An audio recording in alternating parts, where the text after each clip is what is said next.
which are namely LAT from Pakistan, MGC from Bhutan, C3 from India, God of Death from Nepal, and Genesis from Sri Lanka.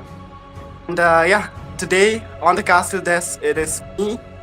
And, with me, it's gonna be our beloved one and only Ray, his beautiful Jujin behind him.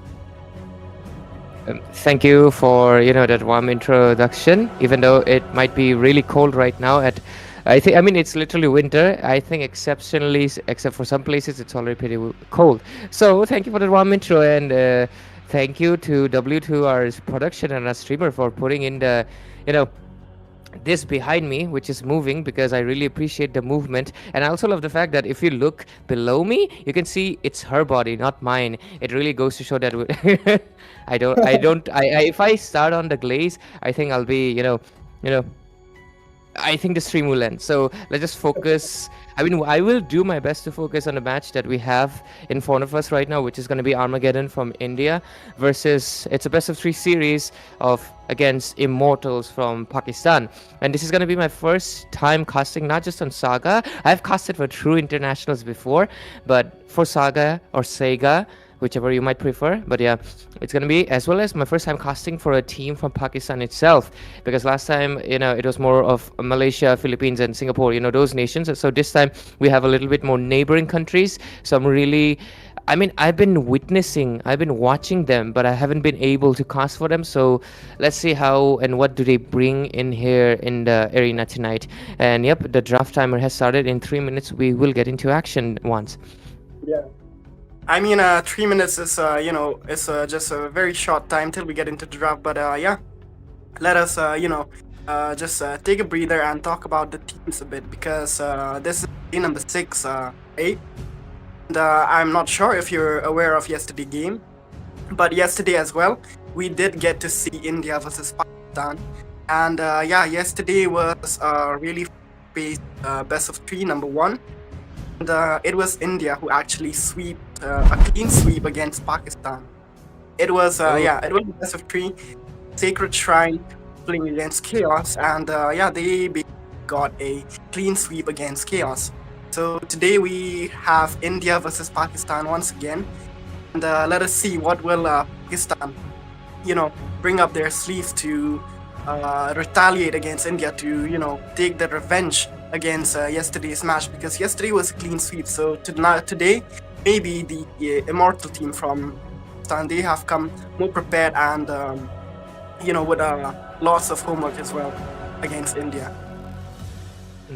I do hope this. I mean, not exactly the same. I wish the same for both teams. Yeah, that's what I mean. In the sense that may the best obviously win. But looking at the leaderboards right now, this is really nice. They have separated 2 groups, right? 12 teams, 6-6. Group A and Group B. Sacred Shrine for now from India is standing on top in the side of Group A. Meanwhile, the other team, Larry, they're standing with the second one, but that is pretty impressive.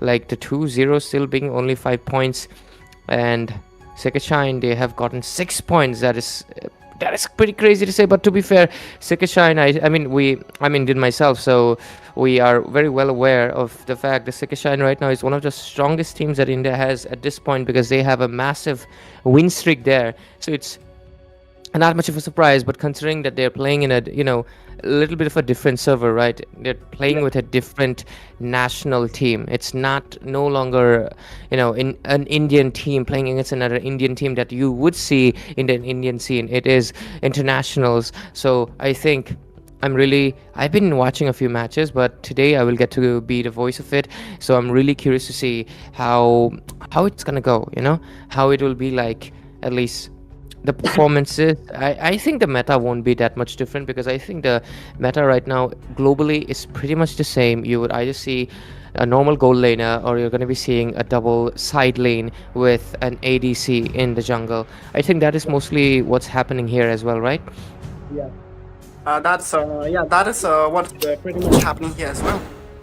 But talking about the teams that are facing against each other, these are teams from Group B, which are Immortal and Armageddon and Bowman Ray. The difference, in points is really crazy, because if we take a look at the leaderboard, we can see that on Group B, Team Immortal, they're standing at the 4th position. For Megadan, they are at the bottom of the list, 6th position. They merely have, 0 wins. They have 2 losses. And, their total point is only a single point. For Immortals, they are doing quite well. They have 2 wins. They have 0 losses, and they have 5 points. So Armageddon, they really have to put out their best here, because last time as well, they did play against, I think it was Sri Lanka, but they did not manage to win the game, because they did win the first game, but they forfeited midway, and ultimately the win, it went to Sri Lanka. So today they have to really redeem themselves, and they have to really bring up those points on board as well. But yeah, talking about game, we are already starting with the first draft here. Yep, starting off with the first draft, and as I predicted, looks like the meta is not that different here. I don't really see anything out of the extraordinary, because I mean, I'm not going to be focusing much on the draft of Armageddon. I think they will most likely follow what they feel the most comfortable in, and that's what they did, just spending out the assassins as well as the Grok, because Grok is one of the, I think, the top tier tanks right now. So I was looking at Immortals bans, and I think they're also kind of really focusing on the fact that Armageddon can go for a dual side lane composition, and Xborg can be shifted into the goal lane, so can be the CC, and Alice is obviously a very massive sandbag that can be played into the EXP lane. So with that in mind, I think with the bans and everything, the Lapu Lapu is still a good pick, but okay, I think Pakistan have just won this game, because if I think you should be aware, guys, it doesn't matter to me if you think I'm from India and I'll be biased about India. No, I only care about Zushin,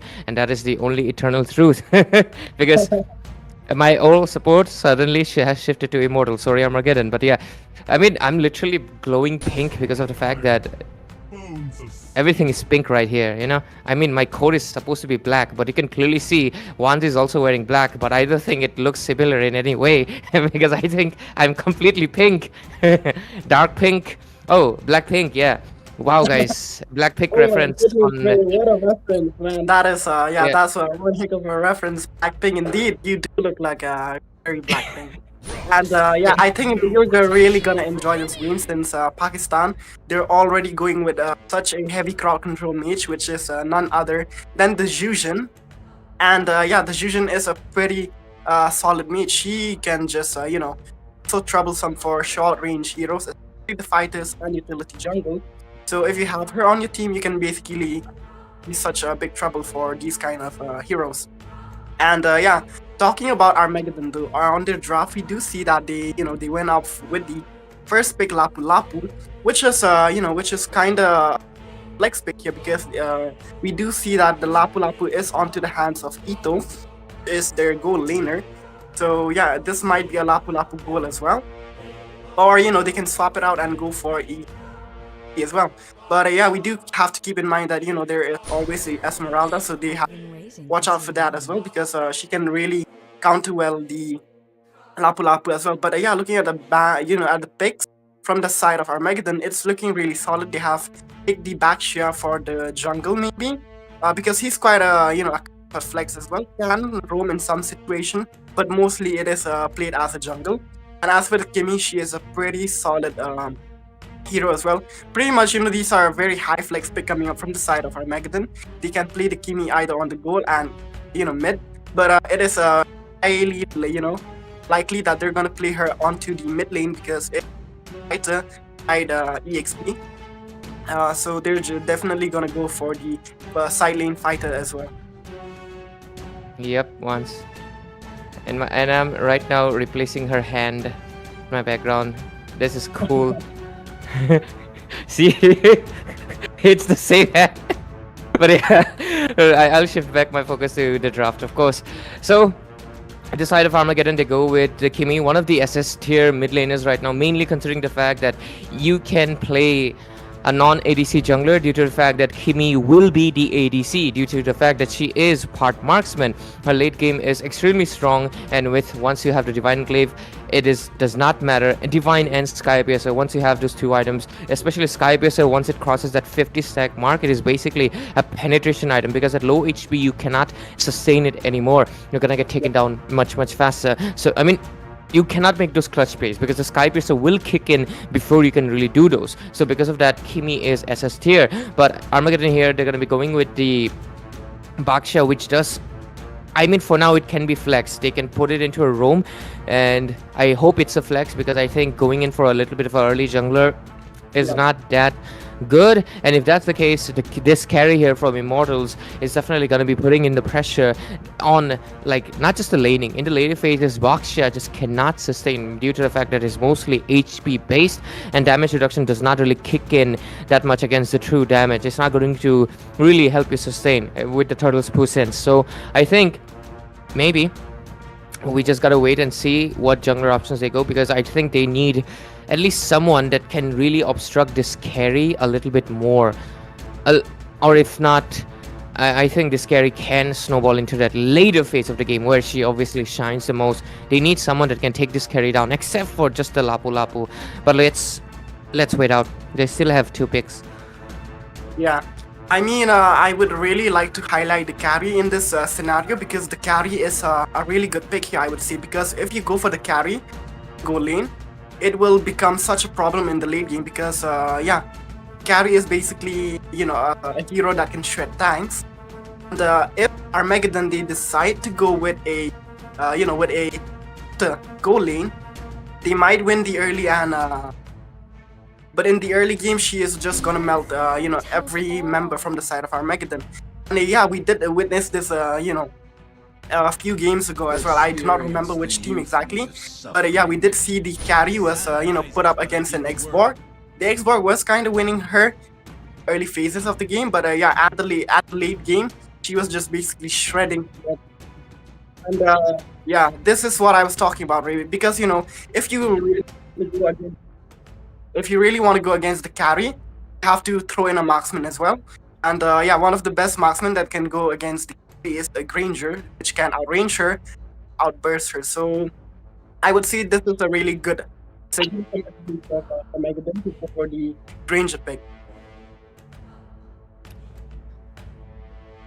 I think the Granger is good, but very late game he doesn't win against the carry, because carry is just faster. The Granger will not have enough seconds to really aim his skills before carry just goes, like, you know, like shing shing shing shing shing shing. You know, she throws those neon blades. Yeah, I think this is more of a mid-game composition if I've ever seen one. But at the same time, Immortals going for a joy pick. I think it really boils down to a lot of hypotheticals over here. So I think we will have to be a little bit patient and see what they have in store for us. But damn, this animation or W production over here at Saga, because that is a really cool transition if I've ever seen one. But anyways, Immortals and Armageddon, they're going to be going in for this best of 3 series, and that's Ito. I forgot how this dude looked like, but he's always teasing me in the group. So today I'll get to see this guy in action. I mean, I've seen him more in action, but more so I will see him in action internationally, playing with a neighboring nation, which is going to be Pakistan, and their team Immortals. So let's see how good they do. Kind of conflicted with the fact that they're going in with very beefy heroes when they kind of needed a burst against this carry, but at the same time, that Kimi Granger combination really scales up strong in the later phases. So we'll soon, of course, find out as we soon head into the land of dawn. It's going to be, ladies and gentlemen, welcome to Saga, and we will go for this first best of 3 series between, of course, Armageddon from India and Immortals from Pakistan. Myself, Rain, I'm joined by Wands. Indeed, and yeah, as we can see, the junglers have already started their early game phase with the buffs, and they're just gonna farm up the buff and yeah, just try to hit that early level 4 as soon as possible so they can rotate in the lanes as well. And yeah, we can see that the laning phase, we can see Ito on the Granger against Crimson on the carry. But yeah, look at this Twin Flame from Armageddon. He's been quite aggressive in the early game with his lead pick. He's actually you know, helping Paulina onto the EXP. But Ray, look at this. Oh my goodness. Josie being caught up in such a bad position in the early game. He goes, he goes in the jungle alone. And man, he just gets punished there. He shouldn't have went there all alone because in the early phases of the game, you're definitely going to be facing a lot of rotation from teammates as well. But yeah, Ray, look at this one. Still going in very aggressive. They burst, they use up a flicker from Twin Flame, but I was just looking at the emblems over here. Looks like there's a few tenacities on the map, as well as the Esmal are going in for the spell vamp. So I think like that is really interesting. But at the same time, Twin Flame he was about to get taken down, but no. The sides gets shifted immediately, and Josie gets a kill onto Rage. The score is 1-for-1, and Zushin with the tenacity. I think it's decent. I think you're better off going with the bounty hunter. But what's happening on the bottom lane? Ito with a flicker comes in and survives with a clutch. Really, really well done there. But the turtle popping in on the top lane. Level 4 reached by Paulina though, so maybe can put a little bit of pressure into the top lane. Let's see. Indeed, a lot of pressure onto the top lane because Paulina is he has already hit that level 4, but at the same time we can see that it is on the Esmeralda. Wow, that's an interesting name. But yeah, look at this though. We can see Hey coming in with the joy, going in with the rhythm of joy, and yeah, just popping up. Ultimate no kill though, but yeah, oh my goodness, going on. They're still going in with the team fights. Josie does get a kill onto Rage again, but Josie will get punished for his misdemeanors this time around. But look at that, Khalid going in with the aggression. Ito gets a kill on HMN, and with it, the Jushin comes in with the Crimson Beacon, gets a lot of damage into the face. So the turtle's still up for contention, but there is just no jungler. But despite no jungler, do they get it? I think they do. Swain gets it. Despite no retribution, they do not care about it, and they just get it right now. Kimi going in a little bit too aggressive, maybe. Zushin gets it out of there, but the Kimi still survived for very long, but just not enough until they get taken down. And with it, 3-4-5 score as Immortals, they move ahead with the lead. And I think they will take a little bit of a back there. And yeah, they retreat. Yeah, they did retreat there, but I feel like that was a good decision because they don't want to overextend. But yeah, looking at the replay though, we can see there's just so much chaos going on into the game. Both teams are so aggressive right off the early game, and man, just look at the fight here. The Jushin coming right on time and providing that extra assistance for the team. But man, it is quite unfortunate that Hey couldn't actually secure the turtle. It was actually Swain who managed to secure it with just merely her basic attack, which is kind of strong in the early game. But yeah, we do have to watch out for the Joy as well in the mid phases of the game once she hits that Holy Crystal, because it is really gonna burst down the Kimi and the Granger as well. Yeah, Ray, talking about the game, I feel like, these two teams are quite aggressive right off the early game. And yeah, onto the top, you can see a 1v1 between the explainers. But yeah, it's definitely going to be the Esmeralda who will overwhelm the Lapu Lapu. And man, look at him. He's just going berserk and he's getting ganged as well. But oh my goodness, Ito here, he's just being ganged to and fro by the Jushin as well. The contraction pulse puts the Jushin right back into the turret, and that was almost a kill there. That was a close one. That was a really well timed traction pulse coming in. And I think Ito was playing with kind of fire there, because I think he could have retreated without poking in Rage. I mean, his name is Rage, so I think raging him on was not a good decision. But there we go, turtle incoming. Damn, the turtle is actually incoming. Damn, he's walking towards the screen. What the hell? Just kidding. There we go, turtle has spawned in, but look at it into the mid phase. They're still putting in the pressure on the Twin Flame. Zushin is also getting a lot of pressure in, but I think Twin Flame will fall over here. Tries to get in. This, of course, the what was that stand thing, man? But anyways, with it, everything about it is insane. But Josie wins the retribution over here, and I think they can go in for a little bit more onto HMN.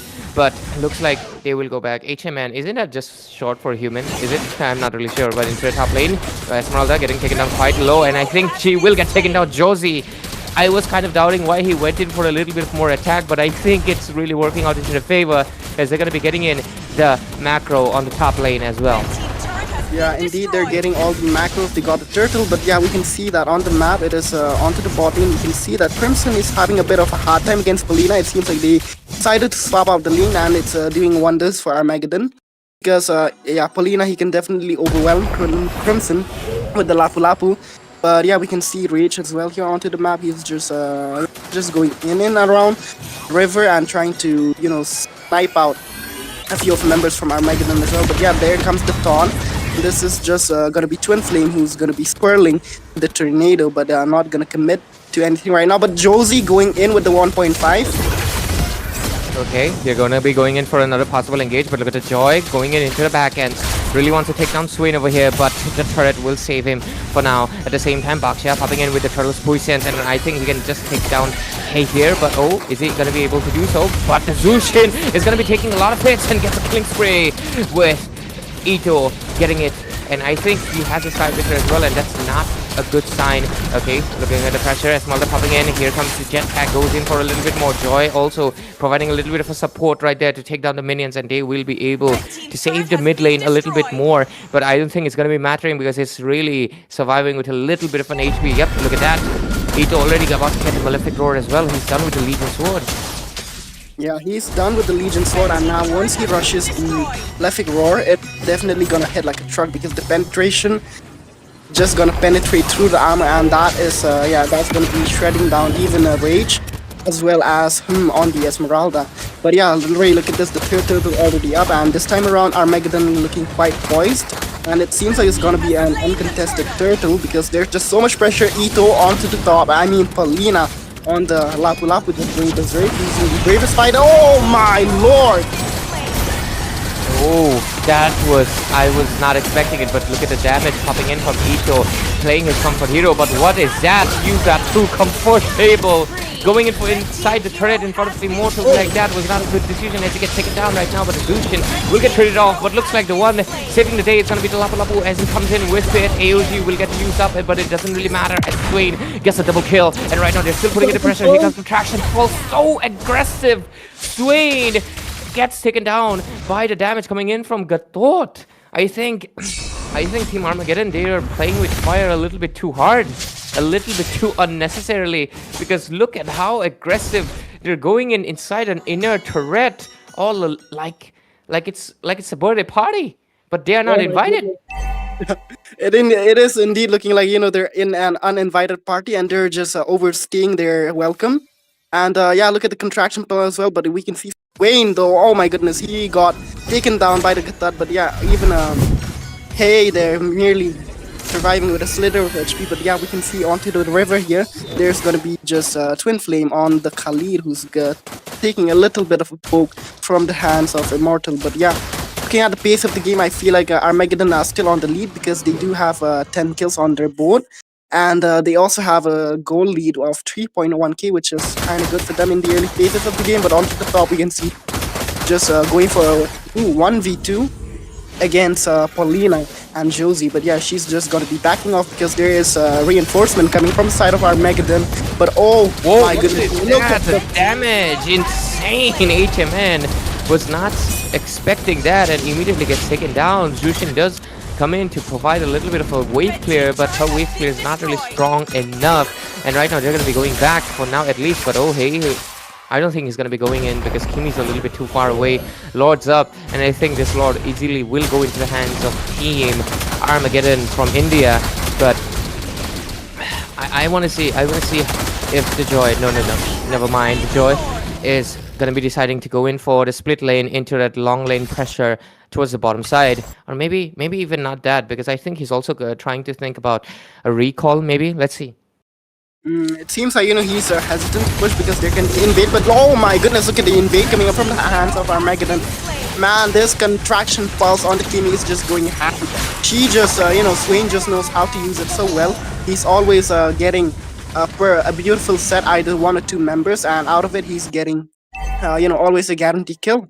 And on the other hand, it seems like, you know, Immortals are really struggling with their composition because they do have a composition which leans more onto the late game, especially the carry. So right now they can't really dish out much damage compared to Armageddon because they do have a lot of lead onto their hand. They have taken each and every objective. They have, you know, a lot of goal onto their plates as well. And yeah, look at this, Ray.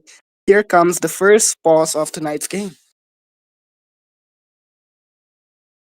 Oh, you didn't tell me to pause. Okay, I get it. But I know it's a lame joke.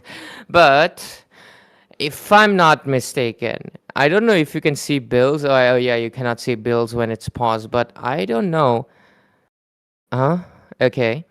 I low-key saw Holy Something. Crystal on Gatot Kacha. Oh, Yeah. okay, we can. We can. Okay, that was my. I think I was hallucinating because it's been a long day, man. For a second, I legit saw Holy Crystal on Gatot Kacha. Genuinely. I don't know. Maybe I was tripping, man. Maybe I was tripping. But yeah, it is gonna be Holy Crystal on to the joy. Zushin right now just got the Sky Piercer, which is not gonna be enough at this point because of course I don't think they can scale up. But look at the build from Ito, already about to finish his Blade of Despair, and yep, we're gonna be continuing with the match as well. So Lord is done. It's coming in from the top. Ito's about to finish his Blade of Despair any second right now. I think he'll be done in like 10 minutes or so. I think it will take time. Even if you have 2 Legion Swords, you do need 1,000 gold. But top lane, let's see. Let's take a look at that. A lot of people there crowding in. Here comes, of course, the Raging Sandstorm blending into 4 people. But here comes Fusion as well, knocking up the target, but it's not going to be mattering. Josie gets a kill as well. AOG into the back end just to retreat and survive.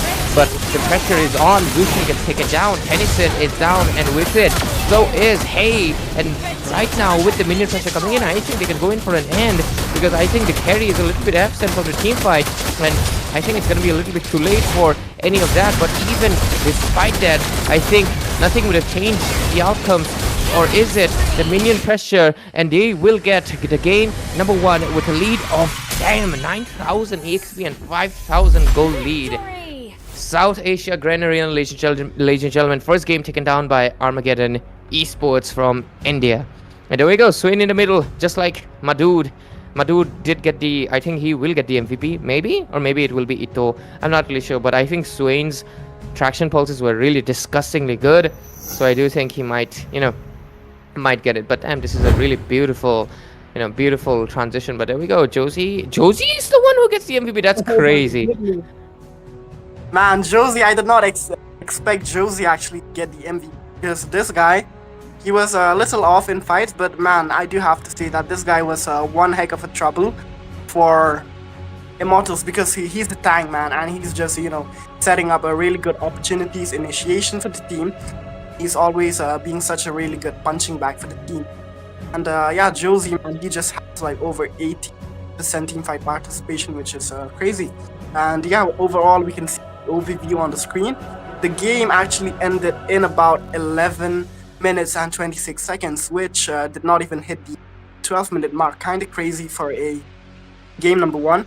But yeah, this is a best of 3, so maybe this is just a game which is, testing the waters of these teams. But yeah, I do have to talk about the pause though, because yeah, we did get a pause, right, Ray? And right after the pause, we got back into the game.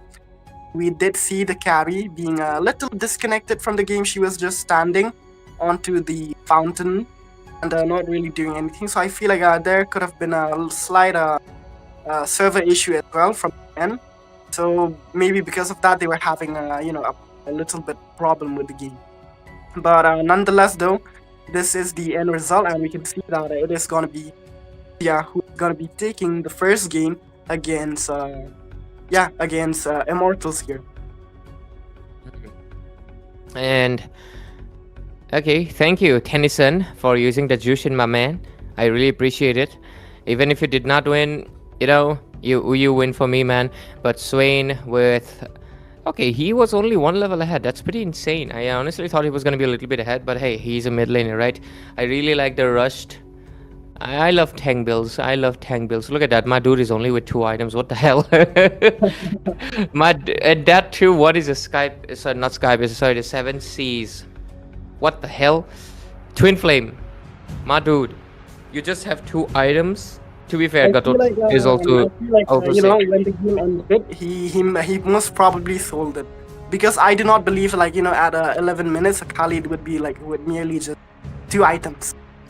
Yeah, because, I don't know, man. I feel like there were some recipe items that he sold, definitely, because you can see Gatot Kacha, he's also 2 items, but he's done with the recipe, So yeah, we were gonna be getting the highest gold per minute. It goes to Ito.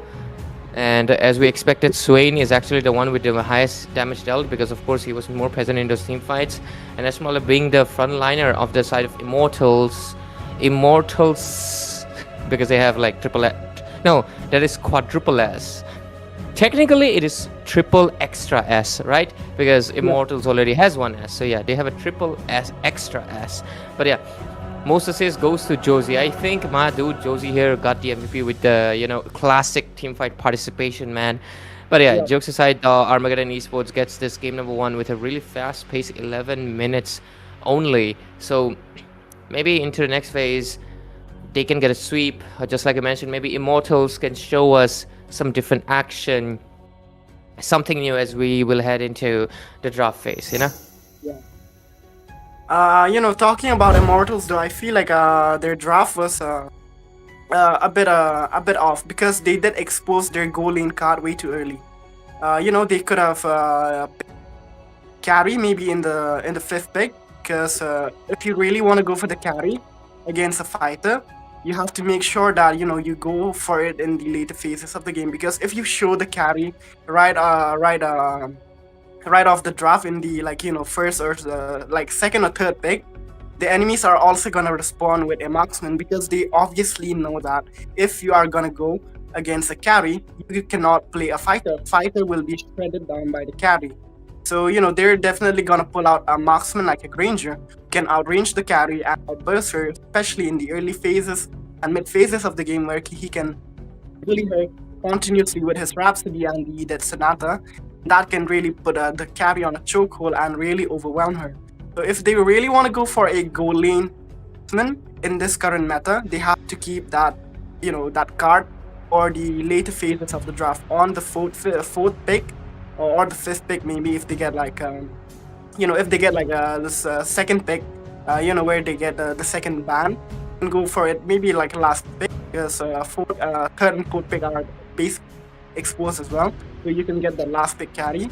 But yeah, overall I would say that there were flaws as well, because the early game execution from the side of Immortals a bit too aggressive, and that did give Armageddon the chance to take the advantage on their hands, because they do have better early game heroes. They have the Khalid, they have the Backshed. These are really strong early game heroes, which can deal a lot of damage even without item, especially the Lapu Lapu.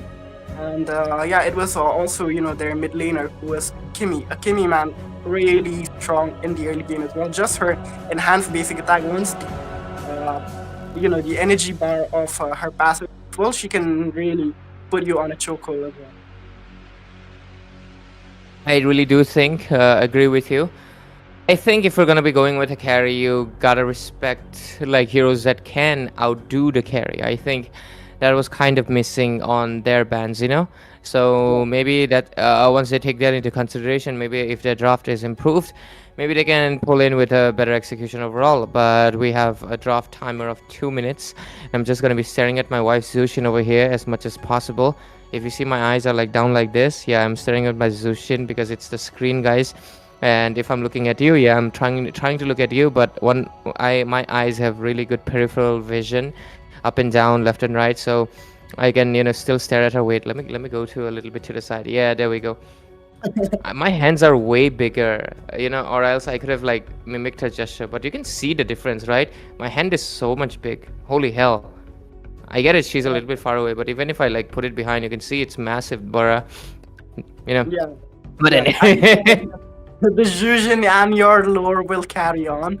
But we do have to, I need to spread it internationally, guys. If any of the international casters are here, or any of the international audiences are here, this is my wife, guys. If you find her anywhere, let me know. I will pay you a huge amount, like an amount you cannot imagine. I will become, that meme, like, this is Elon Musk. I will immediately become that person, because that's what I'm gonna be paying for her to become real. But yeah, the reason I'm mentioning it, I think I should be the first person who should grab that money, because you did say that if you find her, you're gonna pay on, and I think maybe I did send you person with a lamb, with kind of a lamb, and they were like, I will personally do unimaginable things to you if you mention that video again, because genuinely you will see a different version of me if you mention that video to me again. Okay, once. You're welcome, homie. Actually, But anyways, drafting phase. Shut up once. But yeah, drafting phase. We will go into the game. Of course, it's Mobile Legends 5v5, guys, and of course all of the organizations that of course once mentioned in the intro over there. But Immortals right now, they are going to be the one getting the first pick, so maybe they can shift the things a little bit, take one, give two to Armageddon, but maybe take two back as well. That's the beauty of the tournament draft, right? In ranked games you don't exactly get that, but in here you do it, and you'll also get the skins. But I think these guys at this point, skins is something they not care. It's the bragging rights. It's about being the better team internationally, right? Because thanks to Saga for making this possible, because I think it's a really big thing for teams to be playing internationals. It's always nice to be out of, what do you say, like if you imagine, I'm not trying to say it, but basically when you play it on your home ground, if you it's basically like any sports. If you're a state level player, you should not be remaining on state level. You got to go in national, right? And once you reach the national, you shouldn't be remaining yourself on that either.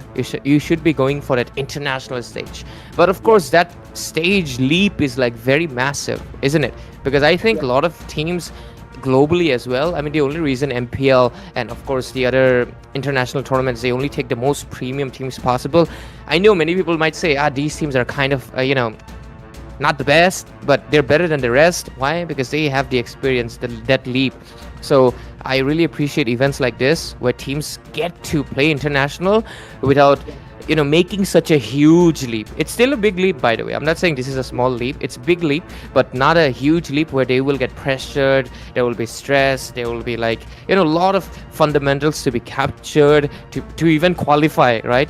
So I really appreciate tournaments that actually bring in an international stage to these teams. So I just wanted to shout out because it's my first time and coming in here again. So thank you, and thank you for having me as a caster, and thank you for having Wands as a caster, because this dude, I do not appreciate what he said about that video about. Anyways, so with the Immortals right now, I think with their kind of fixation on the tank bans, it might make Armageddon pick up an assassin. There could be a chance of that.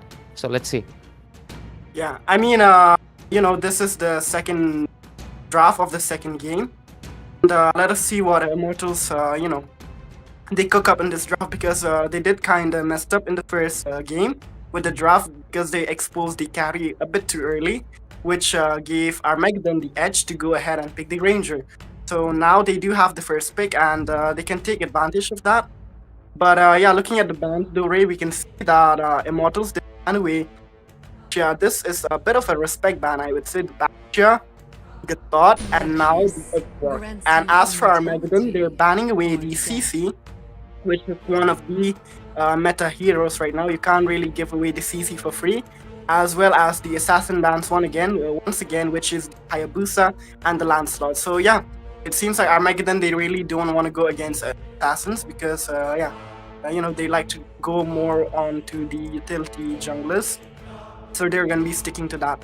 But it seems like with the Xbox being thrown out of the picture here, even Immortals, they can go for the utility jungle, because Xbox is usually banned out when you are when you're planning to take very tanky heroes like the Alice on the EX maybe, or a Fredon jungle. And the Xbox can be really troublesome for these kind of heroes, because he can really shred down their HP because of his passive, where once he's stacked up, he can just start dealing damage as well. But looking at the pick here, as I was saying that they're going for the tanky lineup. They have actually picked the Alice, and as for Armageddon, they are going once again for the Kimmy. But this time around, they're also pairing it up with a Glock. This is a really solid drop, I would say, from the hands of Armageddon, because they have picked a very flex hero, which is the Kimmy. But yeah, mostly played onto the mid lane. But as for the Grok, man, the Grok is such a great initiator, especially after his revamp. He has been like one of the best roamers as well as EXP, because he just gets so much immunity while casting his skills. and overall his his passive as well. It has been it has been tweaked, so that's really good for him. Right. So the few things to be considering here, right? First of all, there's the Alice. So this time around, they have an even stronger sandbag than the Esmeralda. Second thing, she has a blink. So unlike Esmeralda, who can be predictable because she's running, Alice can be unpredictable. Now, to mention the Flicker Throne of Ruin, it's one of the most broken things right now that a lot of the MPL teams, MPL teams and soon to be M series teams will also use, right? Unless they butcher Alice before the M series, which would be pretty crazy. But yeah, mostly it is very visible. Alice was in a tough spot after the revamp, but after she got a buff, I think it was a very necessary buff because I think she was kind of underperforming. So she's one of the stronger heroes in the XP lane. And on the other side, they also get the Eve, which is of course the kill box composition, and the Hylos will be providing a little bit more of a slow, so they can actually execute the kill box properly, so they can put them in the box. I like to call it more of a chessboard because chessboards do have the horse, and they do have a horse as well. So maybe it will work out, right? So let's see if Armageddon will become their pawns, or will there be a king that will remain unfold. Because guys, remember, the Eve might be the queen on the chessboard, but only when the king falls you win the game, and there's no winning until the checkmate. So let's see if Armageddon can make it a checkmate, a clean sweep, or is going to be a game number 3. So far though, like I mentioned, the Lapu Lapu still can be flexed towards that goal lane if they wish to, because they still have that opportunity to do so, because they will get the last pick due to the fact that Immortals right now will have to pick up their heroes after this one. So I think since they have that option, maybe they can still keep the Lapu Lapu a flex pick, but until then, Immortals, they also have their options. They can also show us something more surprising. Maybe they can pick up a different roamer and just push the Hylos into the XP lane, which is not preferable, but hey, at least we can get something new. Something more creative. I mean, talking about the picks here, I feel like there's a high possibility a carry right from the side of Armageddon, because they do have that last pick option, and if Immortals, they decide to go for the fighter onto the goal lane, they can they will get countered by the carry, and they no longer have any bans onto their hands as well. They can't really ban out the carry right now. And if they go for a full fighter composition, the carry might come in very handy here. Even the Nathan, I feel like even the Nathan can be really good here, because the Nathan can be a very high burst MM as well. Even though he's overshadowed, but he's a bit underrated in the current meta. Not many people play him, but still he's really good. And yeah, he also has the Entropy, which is one of the best skills I would say in the game. It can act as a escape tool or a offensive tool, which helps the Nathan to burst and escape at the same time. But yeah, look at the composition from Immortal. They have Shin, which is a really good pick, I would say, because now they do have that constant DPS, which a marksman provide. And yeah, the Shin, he acts as a marksman as well. And a burst assassin. And yeah, I love the song pick here, because Yuzong will be really good to go into the backline as well. But yeah, oh my goodness, what is going on? Armageddon here, they are coming up with a Tamus pick. Oh my goodness, I did not see the Tamus pick coming here. I didn't either, and I freaking love it. I think this is going to be a goal lane Thamos if I've ever seen one. So good job, because he's going to be playing against a Yu Zhong. And the thing about it is that Yu Zhong, funny enough, does win out against most goal laner fighters with the fact that he's more of a damage dealing EXP rather than a tanky EXP. Because I mean, I don't think people imagine Yu Zhong as a tanky EXP, right? So, but Thamos revamp is one of those fighters that can also be shifted towards the goal lane to be an offensive fighter to be playing in. And yep, it's gonna be the Alice. God damn, is that revamp not fine? Whoever is the artist who designed this Alice, keep cooking, guys. Keep revamping. Maybe revamp the Eve as well. Give her some new look, like the Alice. because that is a really beautiful portrait, a really fine one. But yeah, keep cooking on the whoever did that in the developer team. But other than that, Armageddon, they again get a Kimi in their hands, so a power pick. But with it, I think we'll discuss the draft a little bit more as we're into the land of dawn, ladies and gentlemen. Welcome into the saga, and we will dive into the match between Armageddon versus Immortals, India versus Pakistan, and it's already a one match point into the favor of India. So let's see if they can clean sweep Pakistan, maybe once again, because yesterday you mentioned, right, we had it from Shine, so maybe it will happen again, or maybe Team Pakistan, which is Immortals, they can obviously be a little bit of a better team tonight and push it to a game number 3. Let's see if Armageddon has it, or is it going to be Immortals. But with it, we go into the game, myself, Ray, and I'm going to be joined in by Wands, and we're already seeing the Kimi having that advantage into it. But look at the emblems and rage. Why is he getting melted? Like, this is a full build Kimi. That is just insanity. What's the case? Oh, he's going in for a little bit more attack onto that emblem setup. But anyways, anything particular you see on the emblems once? I feel like the emblems are pretty basic. There's nothing new and nothing out of the ordinary here. And yeah, these are, the kind of emblems which do fit the hero composition. But yeah, Thamus, though, I do have to talk about the Thamus, because the Thamus can be really scary in the laning phases, because he does have that true damage onto his passive as well. And yeah, when I play Thamus, I like to go for like 2 offensive items and the rest defensive, which is mainly the corrosion sight and the golden staff, which is enough to abuse his passive. But yeah, onto the top here we can see that Paul here, he's struggling a little bit against the Alice onto the E3. But yeah, this is another gank onto the top, and man, look at the Lucas. Actually, oh my goodness, what happened to me? I just blanked out there for a second. Flash combo, he's just poking with the Alice. But yeah, look at the map though, we can see that the first turtle has already spawned, and both sides of the teams, they're preparing themselves for the first turtle.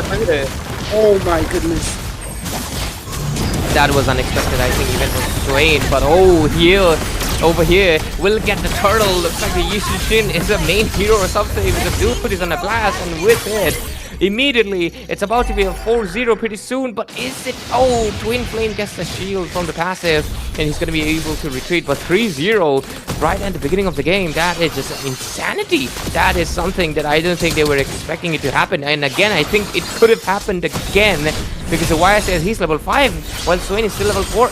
Ito, wanna be going with a vengeance play over here. Oh, might be a little bit too peculiar, but Ito, I think you're going to be biting off the dust itself of the Thamus, and you're going to get taken down, and with it, Yuzhong coming in as well. I think Josie is going to be a little bit of a pressure right here, and with it, I think he has fallen, and 5-0 score immediately.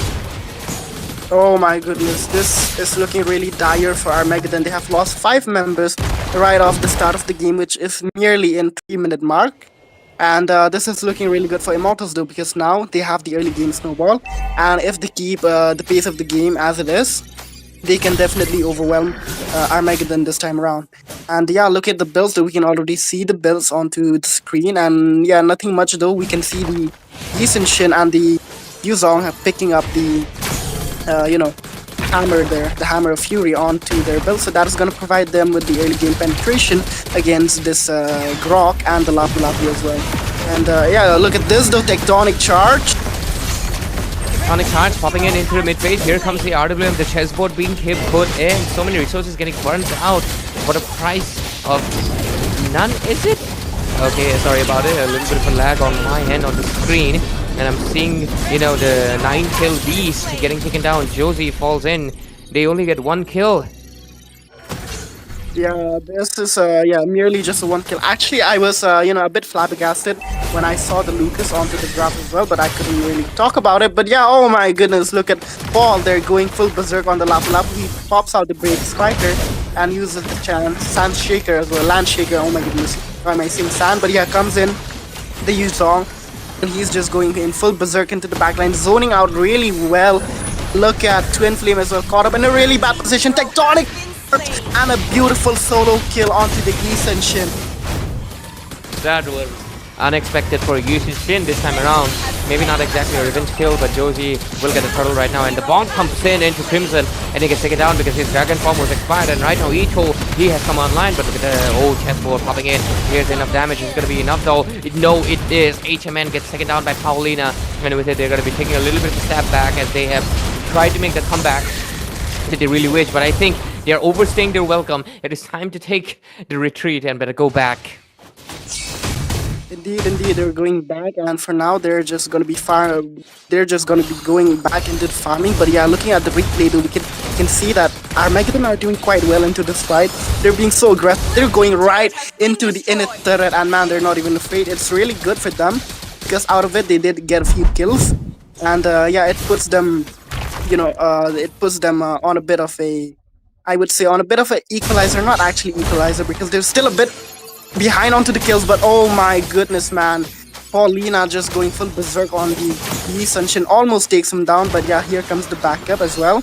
But yeah, Ito actually rotating through and fro to the bot and the mid lane. He's just farming 2 lanes, and yeah, he's just taking all the goals into his hands because he knows that he's the one who can shred them in the late game. But Ray, look at the Tectonic charge, as well as the Lapu Lapu popping in the ultimate. So many resources getting all the green marks will get used over here, and I think a few bodies have already fallen. Ito will get taken down by Crimson, though. I think he committed a little bit too overly, and with the double kill, it's back again into the hands of Immortals as they get back the lead. I think that was a little bit too aggressive, and I think that, what is that, 1-for-3 trade?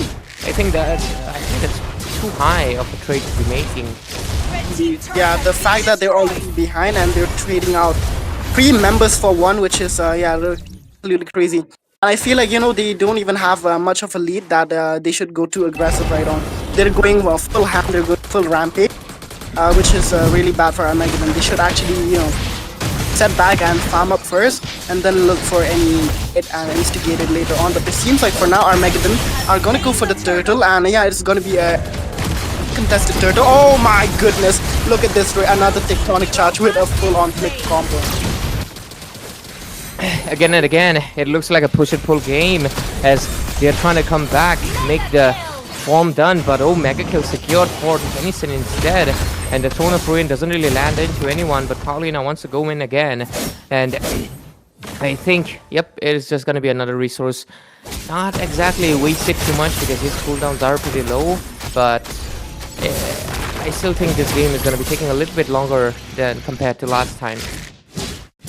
Indeed, I do agree with you because yeah, this is a game which is tanky because they do have a lot of front line onto their hand, and yeah, I feel like Armageddon, they can't really win this game because of Kimmy. The Kimmy will be a main factor in the late phases of the game, who will carry Armageddon's back.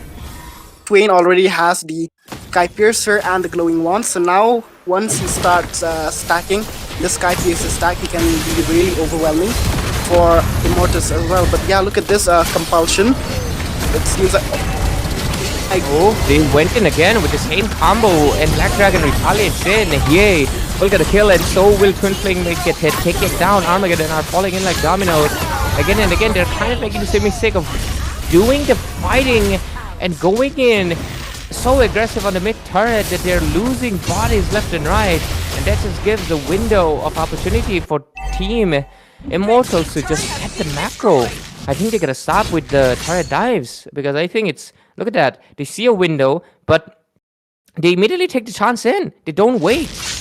Yeah, actually this is a bit I would say a bit impulsive from the hands of Armageddon because they're being too aggressive, right? They're just going in straight up inside the turret, and they're just exhausting all of their resources, and out of it they're not even getting the best trade. But yeah, onto the top lane we can see another fight. Man, these people, they just won't stop fighting, and man, this time around it is gonna be Crimson on the Wuzhong who's gonna be taken down.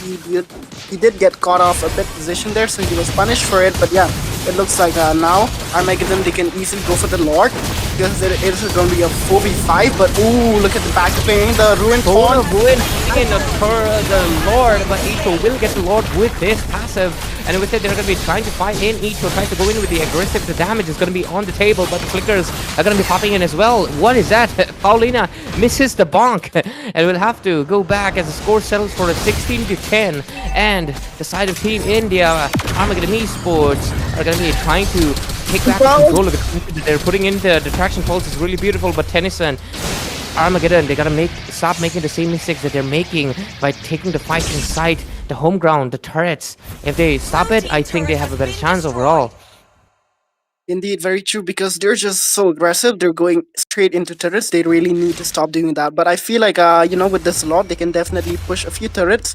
You can see that they're trying to synchronize the lane onto the bot as well as the top. And as for the mid lane, the minions are still rushing down. I feel like this is going to be an easy defend. Even though they might lose the first tier onto the top lane, I mean the second tier onto the top, they can still easily defend this because it is an early game lot. It is pretty weak, not really that tanky. But yeah, we can see Ito going ham onto the Hamus as well. He's just abusing his passive to and fro, and he's just going full on berserk now. Oh my goodness, Ray, look at this. That is such a beautiful engage coming in, but is it going to be resultful or fruitful for any of the sides? Looks like the one that will take the fruit is going to be Armageddon Esports. The chest is on the table, but I think the one going to be falling in right now is going to be Paulina for going in a little bit too deep, and they did not even get the turret in. I think that was kind of a wasted chance there, but at least they get a few bodies down. And with it, here comes the Black Dragon form, looking in for the Kimmy mainly, but the Black Dragon cannot exactly find a target right now. Decides to just play it safe, and I think discipline is much better. But with it, they're going to be knocking in the doorsteps of two inhibitor turrets. But here comes the Bills ones. Look at the damage though. Oh my god, Tennyson, what is that? 62k? Oh my goodness. Man, this is the power of the Reef in the current meta. I really love the way players are playing the current Reef. Instead of going, for the utility build, they're going for the full-on burst build. And man, lately I've been loving the Eve because she's just dealing so much damage, but look at the contraction pulse. Misses out, but here comes the jetpack to get her back into the safety. And that is a glorious pathway, being exhausted from the hands of the Hylas as well. But yeah, talking about the Eve, man, the Eve is a very strong mage in the current meta. But man, look at this, yeah! Oh my goodness. Here will get taken down by the damage popping in from Swain, and it looks like the body's gonna be falling in pretty soon. Winter can't pop in, and he will survive. It looks like, yes, he does. Josie makes a 1 HP clutch with that Winter can't play, and into the top lane. Here comes the pressure, and with Pith, the Lord is also gonna be spawning in, and I don't think they can really contest it. Oh, Lapu going in with the Braver Slider, so aggressive. They want the turret to be taken down, but there's no minions. You gotta go back. What is this aggression? Ito, Armageddon, you have to take a chill pill. This is not a brawl fight each time around, and with it, they will take a step back. Damn, the traction pulse almost landed. It could have been really fatal, but it's gonna be okay. Divine Glaive though, coming in with the Kimmy. That is a lot of damage. That's gonna be showing up really soon. The score is almost pretty close, 17-15, and the sword goes uncontested. Team Armageddon ready to sweep. Indeed. It looks like, they're already ready with the dustpan and the broom to the game. But they really have to be careful of the dumpster as well, because we never know, right? Even if you try to clean it up with a broom and a dustpan, there might come a dumpster who might just, pick you up in the truck and then throw you under the bus as well. So we never know that, because Immortals, they do have a slim chance of, taking the game as well, because they just have to, for Swain, which is the Kimmy, they have to just target the Kimmy, and once they do that, their mean damage dealer from the side of Armageddon will be down. So that is where, they'll start winning the fights more. And yeah, look at this though. It seems like Armageddon are trying to synchronize the lanes, and it seems like it's not well synchronized yet. So this time around, Immortals will be able to clear out the lanes before the Lord makes it into their inhibitor. And it seems like now there is just going to be another fight, because the Lord is marching into the inhibitor. He will push onto it and will take it down quite easily. It's marching through inside the base, but look at Ito trying to go in as well. And man, look at the tectonic charge connecting onto 4 members. Man, Ray. Ooh. That is so much damage being dished out, but again, Armageddon is sacrificing too many bodies, maybe, because they just lost 2 for a trade of 1, but at least they get the turrets in. So I think that is a positive thing, that they were able to get. The macro is much more important right now, and with it, I think it's a time for them to step back again. The bot lane is also going to be falling, so they have basically laid out the base for them completely. But you know what just happened? Look at that. One's over here. They're I think they're really willing to trade bodies for just a few things. Indeed, they're just they're just trading bodies for turret because we do see the minions pushing through mid and the bot lane as well. And yeah, they're just trading off the bodies for the lanes. I feel like this is really worth it because the kills won't really matter much in the late phases of the game. You need to get your hands on the micro, and yeah, it will automatically create a lot of pressure, even though you won't be doing anything much because oh my, look at the river though. We can see that twin flame there. He's being caught up in a position, and man, that is a tectonic charge we missed. Tectonic charge into Natalia, but it's going to be giving the window to Swain. They're getting the Tennyson shut down, and with it, it's a green signal of none another. The queen has fallen from the chessboard, and it's time to go for the king. And with it, the damage is going to be there. Wintercon popped in left and right, but it's not going to be enough. The Yushin will get a kill as well, and the Black Dragon form is going to be looking in for another target to be taken down as a prey, but it's not going to be enough. They go back for a little bit more, but with the fact that Josie has survived it, and with the Lord is going to be coming in, I think they're going to be able to take this Lord again uncontested. But maybe this time around, the side of Immortals, they don't want to go uncontested. They want to get it down. They want to take it. And I think that's something that they want it. This time, they are going to be contesting it. Let's go. 4v5 coming in, contraction pulse being missed, but yeah, it's just going to be the jetpack saving Queen. But here comes the Brewer's Paddle being operated. Look at this. Look at Ito. Look at Paul. They're just going ham onto the Lord. And man, Ito, he's dealing so much damage. He's just bursting down the lap. Oh, Chessboard popping in. Here's the turret damage. Not the turret. It's going to be the tectonic charge damage. Tennyson just dishing out disgusting, nasty damage to the whole side of Team Armageddon Esports, forcing them to take a little bit of a step back. But so have they, because they don't have the base turrets anymore. They don't have inhibitors, and because of that, they just have to play wave management, and that gives them the window to take this Lord uncontested. Even if they want to, they don't have enough people to really contest this one. And with it, they will get this Lord 21-19. Man, this was a really close Lord. I feel like they could have actually, waited out for the 18-minute mark. But yeah, by that time, I feel like, there would be a lot of pressure from the hands of Immortal as well, because they will try to contest it. So it's better if you just take the Lord whilst you have the chance to take it. So with this, they will be creating a lot of pressure once again. I feel like the Lord will most probably march towards the mid lane. And yes, it is coming down onto the mid. You can see that there are the super minion as well, marching their way onto the top and mid as well. And this is going to create so much pressure for them because they have to do lane management, they have to defend the Lord, and they have to watch out for the members on the side of Armageddon as well. And man, this time around, look at the Grok. He's full on with the green light and the flicker, so there can be any full on surprise combo from the Grok as well. Yep, surprise combo might be popping in any second right now, but look at the Oh, Swain gets a shutdown. Not a good thing. They just lost out their ADC, their DPS, and this is the time for retreat. The whole side of Armageddon Esports will now fall, and that is the one crucial mistake. They lose out their most important member, and with it, they have no choice to just take a home, to basically go back to retreat. And again, the side of Team Immortals, they will remain immortal for a little bit while longer. Here's the replay showing us what really exactly went wrong, because Akimi Swain was one of the main targets, and him, that thing, he went in a little bit too close to the fire. That is Yushin Shin.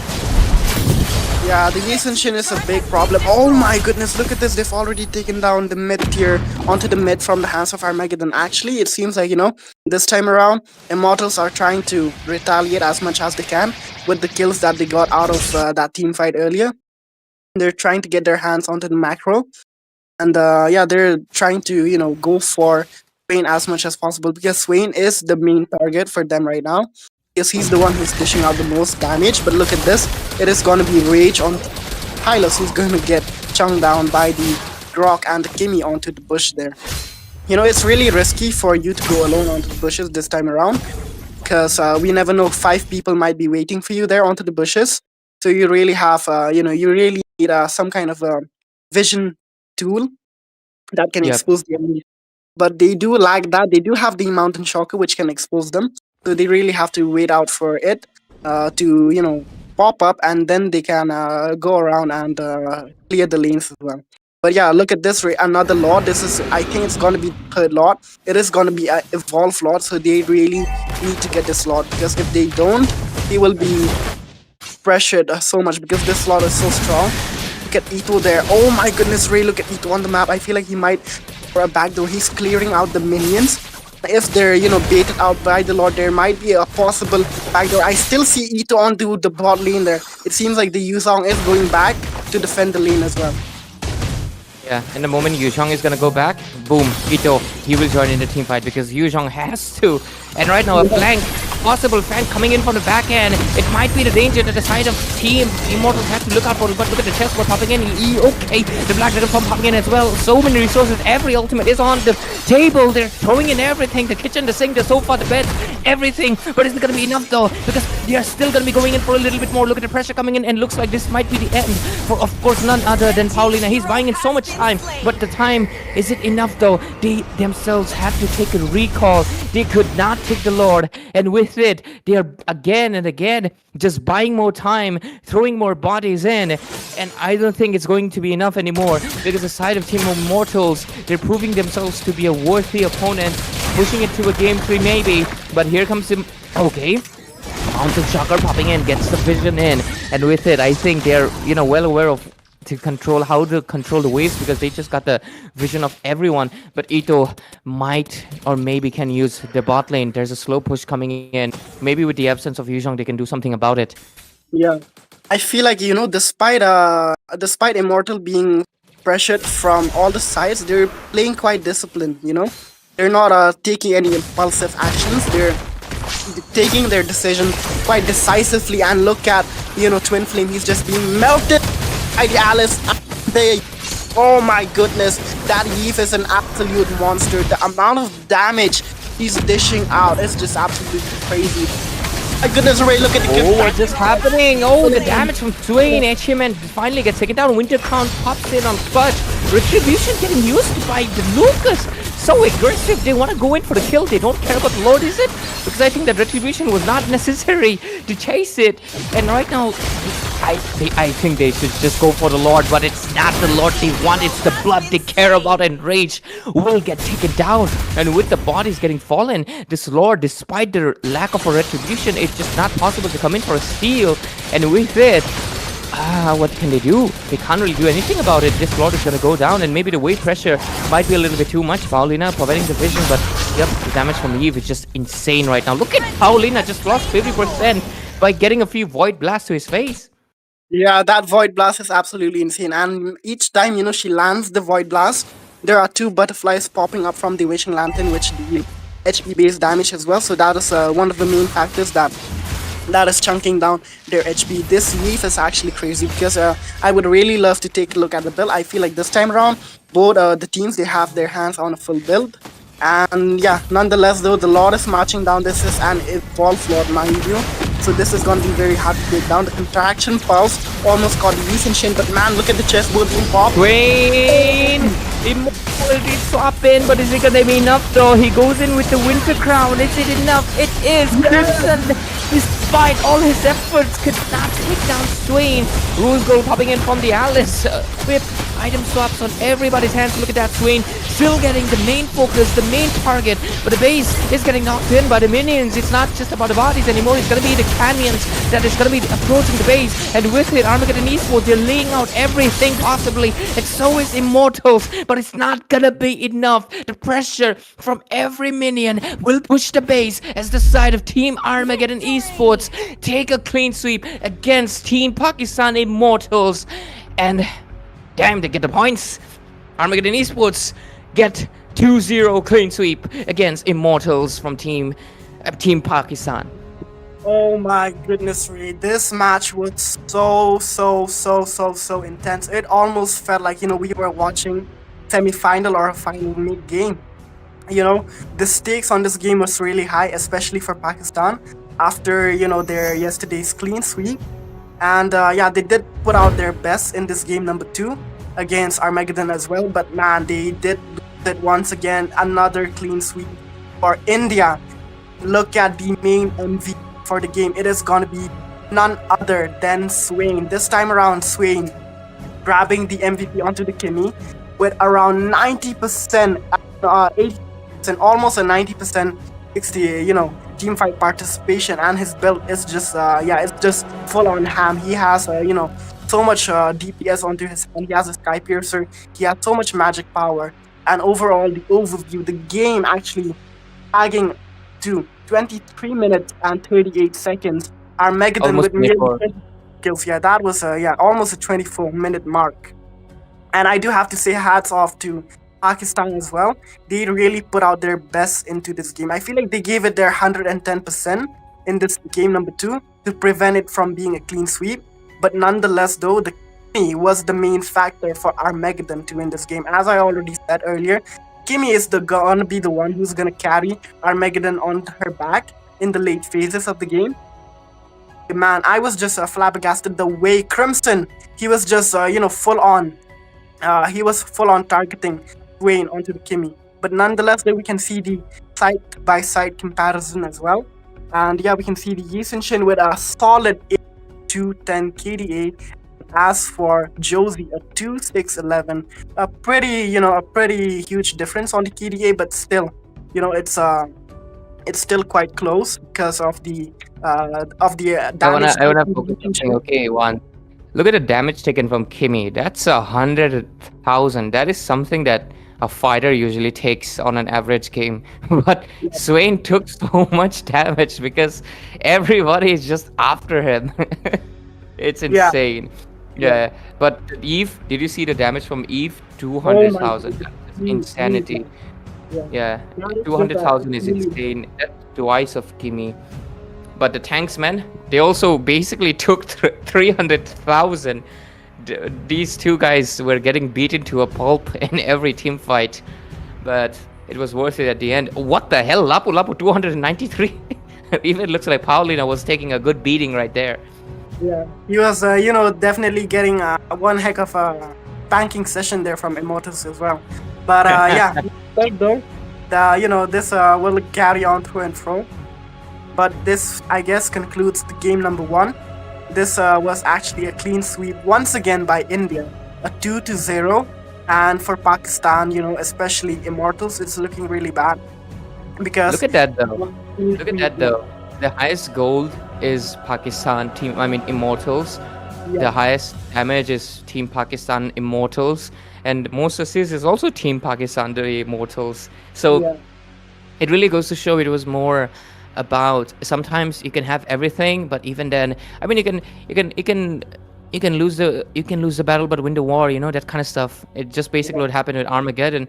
They went, I mean, it was pretty clear it was Team Immortals that were taking the early lead, but at the later phases it was basically Armageddon Esports putting in the macro pressure again and again and again and again. What is that highest damage taken? 315,000. What is this Thamos made of, man? That is insane. Yeah, that is, you know, the power of the Thamos, because once he pops his ult, he gets extra defense, he gets extra HP. He's just so Yep. tanky once he pops up the Vengeance as well. But yeah, I do feel like, you know, the only thing that Team Immortal, they were missing on their composition was definitely a win condition. Because the win condition onto the hands of Armageddon was Kimi. The Kimi was, you know, was definitely the main carry for them in the late phases of the game, because she was just dealing so much damage, focus from Immortals as well. And yeah, Immortals, they were missing a win condition, which was a hero carry them in the late game. They didn't really have anything for the late game that can, you know, down the front lines of Armageddon, because they were tanky. They did not have DPS, even though they had a lot of bursts. Bursts cannot really, you know, take them down as you know, compared to a DPS, which is a Kimi.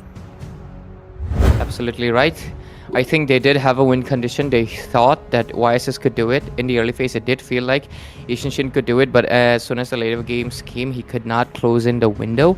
I think he did find some golden opportunities, though. He was the only one who actually took down Swain in a really good fashion. So I think that is still pretty impressive.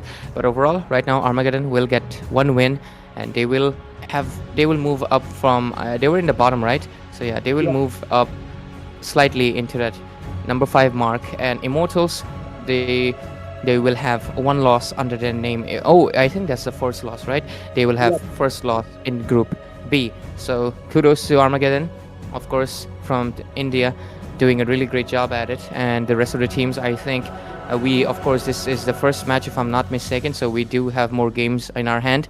So let's see how the teams from Group A and Group B will be performing and moving in forward.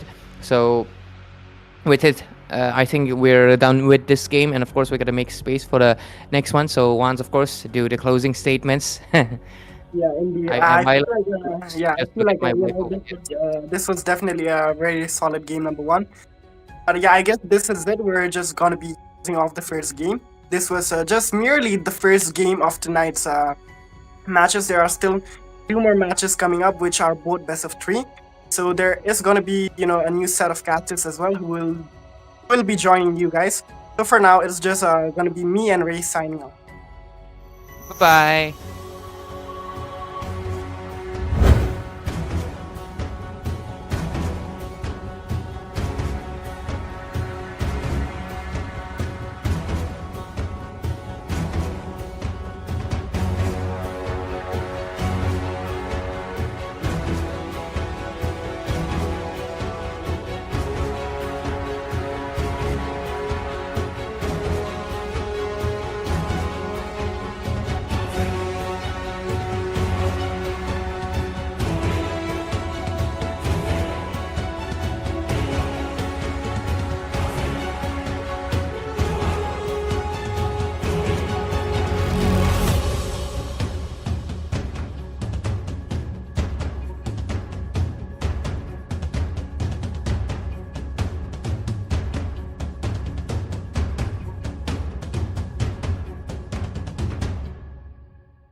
Hello, hello!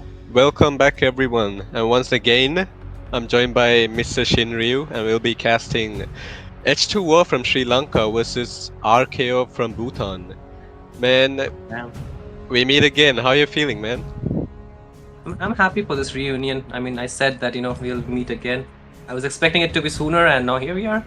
But hey, when I hear about RKO, I don't know why, but I just thought of Randy Orton from the WWE. Like, for some reason, not gonna lie, but hey, that's the first thing in my head after looking at the team's name. But hey, it's not RKO from the Randy Ortons. It's not like, that one. But it's actually Rice Skill and Outshine, I believe. But I mean, I think you're a very big fan of the Sri Lankan teams. Like, you're a very big supporter for them. Every time the matches happen, I see you around, man. Like, not only in the casting decks, but even in the comment section. Like, I think you really love the players and everything, right? Definitely. I think the last time we met, we were casting the same match, like from H2O, and they were playing really aggressive, and they they need to take some chill pills, man. One more thing, Yeah. a request for the production team. I would like to flip my camera, so it's a bit throwing me off. My left is on my Oh, right. So yeah, okay. if that could be I done, feel you're getting pushed away. You're getting like, I'm just trying to push you yeah. like this. Oh, Oh, now there you're you switched. Now you're switched. Damn, double production team. Doubly production indeed. So yeah, hey, it's okay. I mean, while we are yapping, the game is almost about to get started, so we need to quickly just go to the draft. But hey, last time we had to throw the analysis out of the window for the teams. I hope it doesn't happen today Indeed. itself too. Like, I don't know if I see a Wade, if I see an Angela Rome winning, like I will be like, it's time for me to retire. I think I'm too old for this shit. But hey, Ooh, the S word. Mm, sorry. I mean, too old for this crap. My bad. I beg my pardon, ladies and gentlemen. indeed. We gotta say things like that, cause man, let's just pray that we have better luck with our analysis, because man, it's Definitely. not really good for us, because we do our best and then the players prove us wrong with their playstyles. I think last time H2O did really well with their drafts, but they fell off in their gameplay. On the other hand, RKO, he's been really doing well, I think, when it comes to the groups, and they have a pretty balanced, I wouldn't say too aggressive or too safe. They've been playing really balanced gameplay. We can already see, your favorite roamer. We can see Angela getting banned out of the picture, as well as Shake my Sukshi. head, man. I'll shake my head at this point. I mean, at least no more Angela Rome, man. Like, that's a good thing, but again, I feel there's so many heroes that you can actually ban off and also deny, especially the jungle rules like the Fredrin, the Hayabusa, the Lancelot too, right? Last time I think I saw in one of the game, the Lancelot was so good. It was Kai or something like this, or Sai, I don't know who it was, but one of the players from a specific country, but he played it so well. He was constantly in the back line, and if you leave the Lancelot out in this economy, it's going to be very, very problematic to deal with it. And if you do not have very hard CC skills to lock him down, I think it's already a well-cooked draft that you're going for. But at the same time, the mid lane is being the prio from the side of Team Hyper Reborn, so we might see a lot of good heroes, especially the meta ones being unlocked or free for the side of Team RKO in this game. Indeed. Last time I saw the side of H2O really struggling against the Lunox, but it was not from RKO, but the Lunox was really doing well, man. That Mr. cyber is Cyber. still in my head. Mhm. Yeah, exactly. Yes, sir. Oh, one more thing. Reboot's main picks was the Yuzong, but all games from their last match, their own team got rid of the Yuzong. But if we are able to see a Yuzong in the EXP, I would be really, man, please reboot. Let me see your Yuzong. So cool to see that Black Dragon and the Like, gameplay. true. I think the Black Dragon has got a very good success rate so far in most of the tournaments that have been around, at least. But that can also equally be said for the Esmeralda, even for the Lapu Lapu in certain cases, because these heroes also gets flexed around a lot more. So if a team has both the Yuzong, the Lapu Lapu, or the Esmeralda, I think that's such a winning game. Because today I saw an Esmeralda, 4v1 the opponents. Like, she didn't care, bro. Her team got wiped out, and she was like, hey, I'm just gonna chase you down until you die. That's what the mindset is of the player. So I think it really comes down to how the teams actually play around. But Lapu Lapu gets banned. So what do you think RKO will likely to go for? Like I mentioned, man, Mercy's Esmeralda has no mercy. That's one of the most super frontliners I've seen from the side of RKO. I think the last time we saw Mercy doing really well with the Esmeralda. Like you said, we might see that being picked out here. I'm not really sure. It's dangerous cross map, we should mention. But it will be a CC, a really flex pick, and a flexible pick, I would say. Can be used in both gold and EXP. For the side of H2O, what is a good first two picks, would you say? Maybe just revert towards the Assassins, or Esmeralda is still good. I think it's still a flex just like the CC, so both of the heroes are really good. Oh, Lunox this time. I mean, maybe inspiration from Cypher from that previous matchup that they had faced against, but regardless, I think this is a good hero to go for at the end of the day. So good burst magic damage plus good sustain, but if they pick any more magic, I would be like thinking that one radiant armor can really counter their draft so far, like at least for the magic department that they're going for. Definitely. She's really bursty and she's difficult to catch because of that regen plus the brilliance. You can like immune most of the ultimates and get out easily. So she's a really good pick, but the thing is I've not seen H2O play the Lunox that often. So we will see what will he be able to replicate Cyber's gameplay. Or will they... Maybe that was taking away the Lunox from the side of RKO? Yeah. Could be, like, I mean, either one, right? But again, Garukacha against the Lunox, difficult to catch, isn't it? Like, even for the Hayabusa, the Lunox could be a tricky hero to catch, maybe? Like, I mean, until and unless you cannot bait out the brilliance, which they can with the amount of, engages they are going for, but still, I think the Lunox kind of suffers from the range. Like, that is one of the curse with this hero. Like, you have the insane burst damage. I think probably the highest burst damage from a mage, like continuous burst damage, if not the Farsa, that is. So, like, but the only downside is that you do not have that extended range from the Lunox. So, definitely. I think you have to sacrifice one for the other. So good enough, but if you pick more tanky heroes like the Alice and everything, I think Lunox can counter their draft. So they still need a jungle. The Fredrin this is a good option though, like, honestly speaking. Yep, definitely. They have taken the Gato Kacha, the strongest roamers in this saga. I've seen them picked a lot.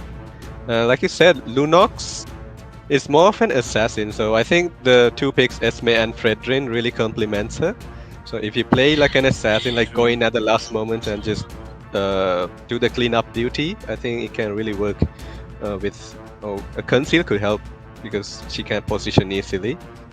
But it's looking really balanced so far for both of these teams. Not really an upper hand, I would say. For the side of... ban of the Xborg as well. For the side of team H2O. Like, Xbox is a good ban. Because Because hey, last time you remember, we saw an Xborg plus an Alpha. Like, I was like, oh yeah, with that pick, but like, I mean, I don't know if the teams can even go for the Alpha at some point of time. I mean, I don't know which heroes would you actually want to ban for. But again, the Grok, I really love that ban. But maybe a ban of the Mathilda too with the Fredrin, because that's a very deadly combo and more shield actually, more sustain for the side of Team H2O. Yep, definitely. I'm still confused how that... I think that was honestly an Angela carry in that match that you mentioned with the Alpha, and not exactly sure what the other Xborg, Alpha, Xborg, then I think there was a carry as well as a Lunox to pick the draft. Oh yeah, definitely. The heartstrings just kept coming in non-stop. It's such a low cooldown. I think the next patch they will be patching that cooldown, so we can look forward to it for a breathing room. Just stop banning the Angela and face her. But yeah, for the last ban is from the side of RKO. Like you said, Xborg is still a good ban because it counters the CC and is a good matchup against, not exactly a counter, but a good matchup against the Hayabusa and the Gato Kacha, because when your armor pops, you have the opportunity to get it away. But then again, they have the Esmeralda, which could be an EXP. It's a flex pick. Oh, I mean, I guess. yeah, Ooh, I think Xbox is the best option in this scenario. the luck is on your So- side today. Good job. Yes, sir. Yes, sir. I mean, I think the Xbox is the most viable choice if you want to go for that laning phase as well. And even against the Hayabusa, I can really poke him down to the point that he will be zoned out. So I think it's a really smart choice as well. But again, the rumor is due, and I think if they want to round up their draft really well, they can still go for the Matilda. Because they can actually reposition themselves, they can actually get out of the sticky situation. And as you can already see, the side up team RKO, they're going for the the Gadot plus the CC combo, that the curtain call plus the AOG combo. So that is one of the things, right? So they kind of need to deny that. But the Louis is a good hero. Not the Louis, sorry, the Eve. I mean, a very good hero, but again, is very susceptible to ganks. He needs to be placed 1 point, but the Nathan. Something that kind of came as a wild card pick, I would say, for at least in my idea for this game, though. They seem to be having a really strong when it comes to the combos with the curtain call, the Gato Kacha ultimate, and the Eve ultimate. That's a really strong combo I've even seen in my ranked matches. So I think that's a really Okay. I thought it's gonna be a CC gold lane, but it happens to be Nathan gold lane and CC EXP. And for the side of H2O, it will be a Belleric Roam. I have not seen a Belleric Roam personally so far. So it's going to be, like you said, Matilda could have done one this year because of that shield. And if she went with a Revitalize, I would have much preferred a Matilda because she can play super aggressively. But Belleric works as well. I mean, good peel, good frontline, but I think they needed something of more like a reposition kind of tool, because the Fredrin can get stuck inside those hard CC. Even for the Lunox, if she has a reposition skill with the Matilda, it would have really rounded off their draft well. But they had enough sustain on the front line. I think they needed some kind of more utility, or maybe a bit more. I don't know how the Belleric fits in this draft, honestly, but it still works somehow or the other. I think it's a very good, punish mechanism that they can go for. The crowd control that they needed a little bit more, that kind of rounds it off with that pick. But regardless, this draft is more on towards the Lunox, as well as how the Xbox and the Esmeralda can actually win out their lane. And for the side of Team Rice, RKO, they're more for the the late game scaling that they're going for. With the Hayabusa early game snowball, of course. But hey, we will go in for the game number 1 in this second match of the evening, and we'll see how these teams will actually pair up against each other. And this is Bhutan versus Sri Lanka. We're really excited to look forward to. Indeed. They seem to have sort of opposite buffs, and 5 is already taking a longer rotation because you need that level 5 when you are fighting objective against. Will it be a first blood? Moon taking a lot of damage. I think they should be okay, but you can see already the Shan pretty low. I mean, I think they should not be pushing that anymore longer, but the zone out with the Eve is really good, the White Blast. I think early game, that's one of the highest damage the mage can deal. But again, this is the best part, the gatekeeping of the minions, not letting them get that level 4 early on. Definitely. Like you said, you need the level 5 advantage when it comes to objective fights against the Fredrin, because the Fredrin first skill plus retry is really difficult to deal with unless you have the retribution upper hand. Esme into the Nathan seems to be working pretty well so far, but we need to remember that Gato Kaja Revitalize was baited out already from the early game, so that's gonna be an issue when it comes to a turtle fight because you don't have that extra sustain. On the other hand, the side of H2O still have all their resources, and we will see they are already marching towards this turtle pit. It's going to be a 4 versus 4. The Esmeralda will not be rotating. Nathan taking a lot of damage in the top lane, but he will safely back out. Shripati already starting the turtle. I mean, a bit too heated in the top lane, but again, the zoning out from the side from RKO. The Art Emblem dropped down, the turtle's really low, 50-50 still. The Retribution though, Hayabusa taking it up, but now the fight will be instigated from the side of Team RKO, but still top lane though, Esmeralda will take down 1. Meanwhile, the side of Team RKO will be able to punish them down. 2 members taken already to the grave. One more was due, but the flicker or the dash from the Cyclone Eye will be saving Lunox for the time being, though. That was a really good trade in a team fight in favor of the side of RKO. They got the turtle, they got 2 kills, and man, I thought the Abracer's strat would get someone because he had so much shield, but seems not. It's just not enough. But yeah, that was a team fight in favor of RKO. Ooh, it's a 3v1 in top lane. Reboot taking some damage, but he can easily heal up with the shield. H2O seems to be playing a bit more safer. This is not what I've seen from them in the early games in the previous games. They seem to be playing a bit more aggressive. They seem to be trying to realize that maybe it's not the best idea against this Gato and the Eve. But they seem to be playing really safely. Oh, take a look at Lunox's emblem. Playing Assassin, like I said, you need... It's a really Lunox focused draft from the side of H2O. They're really trying to... I think he will prioritize the Sky Piercer. Ooh, Reboot getting sandwiched in the tower. I think he can escape this. Or will he? Still, here's the question, right? Again, the shadows out there. One shadow kill might be enough. No, they are using 3 of the resources just to take down Evil. But meanwhile, bot lane, Mercy did not get the Mercy this time around. It's like an equal treatment from both the sides. Cross-map plays. Indeed, indeed. 1 kill at top and they responded with the trade on the bot lane. They will also be getting the turret, I think. Oh, maybe they're not. They will not be able because of the gold shield. But Nathan using the entropy to shred this tower down, I think he might, oh no, he will walk away to safety. You can see Turtle getting started already by Shripati. Meanwhile, Hayabusa is securing the red buff. He might be able to reach level 8 before this Turtle fight to the Retri upper hand, while Shripati is still level 6. So it's going to be a Retri battle with a pretty upper hand to the Hayabusa, so they go in.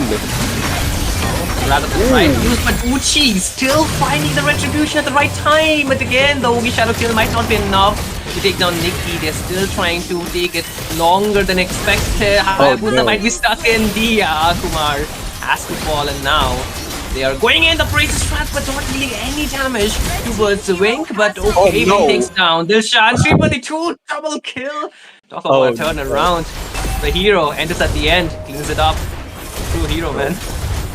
Nathan came in at the last moment to pick up those kills. The Shripati, he escaped and then came back. I think he did not expect that damage output from Wink. Reboot already putting a lot of attention on Reboot. Taking a lot of damage. Entropy again. He will get taken out by Nathan. Man, this Entropy seems to have no cooldown. What is that damage? Ooh, Dilshan with good position. What? Going in?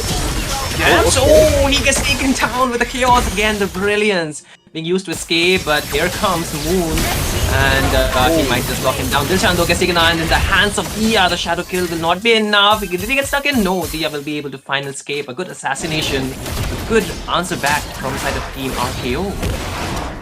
Really good indeed. Man, you can see the Lunox working out really well. He's one of those mages that don't have a weakness because he still can have really good damage in the early game as well as in the late game with that Sky Piercer. You can see how she was able to really shred down jams and get that kill, but he will not be able to escape because Dia Kumar just balances it out with the kill onto Dilshan. Man, it will be really bad. They escape really low HP, but take a look at the items here. Oh, man, we will not be able to take a look at items, but that's fine. I think I saw the Fredrin was able to secure the Molten Essence. Personally, not a fan of the Molten Essence first item. I'm also a Brute Force first item fan for the Fredrin. But because he's playing from still getting shredded down by the Entropy, they will not have any time to contest. But I think they will look for a trade. Or they will commit. They will commit, but the taunt cancelling out the RWM, and now they want to go for retaliation. No chance! Take down Reboot. The fight doesn't stop yet there. Hayabusa getting stuck in. Dilshan picks up a kill, but look at the backline. Fredrin doing a 2v1. Dilshan goes in, takes down Moon. And now they are still trying to rebind. Out here comes the Wink with the damage. Might pick up a double. No chance. Pick up one more kill. And with this, the members will be taken down. The tier 1 onto the mid lane just says goodbye. they will take the mid tower indeed. Take a look at the replay here. It was a 3-2 trade again in the favor of RKO. Man, this Nathan's entropy, he used it to clear the turtle, and then just a few minutes later, look at that flicker from Jams escaping in that Damn. Razor's breath. That was so so well timed. Well timed. Look at Wink already using a second ultimate in the same team fight. This cooldown is really Cooldown. Indeed. I think it's. I'm not sure what the cooldown is, but it seems to be really low. Ooh, what is that Meloric ultimate? We didn't see that. That didn't happen, man. Oh, that didn't happen out there. Yo, That he was a bad fought one, though. I'm Natalia, indeed. I can safely say. Indeed, sir. I'm Natalia and some, I mean, maybe 1 or 2 Aemon out there, right? For sure. So, at this point, the top tier 1 will be traded. Nobody to defend it. I think Wink might be required to play his game as well. But at the same time, mid lane, once again, one more fight instigated. They're really trying to push it more. But nobody gets taken down, so that's a good sign. But again, top lane 1v1 might turn into a 2v1. Shripati, oh, Entropy in, takes down Reboot though. Wink, can he find an escape? Can he turn it around? Shripati might just get turned around. Can he find the kill he's looking for? Not really. That's Wink getting the W. Wink seem to be really doing work in this match. Then the damage and the cooldown is really. I've not seen Nathan be this active from right the get-go, because you need the items to really make an impact. But seems no, Nathan is doing really well even without the items. As you can see, he seems to have farmed pretty well. He already has. Indeed, he already has a Windtalker plus the feather and concentrated energy. He seems to have farmed pretty well to secure 3 items by this mob. I've not really seen that. He seems to have got a lot of minion waves as well. You can see some engagement happening here. Nikki goes in and really getting chunked down to low HP. Moves safely back out. Ooh, Reboot goes in. You can see. I mean, they're going in, walking out faster, man. That's the thing happening out there. Like, the damage is scaling slowly but surely, right? This is the scaling lineup from RKO. And it really shows at this point, actually. You can see a couple of miscommunicated engages. You can see Nikki goes in and then Reboot goes in. There seems to be not a clear vision for the side of H2O. They really need to work on that synergy if they are looking for a comeback in this game. Lord marching down at ball lane, full HP, really healthy. See how the side of H2O will defend this. Trying to clear it out, but the waves are not really staying properly. The Lord should be getting cleared out again. They're really going for a full flight, but Wink still winning it out, picking up a triple at this point. Maniac? No, how long can they go for? No Maniac, I guess. I mean, still there. The holy defend, not the holy, but the immortality to be lost. But the Maniac or wipe out though. The Maniac, man, with the Maniac though. But this is a game for Team RKO to win. Well, what a fast game. I think that was below 12-minute mark. I can't really say because, man, I have bad vision. I can't really see the minutes. It's really small. RKO will take game 1. It was really dominating win for the side of RKO. They seem to not have any. They did not give any opportunity for the side of H2O to make a comeback. And talking about H2O, they seem to not have a clear vision with their engages. It seems to be all messy. Because Nikki went in and then Esmeralda went in with no clear vision, like I said. But yeah, that will be a kill for a win for the side of RKO. A really strong, dominating win from the get-go. If H2O is, obviously Wink is the MVP with that beautiful Maniac cherry on top to the end game. Man, he was all over the map with those entropies. He really had that checkmate angle over the side of H2O. What can you say about the gameplay of Wink here? Are we seeing a cyber reincarnation from the side of RKO? I mean, you know, I feel the aggression kind of paved the way for him to actually scale much quicker for Wink in this game, because, you know, if he was not aggressive from the get-go, he would have kind of lagged behind in the farm, because we saw in the early game during the first turtle fight as well, Wing got taken down in a 1v1 situation against the Esmeralda, against Reboot. So if that had continued for a much longer duration, I think he would have not gotten the the scaling this quickly, but since he actually tried to play aggressive, joining this team fight, actually rotating towards the second turtle fight, I believe, where he got a double kill, right? Took down Shripati as well as was Dilshan. From there on, he actually got the scaling, and from there on, you can see, right, the gold, he had the control of it, the damage, he was dealing enough, and 10 kills onto a Nathan without the Sky Piercer. I think that's a very big, scaling, or very huge scaling that we are talking about altogether. Indeed. We can see Hayabusa got a Sky Piercer, but man, Nathan really carried. We could see the emblem choices from Nathan. He went for that bargain hunter, and that really helped him get the items really fast, which helped him get that kind of pressure all across the map. You could see Fredrin plus Esmeralda. It was a 2v1 and he got both of them at top lane that one time, I remember. Man. Like, I feel, if you give a free laning to the Nathan, it's almost a game over, because in a way the Fredin was picked. He was trying to go the frontlining, but I think there were almost like 2 to 3 Aprasis Wrath, which either did not hit the right target or were evaded properly with the flickers, right? And if the Fredin cannot hit this Aprasis Wrath, it's already a very hard situation he is in, because that is his main damage source. Yes, he can taunt, he can poke the opponent, but how long can he do that? He needs to deal the damage back, but it's very easy to sometimes actually get out of the range of the Aprasis Wrath. It's not so huge, but maybe, like I mentioned, they could have actually not gone for the Belleric, because I didn't see the Belleric being so active, and when he was active, they were not really able to translate that, because most of the time, I think Dilshan was getting zoned out a lot around those turtle pits. Like, they were trying to mark him down, or maybe even at times, I think they did not have the range to actually cover to the back line to take down jams onto that RWM as well. Indeed, but we can see the highest damage was actually from jams, even though we did not see him much. I thought he was going to be the Nathan, but apparently the Yeeb with that range, maybe he was out of our range of vision too.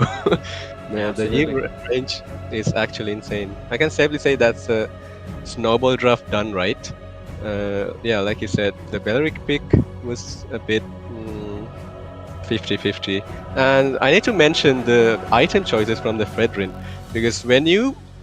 Yeah, sure, the Molten Essence build used to be meta, but it fell out recently because you tend to be really late when you actually complete an item, because usually you get the Molten Essence, you don't complete the item right away. You just have the Essence. Yeah, sure, it can help with the farming speed and the extra magic damage when it comes to team fights. But having a completed item as soon as possible is really important when you are in the front. So yeah, I think that played a big factor as well. And this meta is really snowbally. I think I like it and I don't, because you hate to be the opponent, right, when the enemy is snowballing. I think the only way a team can lose from a snowball kind of draft is when the opponent teams are, they're really overconfident and they overextend, right? And then you get those huge bounties of your opponents. So that is one of the places that can actually make you win the game, but that rarely happened in this game. I think Wink was just taken down once, that too in the first 3 minutes of the game, 2 to 3 minutes of the game, and that was it. Like, nobody could touch him, and when he was going in, and as you mentioned as well, he was using the entropy back to back in the same team fight, like maybe twice sometimes. So those things matter, because he has so much mobility when he's stacking up his passive. So it's already very difficult to catch him, and even if you get close to him, there are so many people that can actually stop you on your trek, especially the taunt from the Garud Kacha, and even the CC can close you. Stop you using the curtain calls. So even if you're going in trying to do something in the team fight, I think the value is not getting into your pockets, because one, you're going against the Eve who can deal HP based damage, and you're picking the hero that has the highest HP in the game, if not the most highest HP. So the Belleric, he does, he gets more tankier the more HP he has. So because of that can put you in problem. Even if you build up the Radiant Armor, it's not going to be enough because of the two items, that is the glowing wand as well as the wishing lantern, because these two items can really chunk down those high HP targets, and these two are cherry on tops for the Eve pick, I would say. That kind of deals damage over time. Definitely. And even the Vorax, I saw Nikki trying to make a couple of engages, but really getting shredded down by the CC. So it's really important when you're drafting to have responsive picks as well as ways to engage, right? For the side of RKO, they had the AOG, especially the AOG. And for the side of H2O, they didn't really have ways to engage, but it was more so a responsive kind of draft. Like, if they come in with the AOG, we'll have the Belleric cult, and if they do this, we'll respond with this. So that's that could work. It could work if the enemy makes mistakes, but going against a really calculated team like RKO, I think it's important to be a bit more aggressive. Man, I'm H2O. I'm still waiting for that Yusong pick. Man, I know you can do it. Reboot. Impress me. You can, man. You can. I mean, I don't know. Like, you have already mentioned this, and I'm even anticipating. Why are they not picking up the Yushong when it's left open, when it's getting freely? Because one, you can really mark the backline pretty easily. Yes, the Esmeralda is good, but is it as good as the Yushong? Because the Yushong can really go to the backline very easily. It's completely untargetable when it's in the air, right? With the Black Dragon form, and I don't know, like, it just feels a bit off to see, why they're not doing that. Because I think they put a lot of gamble onto the Lunox pick. It worked, somehow it was working, but it was getting marked down due to the limited range that it had. And the main problem was the Fredrin not working into that game, along with that Belleric. I think the mid-trio combo was not the ideal one that you would actually go for. Because you need some kind of, if you're going for a utility jungler, you need some kind of, buff for your hero. Like, that buff can come in various ways. It can come in healing, it can come in mobility, and it can also come in the point that, you can actually go and easily mark the backline. So maybe just, try to just go for like, if you're going for a recounter, or, I mean, a counter engaged draft, then just go for something that can help you in healing your team. Giving you a good positioning, but that was kind of absent from there. But this time, let's see what do they do. But I feel having the first match or first game into their pocket or their side, RKO might just feel a bit comfortable for this drafting phase now. Indeed, it is a definite confident boost for the side of RKO. H2O will have the first pick in this match. We could see, Baxia getting banned. That was a 2 Baxia ban, I think. Shripati, I'm not sure if he plays Baxia that much, but I think they just don't want to face it. We can already see Sukshin, Eve, and Gatot, all annoying heroes, getting banned out, as well as the Kimi. Indeed. Mages. Mage's been really cooking this meta, man. Savior, Kimi, Sukshin, Eve, and one more, Lunox, I think. Lunox. And Farsa. Farsa, like, I think 50-50, like, not everybody's a fan of the Farsa recently. Because easy to mark in some way, but again, if you have very good frontline peel, maybe the most difficult hero to mark. Depends.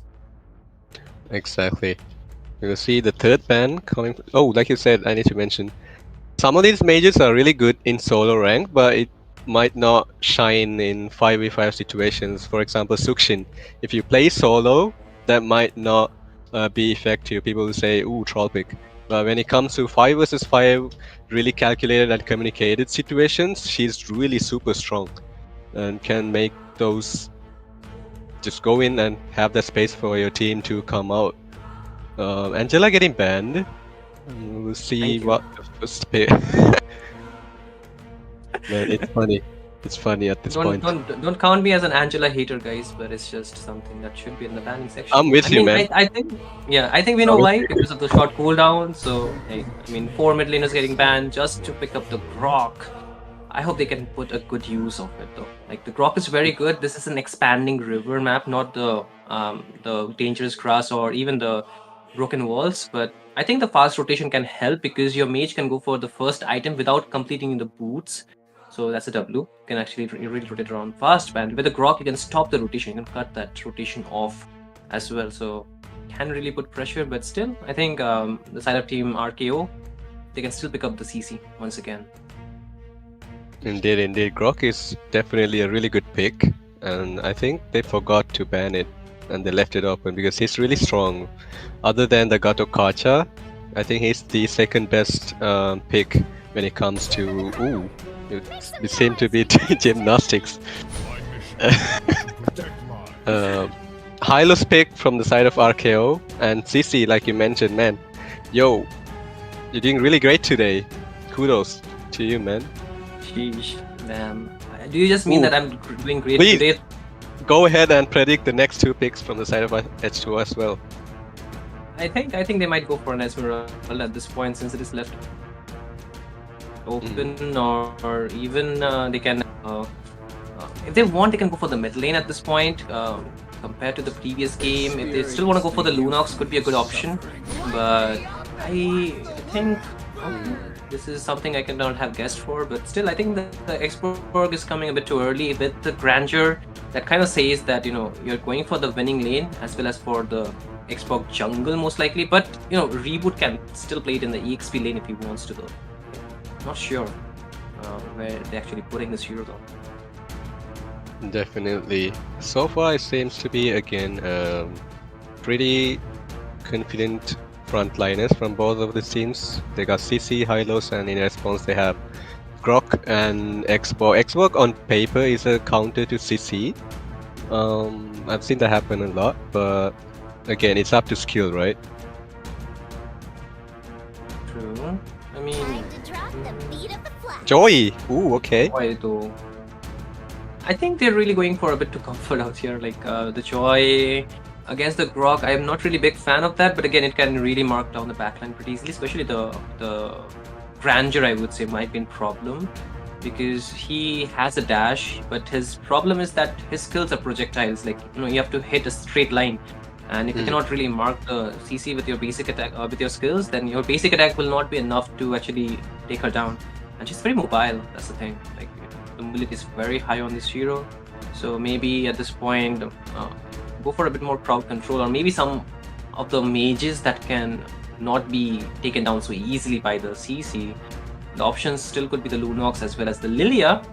Not too big fan of the Lilia in this current meta, but still it works very well against the high HP targets, especially the Hylos, I would say. Indeed. Like Lilia, I think this Major has been forgotten for a while. Man, I'm struggling to remember the name. The one that can teleport. That's still a Louis. Yes, W. Thank you, man. Still a really good pick against this. There's one more, there's one more. The Zetian is also like kind of forgotten, right? Because it can give the vision, it can give the slowdown as well. Not the slowdown, but the stun as well. But it lacks the damage. So you need something that can deal the damage at the same time while giving you the utility. So it's either maybe the Lunox or the Lilia. The Lunox gets banned though. From their side, I'm kind of surprised that they are the one who banned the Lunox here. Like, thought it could be a very good pick, maybe. Indeed. Why I said Luoyi, Lunox, I'm confusing the two. Luoyi is a good pick here because you can. Joy really needs to scale, and the CC, Hylos, Joy, they seem to be not really separated at times in the expanding river because you're not really together all the time because Joy rotates really fast. So if you are able to kill him before the major team fight, so when he's taking the buff, for example, say you go 5-man into the blue buff and just kill happy birthday TNC moment onto the Joy. Take him out of the picture, not let him snowball. That can really help. Get rid of the Fredrin. I don't think the Fredrin is a good pick here. I would prefer an assassin. Well, like you said, Lilia is still an option because the side of RKO seems to be a really straight path engage with Glorious Pathway. You can just keep dishing out the HP based damage and shred the front line. Lilia is still a really strong pick. Honestly, I would have loved the Belric this game against the Joy. Like, that would have been a very good counter. Like, the Belric can stop the Joy on his track because anytime the Joy actually tries to go in, the Belric ultimate can really stun him on his track. That's one thing. Other hero that can counter the Joy would be the Fredrin, so that is another option. Yep. But man, oh man, what are they cooking the side of team H2? Oh, they are banning 5 of the mages and one more from the side of team RKO. Like 6 mages already, no, actually 7. I forgot the Angela. How can I forget 6, about Angela? 7. Brain rot. 7 mages banned. brain rot for sure. What does this leave us with? Like we talked about the Louis, the Lilia, Idora at this point, maybe can work against the Joy, maybe. I don't know. Vale, oh yeah, we forgot about the Vale from the previous day actually. Whale or Valir? Vale. I think H2O they pick up the Vale, right? The other day. Oh yeah, Against, Chaos. So which did not really work out. This is one of those moments that really tests your hero pool. They're putting, as you said, 6, 7 stop. 6, 7 major for jams. We can see this is one of those moments that really test your hero pool on these pro scenes. This can happen. We can see even players like Kyrie, they commit all 5 bans onto this one player because they know they are the main carry, which can work, which can really work, which can really make a difference. Yeah, we will see what kind of creative pick. They take away the savior. very risky, isn't it, against the Joy? Okay, yeah, that's true, but like I said, it's a really one path engage type of draft for the side of Archeo. Like they're all going to be marching down straight, so Savior can really alpha. Yeah. Alpha, really. Oh, okay. Time to throw away places out of the window. Ooh, this is the decisive moment. What is Jams gonna pick? I am hearing someone, some prophecy coming in the voice of Odette. So I don't know if Odette gets picked here. I'm just gonna, just stand up and walk out of this room and not cast this. Vexana? Maybe. Could be working as well. What about the Faramis? I don't know. The Faramis can be a good hero. Maybe the Valentina actually. The Valentina could be another good hero to actually go for. They can actually get the tech charge as well as the last insanity. So maybe either of the two, but let's anticipate what they can actually pick. You can see the production really rooting for Odette. Yes, oh, Valentina! Valentina it is. And Shinryu, W Shinryu, man. Man, W analyst. You predicted a lot of picks this match. Man, you're cooking. I don't know what kind of deals you made, but you really need to keep it up. Looking really good for you, man. You know what? I'm not the analyst at the place I cast. I'm more of a PvP, but the people that I do the casting with, they are some W analysts, man. They have really, put these things in my head, like, if this hero is there, this hero will get picked. So W to all the casters that I cast with, man. They're really goated. Yeah. Talking about the draft from both of these teams, the side of Archeo, the main damage dealer seems to be Joy, which I'm not really sure about.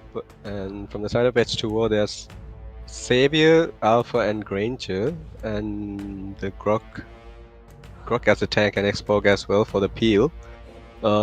Comparing those alone, I think H2O will have a better start when it comes to team fights. But if they last for a long time, I think Archeo will out-sustain the side of H2O. Just like that, we will be heading into the second game of the day. Will it be a clean RKO for the side of RKO, or will H2O be able to make a comeback?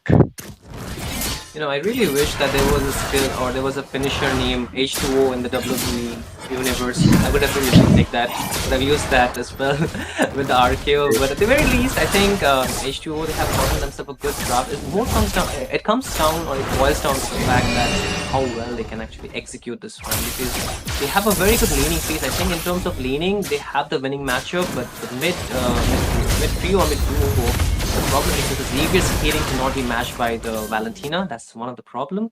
Second, they have really less amount of crowd control abilities. The side of team H2O, they have really high chain CC, if we can talk about that thing. So that's one of the things that they might struggle around, but if Jams can actually pick up the tech charge or even some other skills, that will be a problem. But mid lane, Dilshan is actually walking up like a the main protagonist, but he needs to back on as well. The main character aura, with this gorgeous skin, it has that aura. So we will see if he becomes the main character. That would be really comical, I would say. So take a look at the emblems. You can see multiple Festival of Bloods. Though I said the side of Archeo will have an upper hand when it comes to prolonged team fight. But I see, ooh, High Loss getting bursted down. Will he be able to escape? Oh, what? He actually walked out now. There comes a counter engage. Oh What? no! He Kumar. That could have even gotten worse, but they're still waiting for it. Oh, CC Bank wants to go in on towards Dilshan, but does not have the damage yet, and also it's not level 4. So just wait out for his turn. Turtle will be spawning, and team, I think, RKO, they're already walking on towards the 3 turtles, it seems. Indeed. Oh, what? Nikki? What? Wait? Oh, what? That's the first. That's the first time I've seen a Grog steal a turtle with that wall. Excuse me? Did I see that right? Honestly, this is the second time I'm looking at this, honestly, but hey, W, Nikki for taking that for his team, but again, now they come for the engage. They should read it out, I believe. The wall comes through, but no tech charge available. A bit too late, but still. W steal, man. W steal. Nikki, the MVP. I was not expecting that. Actually, first time seeing. Ooh, Valentina getting some damage. Tech charge. Ooh, 2 tech charges being used. But he will be able to escape. The main character protagonist with his hands in the pocket, doing a lot of damage. And Jans backing out safely. They will be able to get a bunch of gold from this turret shield. So he will go back into defend. Yushan will safely back. What is this Uranus doing? Is that a German car in the international scene? Hey yo! I think he doesn't really care at this point. You can see just, Mercy just doing the Uranus thing. But who's gonna punish him? The Alpha is there, but Shripati might just not want to commit for that, and he might just take advantage of that. There are 4 members already distracted for just to stop him, but I think at this point it's very difficult to stop the Uranus. Are they losing sight of the main objective in this game? That is, stopping the farm, some of the members? Oh my goodness, he goes back in for the same thing. You can see Moon getting shredded down. Spear of Alpha being already used. Jam's doing a lot of damage on the backline. Tech charge seeking up Wing. They still go for it. Take a look at Reboot. Oh no!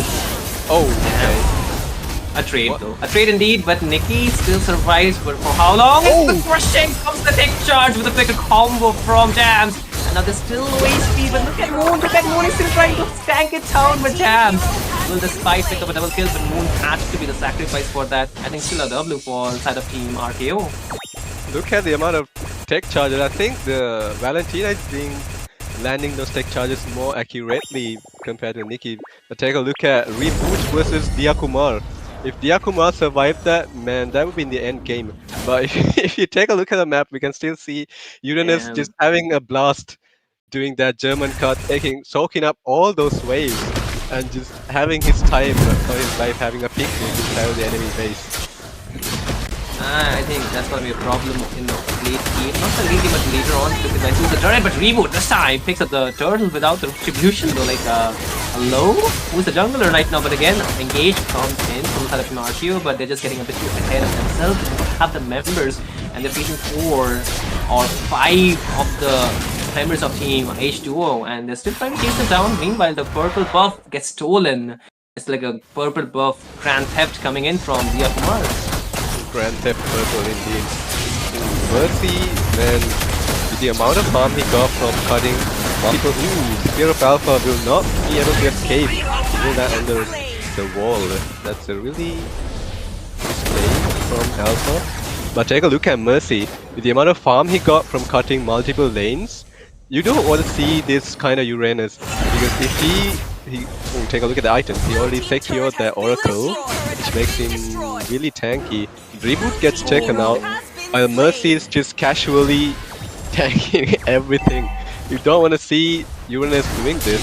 Man, out of H2O really gotta address this Uranus and do something about it. But what can they do realistically?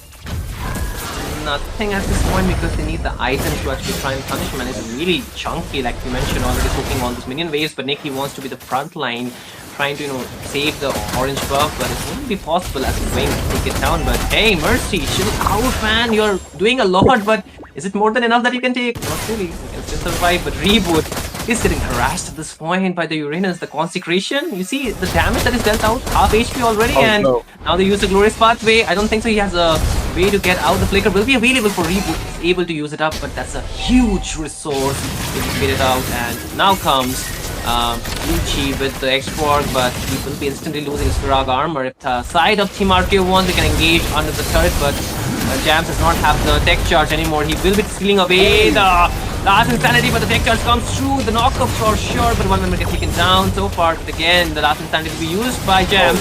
But here comes Shripati with the damage, with the taunt or the Terrify will be there. And the side of Team RKO should be walking out intact with their lives. But the turtle is something they are losing sight of, and Diakumar will be happy to take it down. Yeah, we can see Diakumar really controlling the opposite lane because they are just having fun at this point at the bot lane.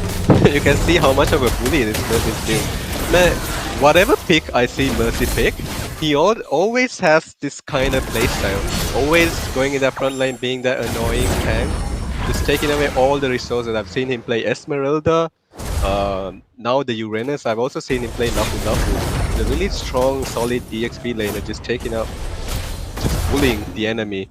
He can't even kill anyone, but he just baits out all the resources.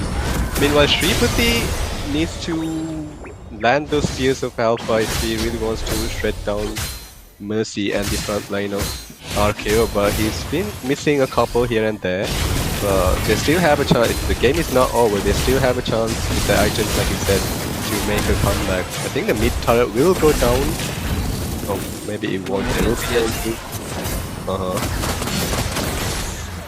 But onto the brighter side, you can see the Holy Crystal will be picked up already, and this is looking a problem because that's a joy.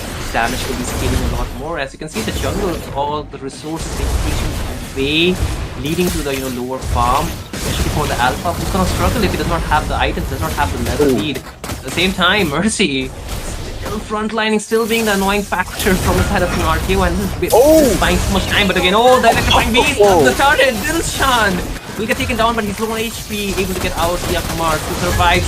But look at the damage from Ring. Shripati cannot even survive at this point, and now the Grok is trying to sustain, but Nikki, he's too squishy without those items. Here comes Uchi, does have the last insanity, does have the Frog armor, but he's against Mercy, who can really instantaneously heal back up. So can Ring with the Yo-Yo Blitz, but there's nothing much he can do. But the HP is really jogged down low for Mercy, but again, the heal, the passive from the Uranus will be enough, but Nikki's back to the front line. But what is happening, man? Like, I'm still questioning myself. Like, I'm just seeing Mercy going in and out with the HP region, and that's about the entire, I think, past few minutes of the game. Shripati getting really low HP. Take a look at Grange's stacks here. He's at 200 stacks so far.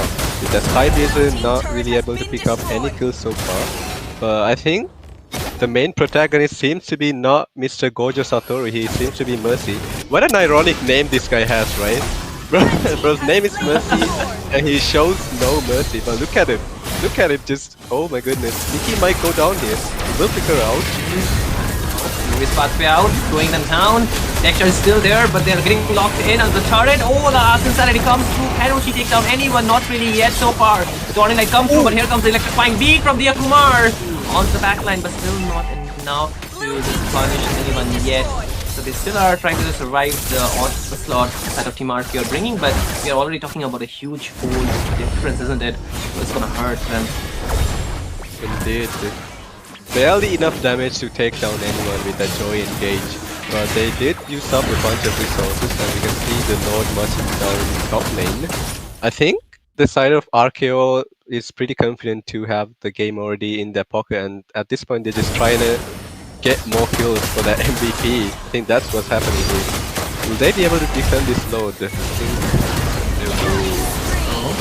Oh wait, Champs takes down 350, and now onto the backline. Mercy is gonna be just poking them down while the rest of the team will push down the tier 1. Here comes a very good tech charge, but who's gonna convert it? There's nobody available out there. Nikki will be falling, and there is Uchi with the last insanity, but not enough damage. Jams is really low, but able to get out of the harm's way. The Holy Defense will take down the minions, but more marching down from the top, and the bot lane, they need to clear it out instantaneously, otherwise the base will be getting left open. Here it comes more waves, but it's getting still cleared out by the members of Team H2O. They're getting the push, or they are getting the defense that they're looking for, but still members will not be surviving. Reboot gets taken down, but Diakumar will be getting punished. But he finally picks up 1 kill after a very long time. 3 members still standing around there, but can they push the base is the question. As 4 members from the side of Team H2O are still there, but more waves comes in. Here comes Jams back after regening its HP, the inhibitors from the mid and the bot lane still stand. Is getting still cleared out with the Dawning Light, with the skills that they're using, but again the regen is just too unreal. From the side of Team H2O, not H2O RKO, but again, Yuchi will take down Moon. That's the front laner down, and now they can defend, I believe. Wing is on H with the Dawning Light connects and takes them down. A good one. This time around, the scaling is finally there, but again, Uchi is really low, does have the mortality, will be backing off, but the side of Team H2O, they decide on to chasing. Nikki is the front line, but still Mersing is healing it all back up. I think it's just, you know, a bit of poke, nothing more than that. When late game, save is no joke. If he gets his items, they can really turn this match around still. You can see him already making a massive impact with the Lightning Truncheon. But take a look at this team fight here. I think the side of RKO overextended a bit, and I'm pretty confident that Mercy has not died a single time yet. You can see that perfect ultimate by Xavier, and the reverse ultimate by Jams almost taking down the immortality of the Xbox, but just not enough damage. It's gonna be the second Lord. I think they might try to contest, or maybe we can see a Nikki wall steal again on the turtle. He's already going in a bit closer. But take a look. Take a look at that. Uchi is also the front line, but they're getting zoned really heavily. But again, backline though, you can see Wing trying to do a God's work, pushing down Dilshan. It's 1 HP, cannot even use the Dawning Light. Wing takes him down. The Lord is still not taken, and now Team H2O, they're getting pushed back inside the base. Nikki will be falling. A flicker out from Reboot, but Shripati will not be surviving. Uchi lost his immortality already, and now the base is wide open. I think this is the moment for Team RKO to end this game, and it's a 2-0 to their side. A victory confirmed. Man, a 2-0 indeed. They just marched down the side of H2O with no mercy. Man, what a dominating win. That was a clean RKO, clean 2-0 for the side of RKO, taking out H2O. H2O, they barely gave any chance for them to try to make a comeback, but they just barely fell out of damage and that engaged angles they had. Take a look at the game MVP for the second time. The first game he was the MVP still, I think, and the second game as well. Jams taking the MVP with 67%.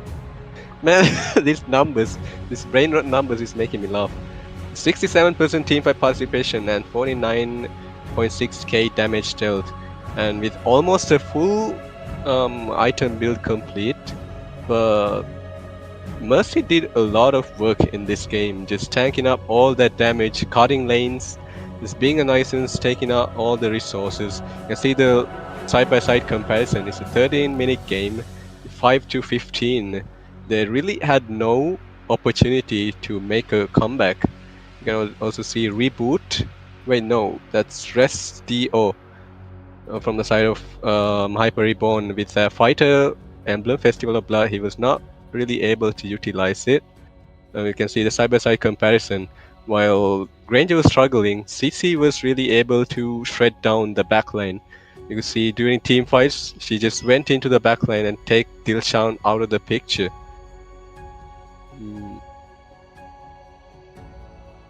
I think that's really a bit. W, I would think.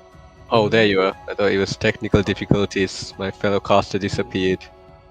No man, like I was just, you know, I was just giving you a moment after doing that PvP. Kind of had a stress on that, but again, like you mentioned, I think we did see a very, you know, brawly game this time around, mainly because of Mercy, you know, kind of accumulating that lead early on, which kind of helped the side of Team RKO to snowball in this game. I would say we saw, you know, a lot of tech charge being flying around the map, but I think the one that made the difference were from Jams, most likely. Indeed. Because for the side of Team H2O, they were not really able to convert that.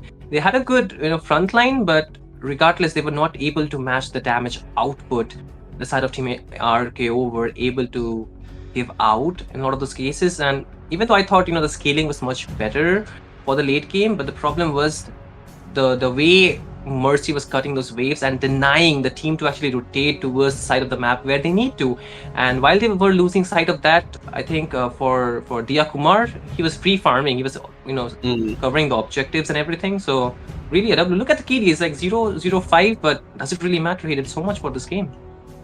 Indeed, the KD doesn't matter if you have a massive impact on the game, right? Like you said, during those big team fights, we could see Dia Kumar just controlling the waves, getting those pushes going. Um, like you said, Uranus was also just cutting every lane, prohibiting from the side of H2O to have that push opportunities. What it was definitely a dominating, really confident game for the side of RKO. You can see the highest damage taken. Well, like you mentioned, I saw a really good tech charges from the Valentina compared to Nikki. Oh, but need to mention that Turtle Steel. But other than that, he was really struggling to find those angles to land those tech charges, while the Valentina, on the other hand, Jams was making those flicker tech charge plays, escaping at one point, and those 3-man knockups. He was really doing work on the Valentina. It was a really good pick, although I doubted it. I think what he said to his team, like, hold my coffee, I can do this better. Like, that's what he just went in and proved, right? Like, every time, I think it's not just the tech charge, it was with the flicker combo that we looked at, right? A lot of those times.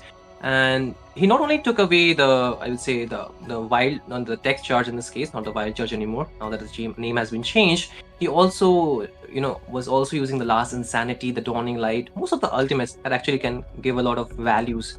Yes, the dawning lights were not that perfect, but I think the last insanity, some of those times were used as escape tools. Even the wild charge in the first couple of minutes, I think it was used as an escape tool when they were trying to engage a 2v1.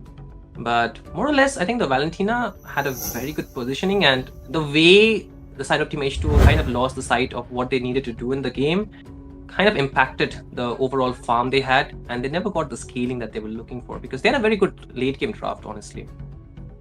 Indeed. Both teams played really well. Take a look at the live group standings for both of these teams. RKO on the top. Larry used to be at top, and they fell down a bit. I'm not sure how that happened. But the side of H2O with 3 losses at the lowest spot in their group. And on the group E as well, Catalyst at the bottom, really bottom. That's looking really bad for both of these teams from Sri Lanka. But on the other hand, the top positions been taken by Bhutan from both groups. Really good players from both of these teams, doing a lot of work. You can see Balti doing fan service in the chat. But yeah, as we said, we got a really interesting game coming up next, and a new set of casters will take it. It's gonna be really exciting, really fun. And Shinryu should do the outro. Okay, you want me to do the hard work of the night? Alrighty, sir. I'll take charge at this point. I do not have the tech charge, but I'll do the outro charge as well. But again, ladies and gentlemen, this is the True International that you're watching. This is just a teaser tournament. The main action is yet to arrive. So feast your eyes while you can, because events like this, tournaments like this rarely happens where 6 nations will be playing together under the one platform. So yes, there will be some unexpected, outcomes of the teams that are, we think are top in our region. But when it comes down to the South Asia itself, right, it can be very different. So, don't mind about the results. Just enjoy, the game as it is, because that's what we are doing here. We casters, we are just having fun as well. We are also getting the time to interact with, people from other region as well. So with that in mind, we will be, hoping that you come for the next game for sure, because this is a warning. If you do not come, then it's gonna be a problem. I'm gonna come to your home and just kidding, guys. But hey, do be there. We will be back in a jiffy. So see you on the other side for the next match, guys.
Welcome back, ladies and gentlemen. It's me, your boy Hades, along with Debbie out here for this match 3 of day 6.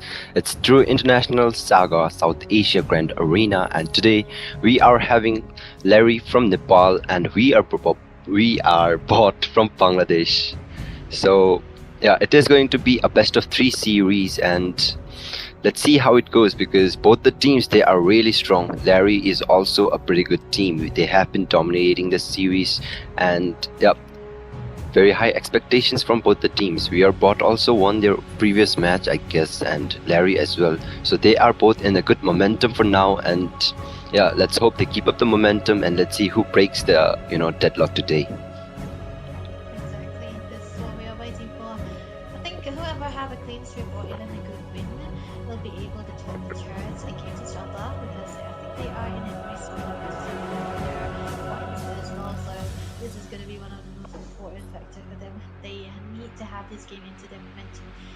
In the point system, in groups, the amount of wins you have is definitely going to be affecting your points, and I think a clean sweep is always the way to have a good point too. And we can see today there is a formula for today. Funnily enough, everyone has been clean sweeping, so we might eventually see a very similar kind today. So let's see how the draft will be looking like, because I feel like both of the teams are ready.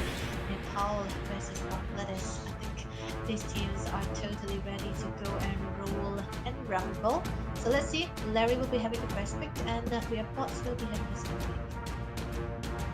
Yep, indeed. So it is Larry on the blue side, and we are bot on the red side. So let's jump into the drafting phase, and let's see the first phase of the draft.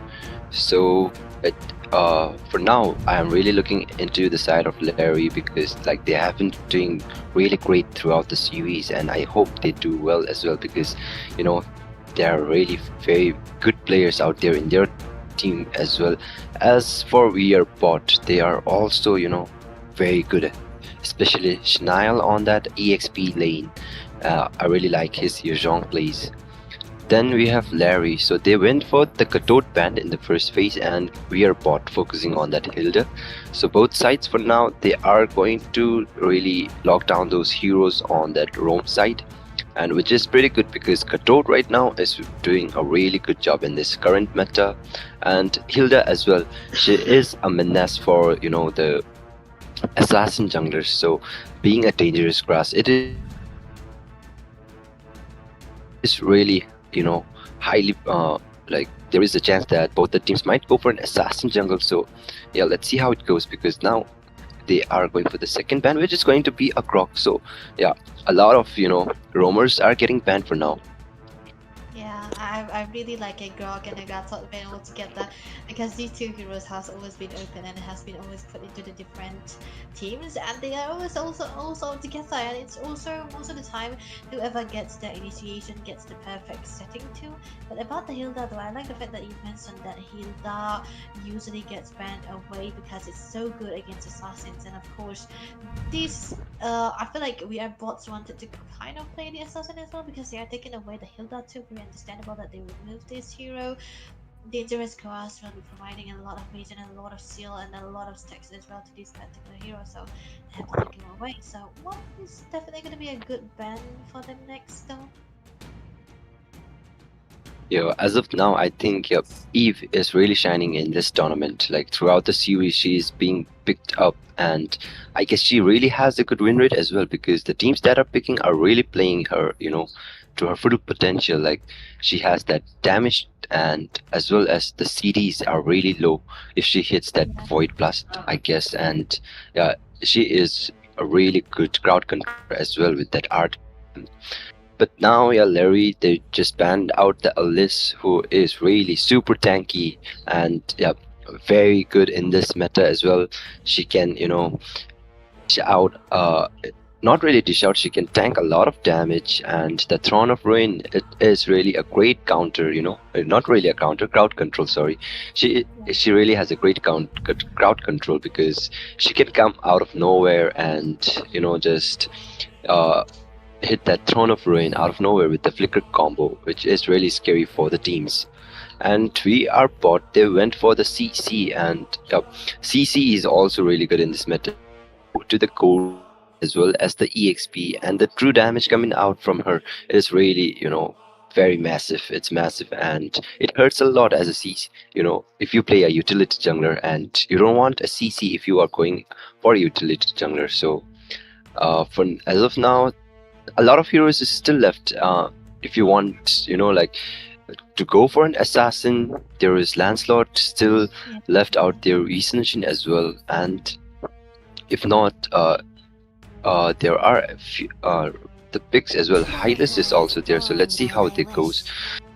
Oh, so Zushin was left, so Larry went for that first pick, Zushin, and for the side of VRBot, they responded with the Esmeralda. I really like an Esmeralda when it's picked into the second phase rather than the first pick, but I'm not complaining because we are bots. I feel like they know exactly what they are doing to this hero. But the Zushin completely being left open, I think that is a very big mistake. You cannot really play against a Zushin when you want to play a Zushin. I feel like they are forced to pick out any other assassin from the hands of their bots, so that's gonna be the joy that they come through with. So now the Hilda ban makes sense. Okay, so I feel like the Hayabusa could have been a better option than the Joy, but I'm not complaining because this also is a hero that can be a great damage dealer when it is gradually getting out of bounds. So Larry now, they have to pick out their heroes. They can either go for the Hayabusa into the assassin to hunt it before it bent away, because the Lancelot can be a good option too, but against the Joy, I think the Lancelot gets outskilled. Thorns remain. What is gonna be should good here? petals Okay, fall. never mind. They really wanted to go for the Lancelot instead. Lancelot is really good. For me, Lancelot is really good because, good, he can dish out the damage, and if he goes for that utility build, he can even sustain it in the team fights.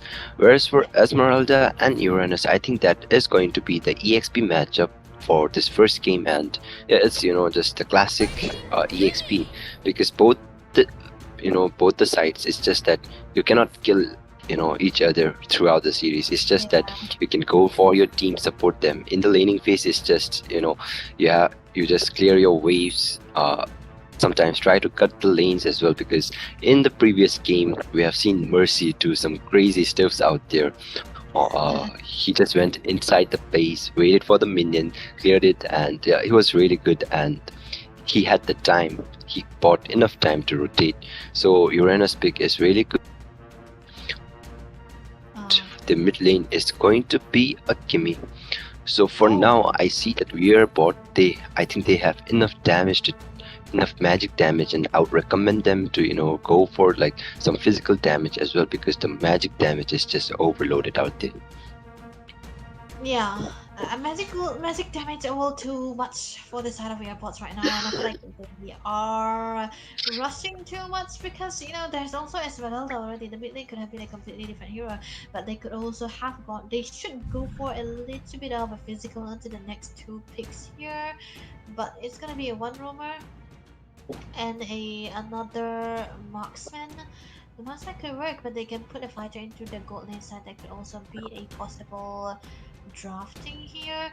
But yeah, I think the Uranus, I don't know if it's a good option to go against the fire side. It's still gonna be dangerous, but nevertheless there's still time for them to regenerate if they have a good way to pick out the heroes into the last phases. So they remove out the Ruby. They were expecting a gold lane fighter.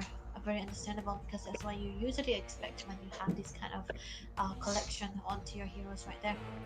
But onto the other side, the Khalid already banned away. Okay, this is a good momentum hero that you want to ban, but I don't really see the factor of the Khalid that can come true for the hands on Larry though.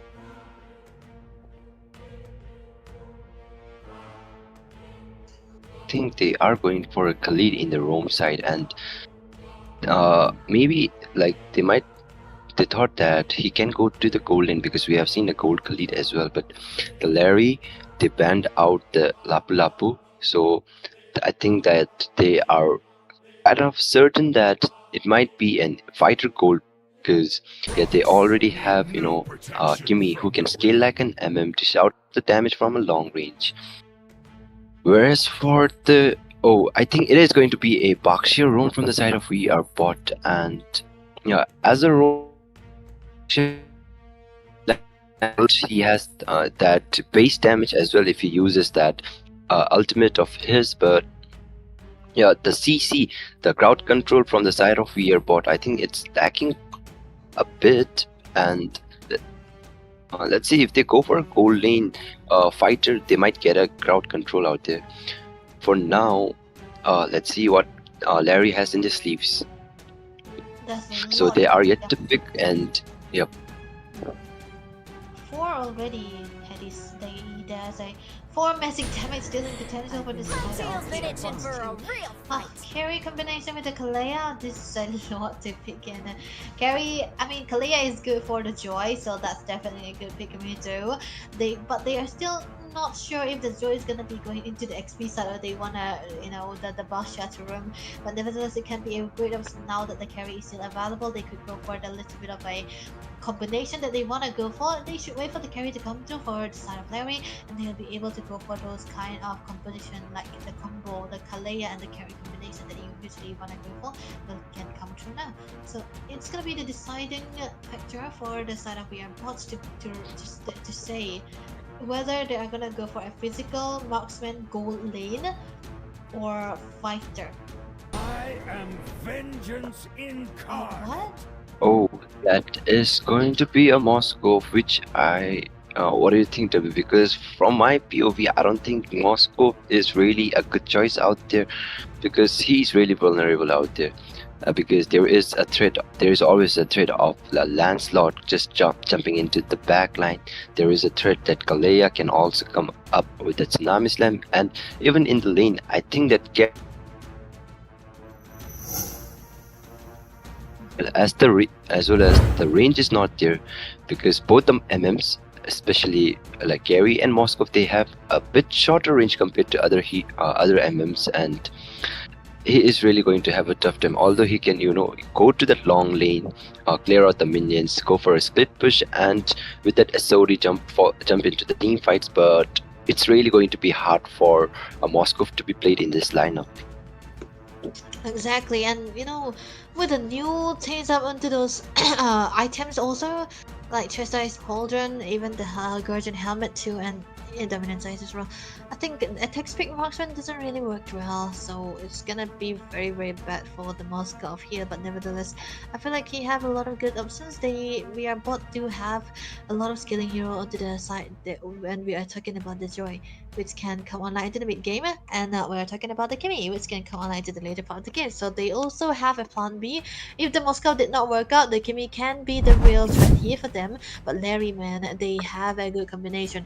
They have a good setup for themselves. So let's see how they will be able to perform in this tournament so far. Ladies and gentlemen, let's head into the Land of Dawn. This is gonna be Ace AGA that you are witnessing. Best of 3 series, the last one for today. It's gonna be Larry going against the bot. Yep, it is going to be Larry from Nepal and we are bought from Bangladesh. So for now, I think Lancelot just missed that puncture, the miscalculation out there, but yeah, he went. That was a little bit of a break up into the momentum. Onto the mid side, I think they are able to have a good chance in going for a little bit of a combination here right now. But nevertheless, let's check onto the emblems for Tenacity for the Lucian, as well as the Uranus also. There's gonna be a lot of the tankiness coming through from this side of Larry here. Meanwhile, onto the other hand, we have a Spellvamp. It's actually one for the Spellvamp, I think it usually do, but look at that date. Okay, so Flicker already being used by the side of a Korean guy. I really don't know what you are going to pronounce, so I'm just going to call him the Korean guy. Korean guy. I think it's Chinese, man. Okay, so whatever it is, maybe a Korean or a Chinese. The the flicker already being burnt, so I think this is not going to be of any contest. Esmeralda is directly jumping into the back line out there, and she's going for the poke. Zushin also used her ultimate out there, Crimson Beacon already being used, and yeah, first blood for the side of Larry. Runar gets the first kill, and it is Sir Demon Flex who gets taken down. So a turtle for a kill right now. It is still a good trade for Larry because Gary is Mm-hmm. Yeah, to snowball. Runar. Yeah, that's what they want to do. Runar onto the carry, able to get the first items with the boots here. They'll be able to get all the damages done, so he will be closer to the farmed. Rather, in comparison to the side of the carry, that's really not to be fun. Never mind, he played both Leia. Tsunami Slam already being used out there. Very low Shania, but the Korean guy gets taken down. Leia gets taken down out there. Shania also gets retaliation is out there. Win-Win is very low, and he also gets taken down by Destroyer out there. Okay, SOD landed, but Rohan decided for an EXP, and I think it is a better one for the side of Rearbot. I think so too, but hey, there might be Runar flickering away. Look at that! Oh, that's gonna be the last hit for Destroyer. Taking Runar down onto the carry. That was what they wanted to go for. Take down Runar as early as possible so that the most powerful Ruhan here will be able to have a good turn. And I feel like this is gonna be a good start for the side of we are bought here yet again, because this is gonna be a neutralizer into the XP lane side. The faster the rotation, the better you're gonna be having the momentum. So this is definitely gonna be putting everyone in a position where they wanted to have a good clearance onto their minions so that they will be able to rotate rest. On the mid lane right now, Karium, I think it should be Karium. He will be able to get all of those kills so far and far, but the turtle is already up. Yep, the turtle is already up, and Win-Win is very low, and he gets taken down very early. And it is still going to be a turtle for the side of Destroyer. It is Destroyer who takes the turtle. We are bought 2 on the turtles, and here I think he might be in trouble, and yes, Simba gets taken down as well. So it is favoring We Are Bought for now. A turtle and 2 kills on their hand. That looks really bad for the side of Larry. So here we can already see that electrifying bits from Joy really chunk down the HP of Win-Win. I think that is kind of creating a momentum for them already, because that's going to be a 500 goal lead that they're going to be having right now. That's a very, very good one too. But that is going to be accumulating down the 2k gold leads into the hands of the AirPods right now. So the Pekko factor here definitely into the good hands right there. So I think it's going to be into the hands of Larry whether they do really want to go for an engaging attack. Kalea. That is a Purify being used already. Here Shanks gets taken down by Win-Win, and okay, it is electrifying beats from Destroyer out there chasing down Win-Win very low, and the Korean guy jumps in. Uranus out still there tanking up. Oh no, it's gonna be Destroyer, man. Taken down yet again. I think he's out. Nevertheless, that might be Snile taken down. Runar able to grab another kill on her own. That's gonna be another option that they really wanted to go for. But looking at the middle side from the gold ranking, Destroyer onto the top row, followed by red here, the Sanks. That's a lot of we are bots into the gold ranking here. Nevertheless, the minions eyes lit up by the side of the gold winners here. Simba trying to get all of the damage done, but right now Demon Flex might be able to get away. Bottom lane though, that's a wasted ultimate going through for the side of Kareem, trying to get a kill on the Destroyer, but it will not be enough because Runar was taken down very low. But onto the other side, the turret is already being burned down. The Paragon is already up. Already being up out there, and it is Win-Win. Larry who is going to start the turtle, and already a half HP out there, and Destroyer is yet to come, and it is Win-Win who gets the last turtle. And Crimson Beacon already being used. They are chasing down Shania out there, who is very low, but let's see if he manages to escape because she has the moment speed. But yeah, that is Shania caught down, but I think she might be able to escape, and yes, she does. Destroyer coming from the backside, and it is Simba now who is very low, and he gets jumped down by Destroyer. That's a kill for the side of Earbot. The Korean also very low. He might be in trouble, but yeah, he has that mobility to escape from the fight. It was really unfortunate for the side of Larry. They could not take down Shania. I mean, if they could have, it could have a very, very good option for them right now. And I think that could have been also a big factor for the side of the bots too. But I think Sunil is very ready to try to go for the team fights here because he's definitely out there to the top here. But then again, that might be a little bit of a something into the mid side for Sir Demon Flux, not able to do anything just yet. All he had to do is try to stand to the front line with the soul damage tanker, and they will be able to go for the re-engagement. He has the Turkish response, which they usually want to play around with. But I think Larry decided they are trying to find something of an objective playstyle here onto the bottom, and they are able to secure onto that turret there. But the top lane is going to be taken care of by Destroyer too, so that is really going to be a traded out compensation here and there. But still, the goal lead is definitely into the hands of we are bot, but it's not equalizable. It can be reached upon by the side of Larry if they are able to get a pass done. But it will be also ready for the hands of Luhan. He will be able to get up the damage done, but then again, that's gonna be a Holy Crystal for Destroyer very, very early on there, I think. Yep, that Holy Crystal is really going to hurt. Tsunami Slam for Ruhan, and Ruhan escapes with the Flicker. Esmeralda jumps in with the Falling Star Moon, and she is very low and gets taken down so easily by Winwin. The damage from Winwin is really insane. So it is going to be Winwin who gets taken down, and the Lord already is out there.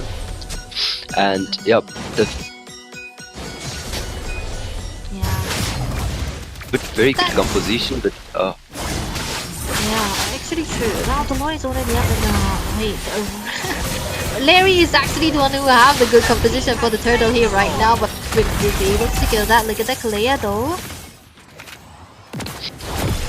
yeah, in the team fights, I think I really recommend the Galea because she can heal up. She has the stun as well, but if you're leading, it's really good. But the thing is, the synergy out there, because a Galea and a Zushin combo, which I really don't recommend, because along with the Galea, you really need to pair up something with a high burst damage. But I think that's going to be up with us with Winwin's Lancelot as well as Runar if he gets the item and if he starts to really hurt in the later phase of the game. Tsunami Slam already being used, and it is Sir Demon Fix who is very low out there. Crimson Beacon also being used, and yeah, it is Korean who can. Korean. I think I can read a bit of Korean here. I think it's Korean. Korean, yeah. Korean. Should be Korean. But yeah, that's gonna be a second build for the hands of Simba right now. He'll be able to get the Oracle. The Lord will be taken care of by Ruhan onto the bottom mid side, so there might not be a big issue they really wanted to go for. But onto the mid side as well, Simba might have to poke out onto this consecration right there to survive all of those onslaught too. But wait, dominance eyes onto the hands of the Bashia.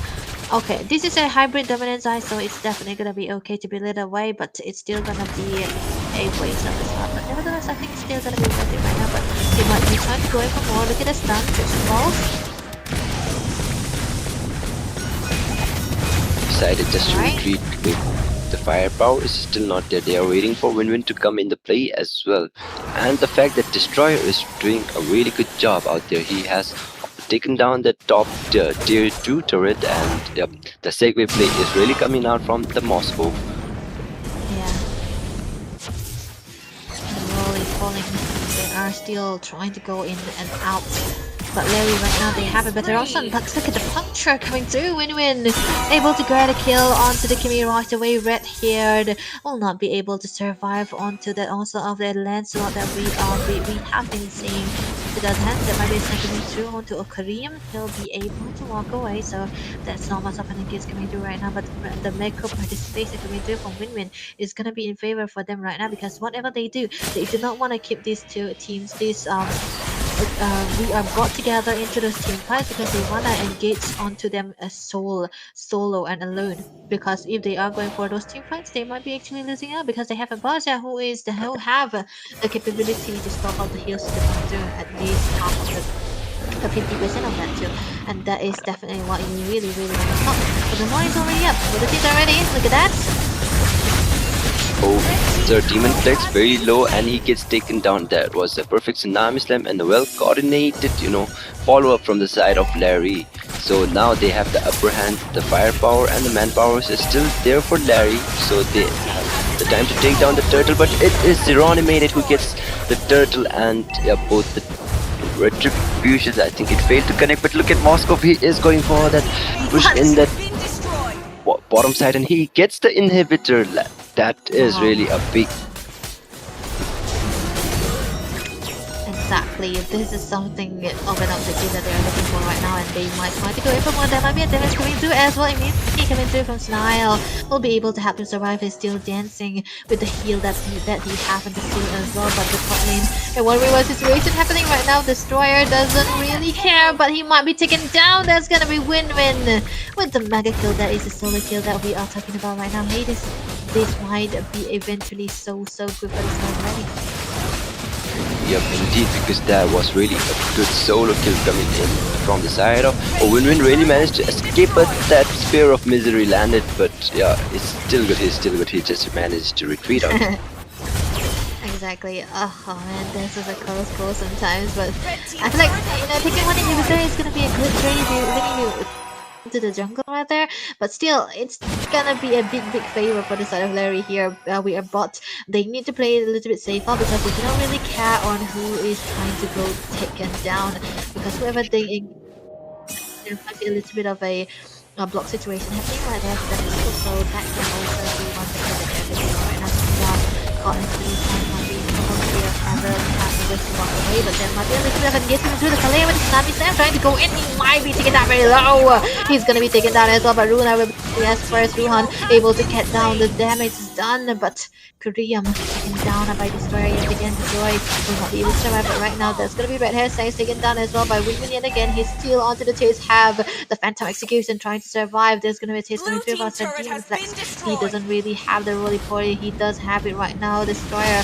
trying to go in from the behind, trying to get a stun on the Wingman here yet again. He does have this Phantom Execution here, trying to go in for more. He will be able to survive, but not for long. There's gonna be the shutdown kill coming through with the side of Star Demon Flex, but onto the other side there's gonna be a 1v1 situation happening for Snile and Simba here. This is the Uranus and the Esmeralda, man. They are not gonna be dying anytime soon.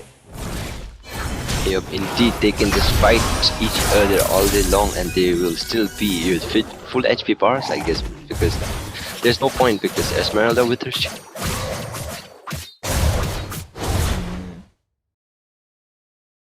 I think she already got the Chestai Cauldron, so that can also be a helpful item because the damage is done.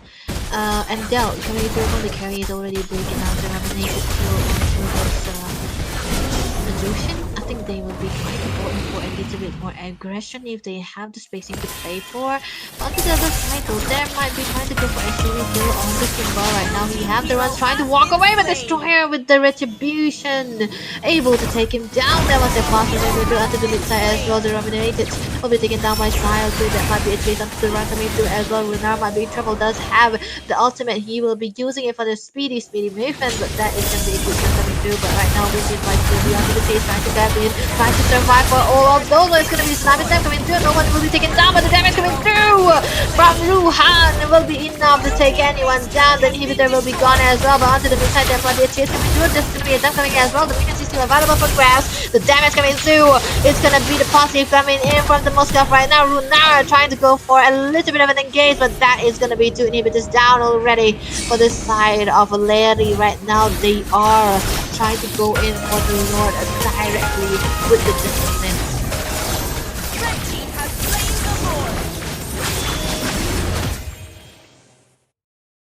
There's a good disengage that we can see right there.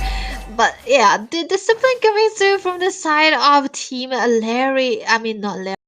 VR bots is definitely up to the power, man. You could have directly gone in for the aggressive movement. They did not have the waste for the minions, but they went for the Lord, and the Lord is what they're gonna be taking right there. And we can see the Lord is rushing into the mid side. There might be a late engagement for the side of Larry right now, because at this point of the time, Runar is already getting out the damage is done. He might be able to get out into the top lane side as well. That's one needed at the last minute. Down, but this gonna be some bigger pop as well. There might be a re-engage coming through. The damage is done. Killing free. Destroyer right now, but the base is completely wide open. That is gonna be a successful wipe coming through from the side of We Are Bot, and they will be able to get the first win, ladies and gentlemen. We have your winner from game number 1. That is gonna be We Are Bot onto the red side. I think Hades. Oh man, that was an amazing execution. Amazing scenario that we have seen in the side of Bangladesh. That was there were ways for the side of Larry, for Nepal to come back to, but then again, there's always Bangladesh who are stopping them from the tracks. Always trying to see whether they are going to be going in or not. But hey, we have the MVP for the day.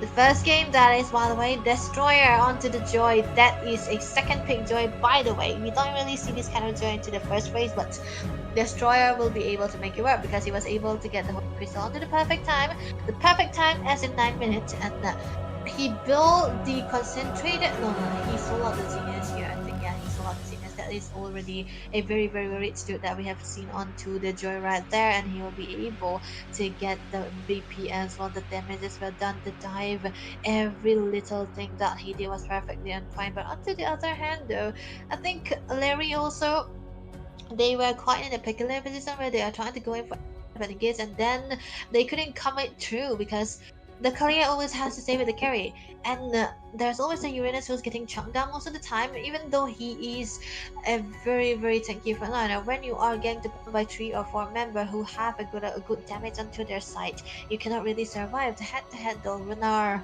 going against Ruhan, that is the 2 marksmen that we are talking about, both having a decent amount of damage is done, and also a good goal for both of them. I mean, Runar, he did win out to the early game, but Ruhan, the damages that he had with the Trinity build and the extra penetration that he built away was perfectly well done. But the jungle side, the Win-Win, doing a massive job. He was there all across the places, but he wasn't able to find ways to try to capitalize onto the goal lead that he had, because Destroyer at that point of the time has been destroying every one of his bad guys, and yeah, you cannot really have those kind of combinations when it's bad. But I think it's amazing that I feel like it's really a comeback for the side of We Are Bots, because they were losing out to the early game. Runar was winning into the lane also, and then they popped out onto the roam here.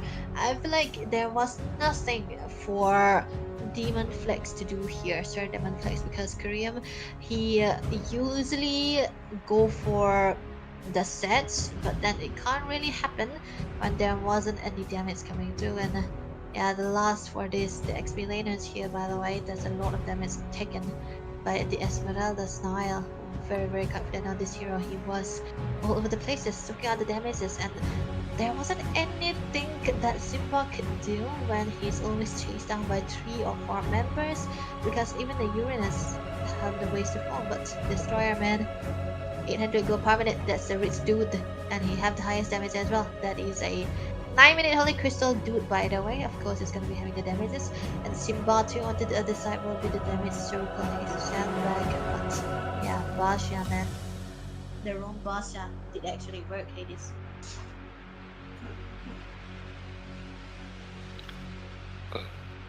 What? I can hear you though.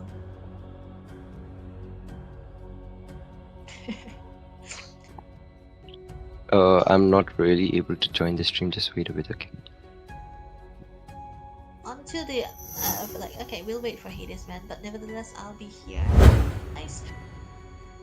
Well, that was one win already secured by the side of Real Bots. We were having a discussion with the backlines that these two teams are actually equal onto their skill set, the skill levels, and Hades actually mentioned that we are bots have a good macro too. The way they were having the synergies and the disengages and the way they have the disciplines too, and I think it was perfectly showcased here in this first game.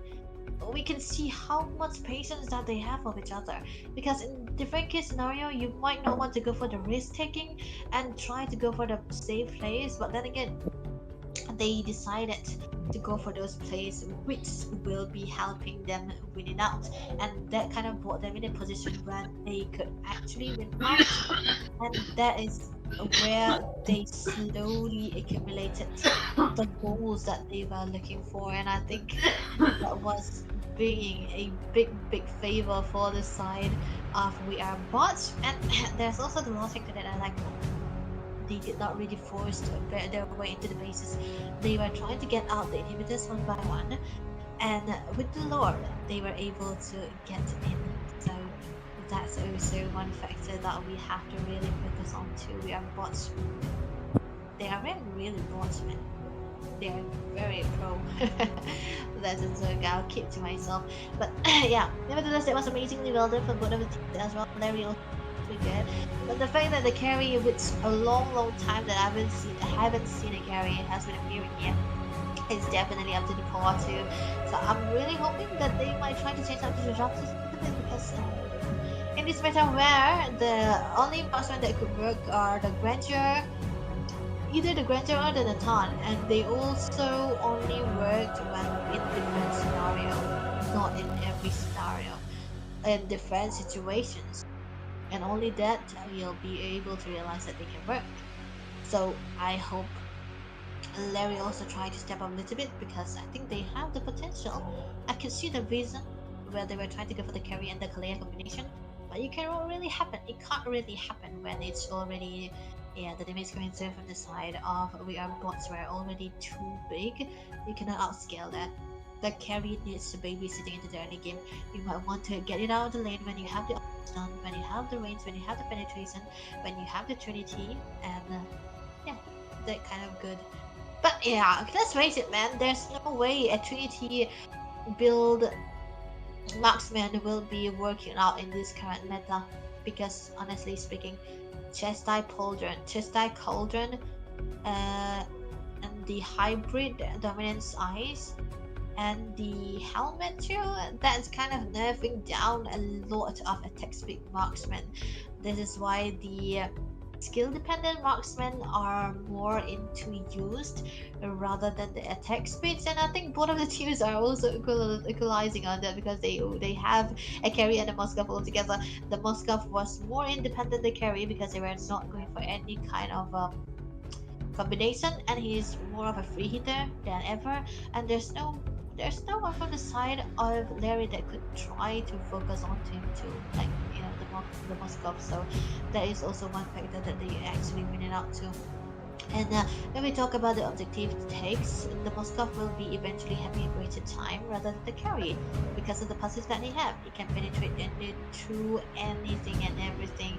But that is why you want to prioritize onto the Moskov, but I still gonna be hitting out onto the attack speed heroes in this current meta. You really want to focus onto the skill set heroes rather than the attack speed, so that you will not be getting countered on. Any hero can counter on the attack speed heroes now because of the items. And we could see that Snile was already building out the Chestai Cauldron to try to have the damages on, to try to narrow down the damages that the carry will bring through. Lunar will not be dealing any damage onto her anytime soon, and that is also a big factor. Oh, finally. Alright, this is bad, guys. Yeah, I think the server just kicked me out. Wow. Alright, we forgive you. It's a server. Yeah, I think Hades was just too cruel to the people out here. Oh my god. Alright, I can see that.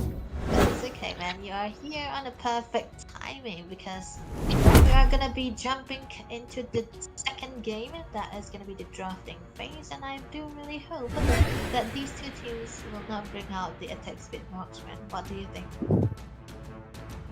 Yep, indeed. So it was we are bot who won the first match, right? So yeah, as I said, they have really insane macros out there. Uh-huh. And let's see the second game, because yeah, Larry is not a team that is going to back off real soon, because they have the firepower, they have the skills. So yeah, they might bounce back as well. But yeah, we are bot for now. They have the momentum. So for the ban, I think it is we are bot who went for that Hilda and a Joy, whereas Larry they went for the CC ban. They are still going to be sticking to it. The Hilda ban going to try again for the side of your bots. They're not changing anytime soon, but the red side ban is always going to be a CC. And a new face, that's going to be the Esmeralda. I think Style has made it known the Esmeralda is a hero that should be banned when you are onto the other side. So even a first pick Esmeralda really worked well for the side of your bot. So I think this is their respect ban coming through from the side of Larry as well. So they have to take away the Esmeralda right now. So Joy taken away. So Destroyer, he took away his own hero, so that can be a very, very good hero as well. I don't know about the Joy ban, but there might be something that they don't want the Joy, they don't want to face the Joy. They can also be an option. But on the other hand though, Larry, what can they remove here? Gotham is still out there. Yep, indeed. So the Joy gets banned from Rearbot. So I guess they don't. Let's see. I think they are not going for the Joy for this time. So yeah, being an expanding river, I think they might go for the utility pick as well, because they can, really. What do you say? I'm still lagging. It's okay, man. We'll pick it up because, well, talking Damn, about I'm still lagging a lot. Yep.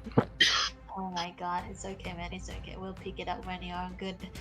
But hey, we have to talk about the draft here. Actually, Gatot, like mentioned, will already banned away by Larry. So the Grok was the best and the safest choice. So Larry can become the Juicing for themselves if they want it again, because the first game Juicing wasn't a bad hero. It was just that it couldn't really work well. Lancelot is also an option, but do you want to play out the assassins when there is already a Grok who will always This land is our homeland, and it will soon be our burial grounds. Together with the Kimi. Okay, safe. They really want to stick to the safer part. This kind of reminds me of our Megadon's pick, man. The Lapu Lapu and the Kimi's first pick in the first game that we have seen today. Okay, that's still a good option for the side of Larry. They have a good damage and they have a good sustain resource also. That can work well, but on the other hand, we are bots. What can they take? Okay. Lancelot is what they really wanted too. So this is understandable now why they ban away the Joy. So we will be seeing a Destroyer onto the Lancelot. Will he be able to destroy like he did in the first game with the Joy this time around with the Lancelot? So Lancelot very good against the Kimi, by the way, into the mid side. Dragon, wow, this is a big pick into the early stages. You don't usually go for the Dragon into the early stages, but man, oh man, I'm liking out the Dragon in this current meta.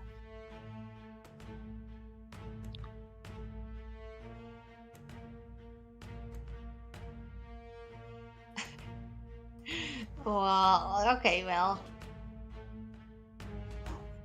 What can be banned by Lair? Okay, pick, it should be pick. A jungle Hayabusa can be out there, but it's gonna be risky to play a Hayabusa in this competition already, so Minotaur. Okay, self peel, good peel, and a heal. That's a good combination that they wanted to go for. Understandable. Okay, so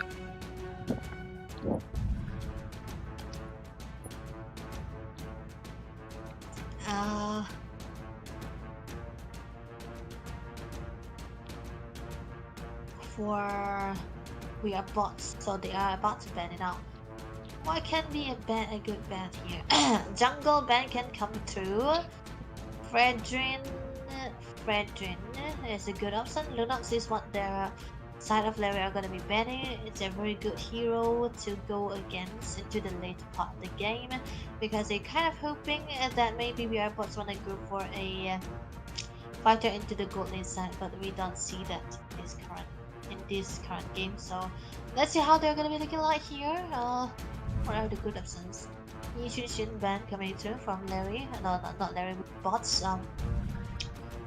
Shin and Akimi is a good combination, to be honest, because you usually can flex out the golden if you have a good rotation with these two. But that can also be an option. But oh, very surprising ban coming through from the side of Larry though. Z10? I don't really see a Z10 being bought upon by any kind of teams today. So that can be a good one too. But nevertheless, last ban.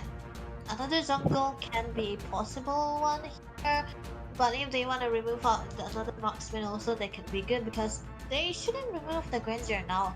Because they already have Lancelot that can control the Granger. So it's okay.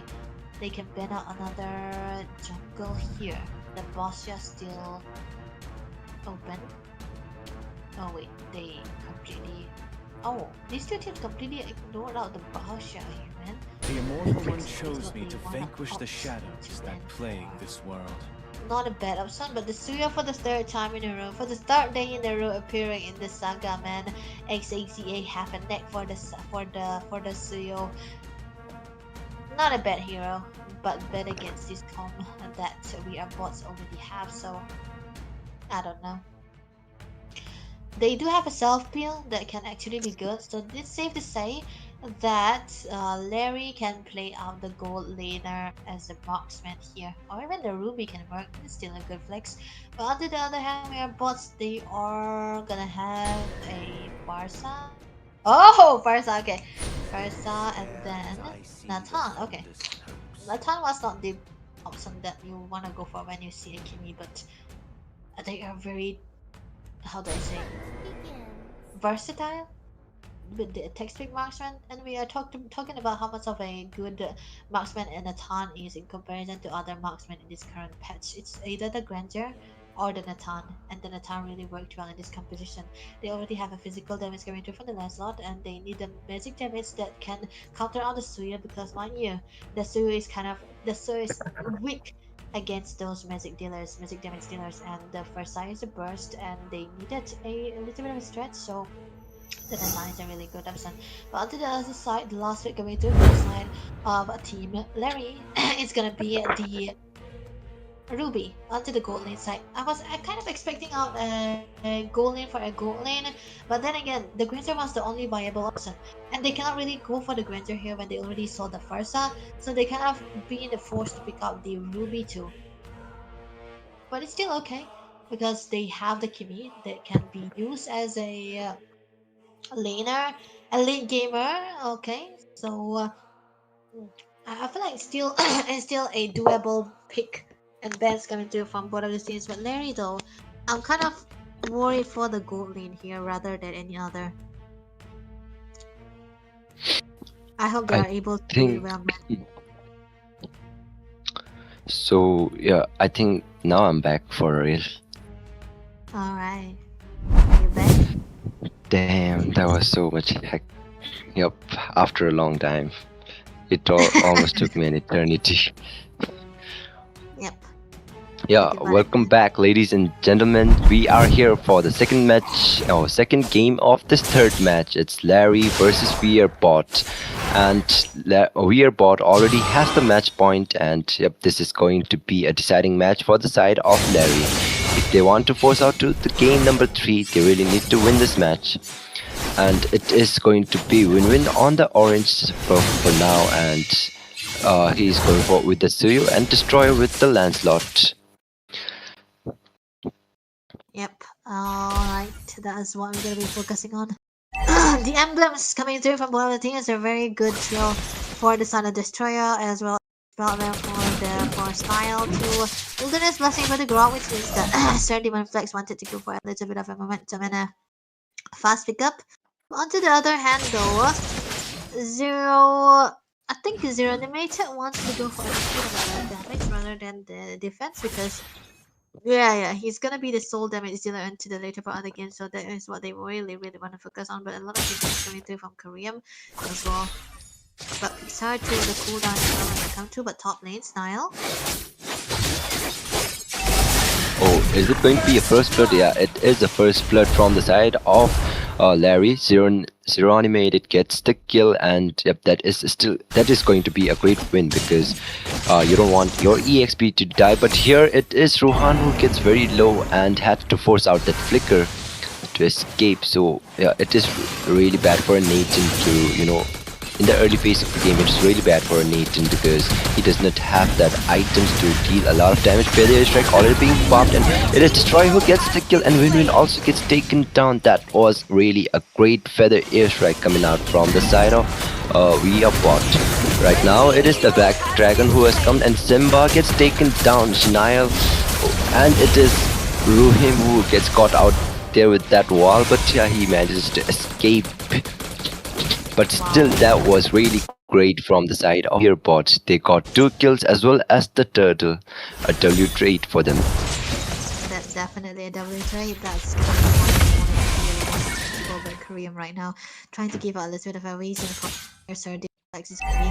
Not to the early stages of the game, in comparison to the Minotaur, Aggro is definitely gonna be having a greater time into the movement speed too, and the way he's gonna be going for the sets even before the level 4. That's what they really wanted to do. So the early turtle win was definitely an advantage for them right now. So that is what they have into their composition, and it is a bit of advantage as well. Going to the top side, there might be seeing a little bit of rotation from Snile from Win-Win, trying to focus onto the Snile. But yeah, I think it's high time that they have to have a gang onto the Dragon, because the Dragon cannot be let go anytime soon. But the Jet Vision committed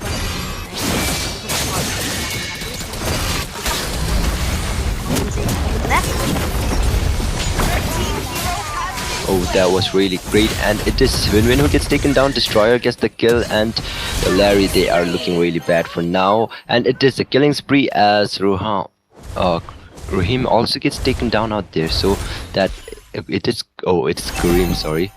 Kareem also gets taken down out there, and yeah, we are bought the sync from them. It is really good, and yep, that is causing a lot of trouble to the side of Larry, and it is a mega kill in the off scenes as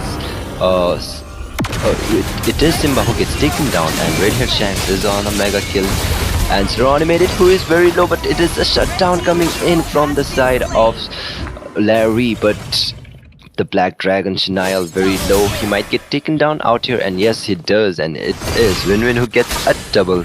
And here now they have the firepower to take down the slot. And okay, it's a Demon Flex who is still hiding on that bush. Destroyer with half an HP. Might be a clutch steal. Oh, that was a really great escape, and Win-Win gets the turtle as well.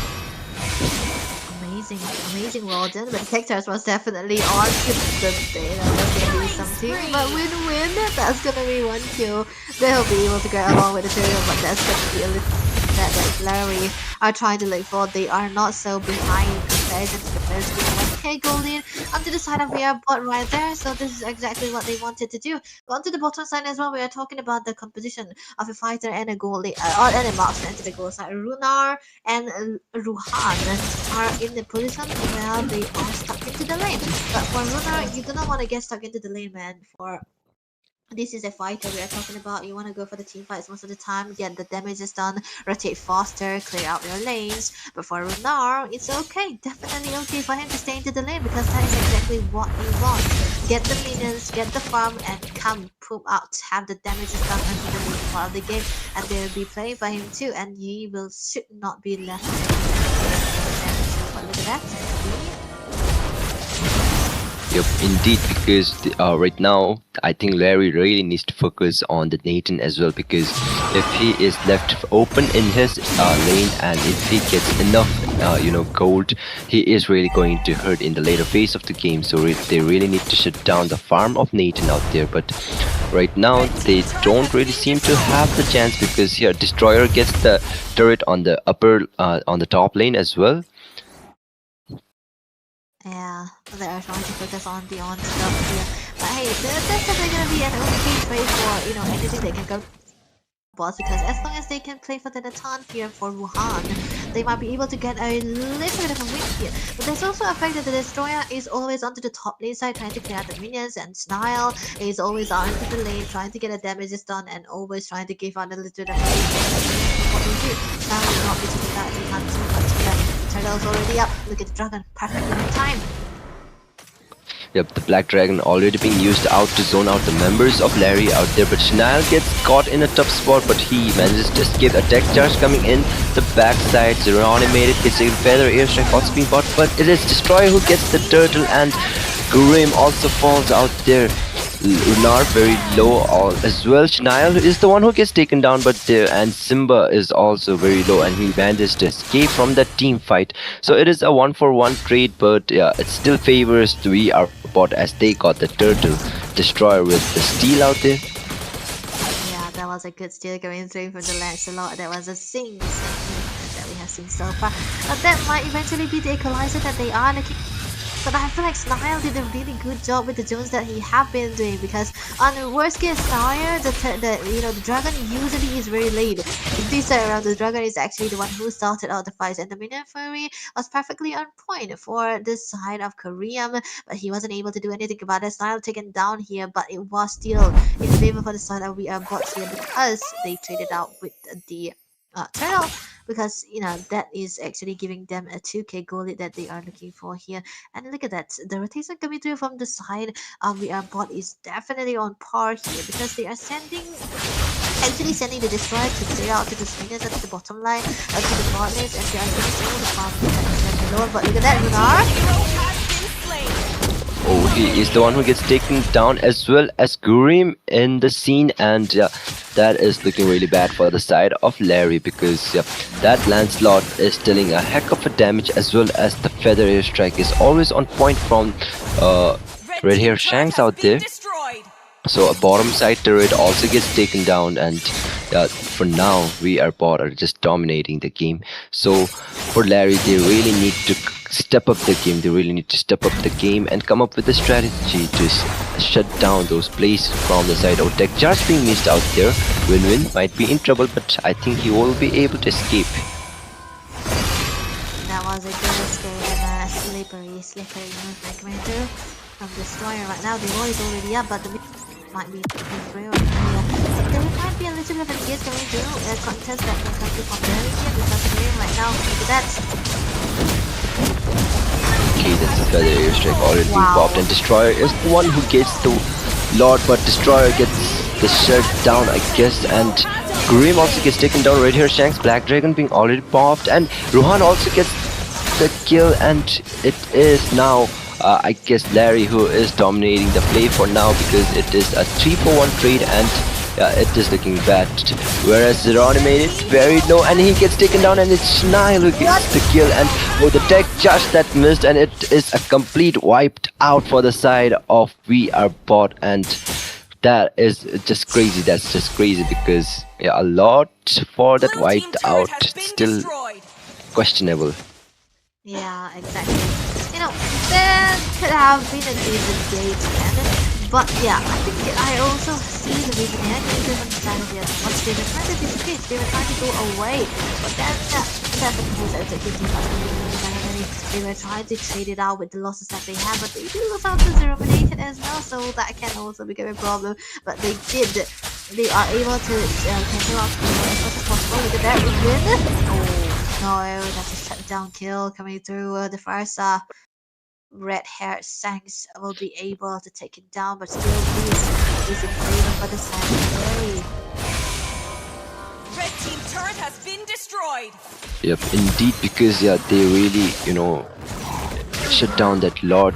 The Lord did not have anything to do whatsoever, and as well as, but the shutdown for Win-Win, that's really good from the side of Wearbot, because they not only got that shutdown, but as well as that extra bounty. But oh my god, I think we just saw Zero animated getting taken down out there by Destroyer. So now it's time for Wearbot. They are really pushing the Larry to their limits.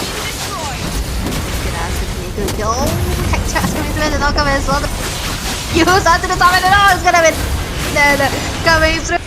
I just put it on Nile, still able to survive. There was a crowd control that we have seen in the team fight, but no casualty. That was just one death for K Simba. Sweet Simba, he was taken down after that. Oh, but it's supposed to into the get me. And we have to focus here, taken down, and that one obviously the news of Israel. But this is the trouble here, taken down very low. We're not able to get a kill on team as well. That might be a snack going to happen. We have to disengage this from what they can do. The further airstrike goes for this one. Also going to Runar, not being able to do anything about it without the wings that he has so far. The wall coming through, just stopping the Ruby from trying to go in near his mates. But that was actually good in favor of Larry right now. We are having a Indeed, they are not backing off for now, and they really have, closed the goal lead as well.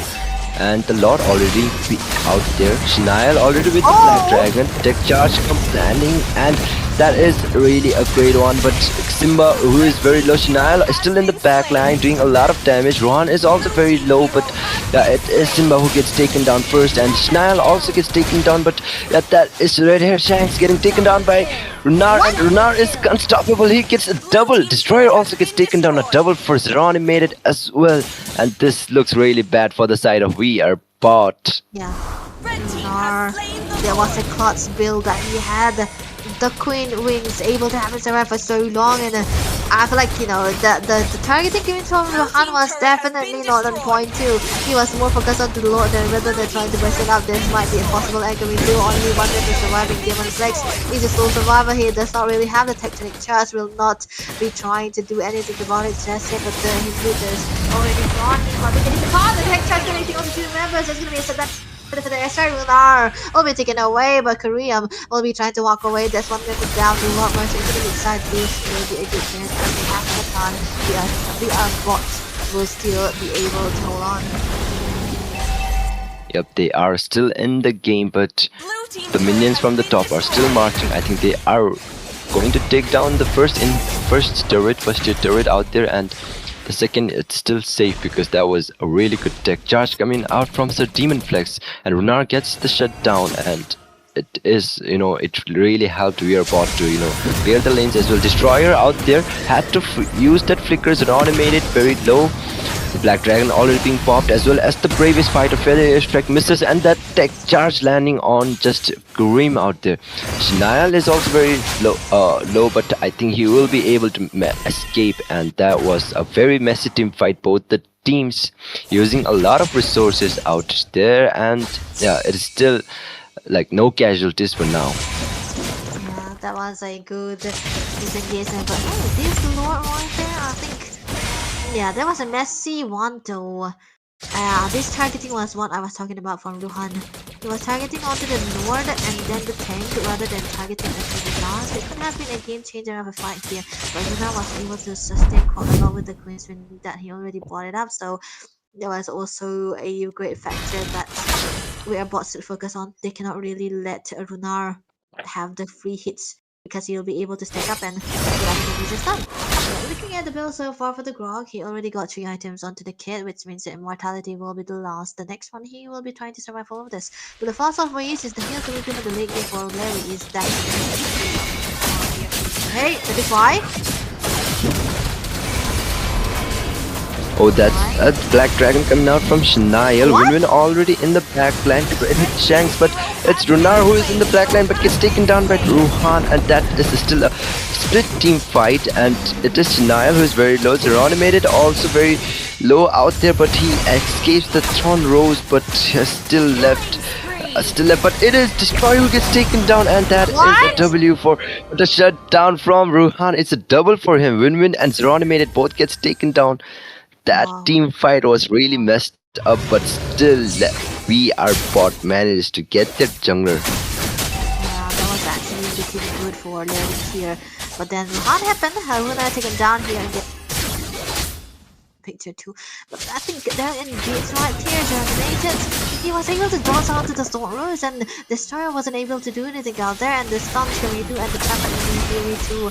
That was definitely onto the part here, but and Trumpy Man. This is a Ruhan. This is a Natan we are talking about, and And the entropy cooldown is very short too. And then it is where all the Lord is already up and they might be able to press down Nile with the doing trying to chase everyone from the side of Larry. Not letting them anywhere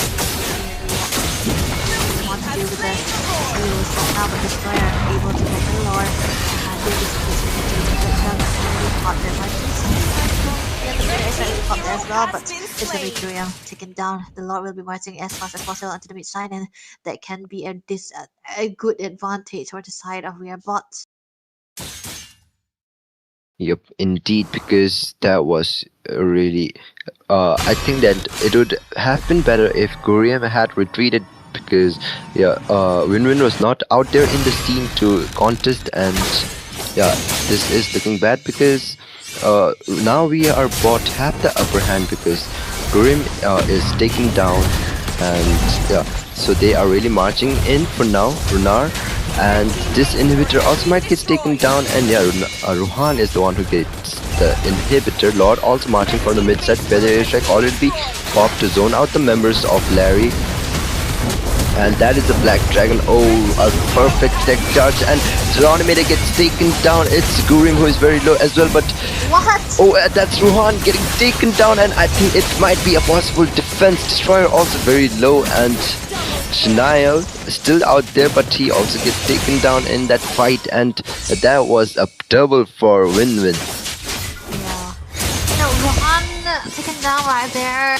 Man, that was a good engage coming through from the side of Larry there. They had a possible target. The only possible target that they wanted to go for was Rohan, and that was a good hook. Oh my goodness, Win-Win and Runar combination. That was definitely a point. They were able to get Ruhan down, and that could have been worse for them. Because if Ruhan was still available, still healthy, they could have been a possible land, because we know how much of a damage that the Natan can deal onto the objective boy. So that is a very good option right now. Win-Win trying to go in and bit of a steal onto the blue one right there, able to get it done. But the Lord, he's yet to come. Not just one of the teams, because whoever calls it will be able to have a good time. But the thing is, one inhibitor is only starting from Larry to more than the airport, but still, if we talk about it, it's still looking for a charge, but there might be a case from still with that. Black Dragon already being used and is focused on the side of Runar out there, who is very low. Runar, he might be able to escape, and that's the ult from Minotaur, and destroy. Oh, it's Ruhan who is very low, and he might also get taken down, and Ruhan gets taken down, and this looks very bad for the side of VR bot, because Chanel is the one who falls next, and it's the Demon Flex who is trying to escape, and that is really a W for the side of Larry, because the Lord is already out there on the map, and the Demon Flex who is also, oh, he gets taken down, and that is going to be a free Lord for the side of Larry. Well done. There was a perfect disengagement going to the side of Larry. They were trying to find a good knockup, and the amount of crowd control that we have seen in that team fight was amazingly well done, and I think it's more into the hands of I think Korean rather than Demon Flex. Yeah, it's Korean with the knockout. He have 3 knockouts perfectly done, and the extra one with the first skill that he have onto the Minotaur, that was definitely something that they can focus on right now. The Lord is already evolved, and they will be able to go into the side release of Terry Hot. Only taken down, we are bots. They need to do something about it. They do have a ton, but he's getting caught all the time by Runar, so he needs to stay behind Runar, not really go out. Look at that. Blue team turret has been destroyed. So that's an entropy already being used, but the CD is really low, so yeah, they have the chance. Black Dragon already being fought, Feather Airstrike as well being used to clear out the waves, and yeah, this is an ult from Minotaur. Oh my god, that's a great ult coming up from the side of Runar, and this might be a possible end, and yes, it is a possible end, and a maniac for Zeron made it. Oh my god, that setup from the side of Larry, that was insane, and yep, now we have game number 3 coming up, because game number 2, it is Larry who takes, And yeah, that was perfect. That was perfect end fight from the side of Larry. That combination from Minotaur and the Ruby and a Maniac for Zeroni made it a perfectly set up, as well as the follow-up from the side of Larry. And yep, they have their game. They have their game into their hands indeed. Oh, MVP. It's gonna be win-win onto the Suyo. But you know, the first time he wasn't able to find the perfect combination with the Lancelot, but it was a very good Lancelot too. I do not doubt the jungle there. But I doubted the Suya because the Suya cannot really work out in this kind of combination where there's a lot of magic damage dealer. But the last part, man, the last part where the combination was coming through from both of the sides, the hooks were perfect, the medium fury was perfect, the flicker stun, the flicker jumps, the flicker knocks out, and I'm offended onto the first possible member coming through. Oh my goodness, Lunar. That was a good combination that they were looking for, and the damage already through from Win-Win and Zero animated. They were able to find the perfect targeting, and that is exactly what you want to do in this kind of composition. And yeah, they look like they were in a dire position where they cannot really go again, but the defense coming through time and again, they were able to get the crowd control on Rohan, who does not really have the entropy to. He could have been a very decisive one of that too. But yeah, this is the damage dealer and a card controller that we are talking about, but perfectly well maneuver by Runar onto this Ruby here. Ruhan have a lot of damages, but what will you do when you are getting crowd controlled upon? And that is always the armor offended who burst him down, always taking him with him, taking the dude with him, and that kind of stops them into the track most of the time. But Dunkles though, 10 kills for Win-Win onto a hero which is already not in the meta, and I feel like SAGA is a place where, you know, the non-meta hero shines the most because you have a very good win rate. Yep, indeed. That's, you know, Suyo really has a really good win rate, and yeah, the fact that I am offended landed so perfectly out there, that was the winning match. That was the winning point of the game. And yep, Larry, they really fought hard for this one, because in the early stage of the game it was VR Bot who was dominating the game, but yeah, they really fought back in the end. And yeah, Ruhan, he did not have a good time with that Nathan, because a lot of CC was there. The crowd control was so massive because there was a lot of chain CC, because there is an ultimate from the Minotaur, as well as I am offended from Ruby, the Bravest Fighter, along with the Landshaker of Simba, and the damage output is also really insane because they're animated, as well as Win-Win. They were really focusing on taking down Ruhan first, and that was really good from the side of Larry. I think I feel like Snile also did a really good job in here, but the way that he was playing, I think the zone was there, but at the end of the day, do all the zones when they're so a lot of damage coming through from the other side, and I think Win-Win did a most good job here because he was able to clear the macro also, and he already got the damage already put in. In Korea, man, I think the sets that he have been perfectly making into this miniature, I think it was very commendable, because he's always, almost all the time, into the vicinity here with the sets with the poker coming through, and most of the time he gets a catch onto the backliners, and that's what you really want to do on the. You either go for a perfect engage or disassociation, but man, that was a perfect combination coming through from both of these teams. I cannot stretch this far enough, but yeah, the Ruby and the Minotaur combo we don't usually see is working really well onto this international stage of the South Asian teams, and I hope that it will be coming through as well, because Ruby go lane, it can really work out if your mage into the into the Kimi onto the mid side have a knowledge of what he is doing, and I think they really pulled that off. Holding onto the game, having a lot of patience, and not throwing was the name of the game for the side of Larry. They were very chill. They did not even throw. The engages that they did was perfectly synergized with a good comp coming through for them too. And I think that's also the part where they were able to win it out all because of those composition and the synergy coming through from. Yep, and yeah, Larry, they really fought back for this one, and yep. Let's see how it goes in game number 3, because now both have their game point, and it is going to be a deciding match. And yep, this series cannot be more exciting than this. And as you all know, both the teams, they are really doing good in their tables as well. So I think whoever gets the win might top the table. So yeah, let's hope for the best for both the teams. And uh, the fact that we our bot are able to really dominate the fight in the early game, it's just the hard luck that they could not end it. But yeah, Larry, the defense coming out from Larry was also really insane. But here the main factor was the placement of Ruhan. He was getting caught time and again. That entropy was also being used very early, and he did not have any escapes because the flicker had to be burned out, and the chase is always there with that bravest fighter from Lapu Lapu as well as the Suyu. So he really had a tough time. So what he need to he really need to have a good position in order to deal the damage. In the later phase of the game, Nathan has the damage, but if you are not able to survive the team fight, there's no point, because I think he was the only one who had a greater damage, because feather airstrike also, it was really cancelled because the back line was really open, because Lapu Lapu can jump in anytime. There is the Suyo who can jump in and cancel out that feather airstrike. So yeah, the damage output from the side of VR bot was lacking in the later phase of the game.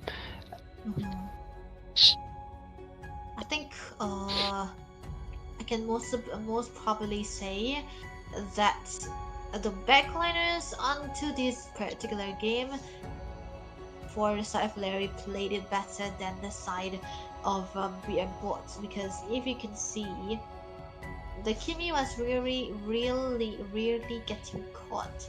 It's mostly the Natan that got caught most of the time with the crowd control that can come from Larry. So this time around, I hope they are able to find a right, because I don't even think it was a draft problem. It's not a draft problem, to be honest. The draft was particularly good, and they do have scaling heroes onto both of them as well. It's most of the time it's the fact that they get caught in a particular position that stops them from going in and out. Yeah, there was a no, man. So let's see how the bans are going to be looking like, because we're going to be jumping into the final match of today. The play series is going to be the decider. We have Larry into the first pick yet again, and it's going to be about the second pick, Esmeralda, with ban no way. Yep, so let's look at the ban. It's an Esmeralda coming out from the side of Larry. So they're still going for that Esmeralda ban, because we all know that how much trouble Esmeralda can cause, as well as the Kadot. He is right now in the meta, and he really works out well if played well, and the AOG is always out there to disengage as well as engage. And from the side of VR bot, they are going for that Hilda ban, which is absolutely reasonable, because most of the time both the sides, the junglers, they are going for that assassin pick, and yeah, Hilda can really cause a trouble. And the CC, which is always on the ban list, most of the time she is on the ban list, because the damage output, the true damage from her is really insane. And yep, she really works out well in the gold lane as well as in the EXP. Exactly, it's a flex hero, so you not really. And whoever it is racing against also see kind of went it out, so you do not really want that. But let's remove the CC now. Esmeralda gone, Gatot gone, the Grok also removed by Larry. I think they know that the Grok was a problem for VR bots, but even though they aren't the best pick, they kind of wanted to ban away, because they kind of want a different hero into the side, maybe an assassin. But we're consistent on banning out the bots for VR bots here. There we go. The Joy coming through as the first pick. That is a comfort for win-win that we are seeing right there. So yeah, very reasonable that they want to trade out the Grok. Oh, they want to ban out the Grok just so that they can play the Joy. Amazingly well done. So we are bot. They have an option. They can play the Lancelot here. I guess that's why also it's okay. Or the Jushin too. What will be an option here? Lapu as well? Gimme? Yeah, a lot of heroes are open for the side of VR bot. So they are answering back with the Ruby. So now they are the one who gets the Ruby. So we might see Ruhan on the Ruby on the gold side, and let's see what Runar picks to really counter him. And that's in Kimmy as well from the side of red-haired Changs.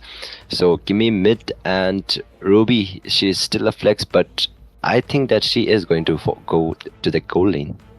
Highly likely that can happen too.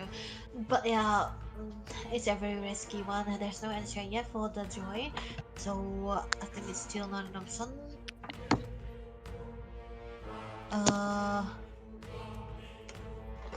What could be good here? Them play the Uh, Use oh. our options, okay. this world desperately needs. I think they are just, like going for that reverse pick, because in the first game it was I think it was Niall who picked that Yuzhong, and now it's Simba who is going to play that Yuzhong. So yeah, the goal lane is being exchanged. Runar was the one who got the Ruby in the second game, and now it is Ruhan. And whereas for the EXP, it is Simba who is going to take that Yuzhong. But now what's left for Larry to pick, because yep, they have pretty solid, damage dealer, and it is a Baxia. Baxia as a utility jungler or as a roam. What do you think to be? I think it's better to go into the jungle. You kind of want to need a little bit of a frontliner for the Kimi. I know the Kimi can work even if you have 3 frontliners on your side, so that can be an option. But I really like that the Minotaur has been taken away by Larry yet again. This was a winning condition for them. Rio was able to play so well onto the Minotaur, so that can be a game changer for them too. But even without the presence of the Ruby, I think it can really work out because they have enough damage onto the hands of this one already. They can go for a little bit of a utility on the mid side so that they'll be able to have a better time. The Zeus is still an option here, so let's not ban away. So they are still thinking that the Basha can be a flex because it is a flex. So now that the Baksha is in, they have to ban out the export for bots. So they have the first pick. So even though they have the first pick, they should ban away the Jushin, I suppose, because the Basha is what they want, the ruling around. So we want to remove out the hero that can do well with the Basha. Okay, they opted for the girls. I think the Basha can handle the blue ones. Still an option here. Yushin still ban away.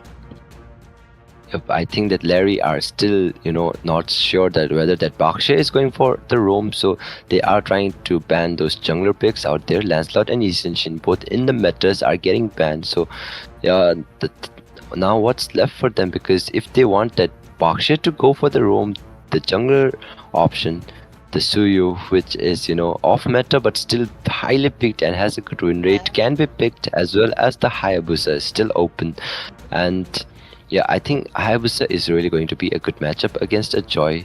And yeah, for the side of Larry, they have that Sushin pick. They really can go for that Sushin pick if Baksha goes to that utility jungler, because that Sushin can dish out a lot of damage to utilities. But oh, Niall went for that Phobius. So let's see how the Phobius goes along with the YZ in the lane. Because in the early stages, before hitting level 4, I think Phobius will have a trouble against the YZ. Exactly.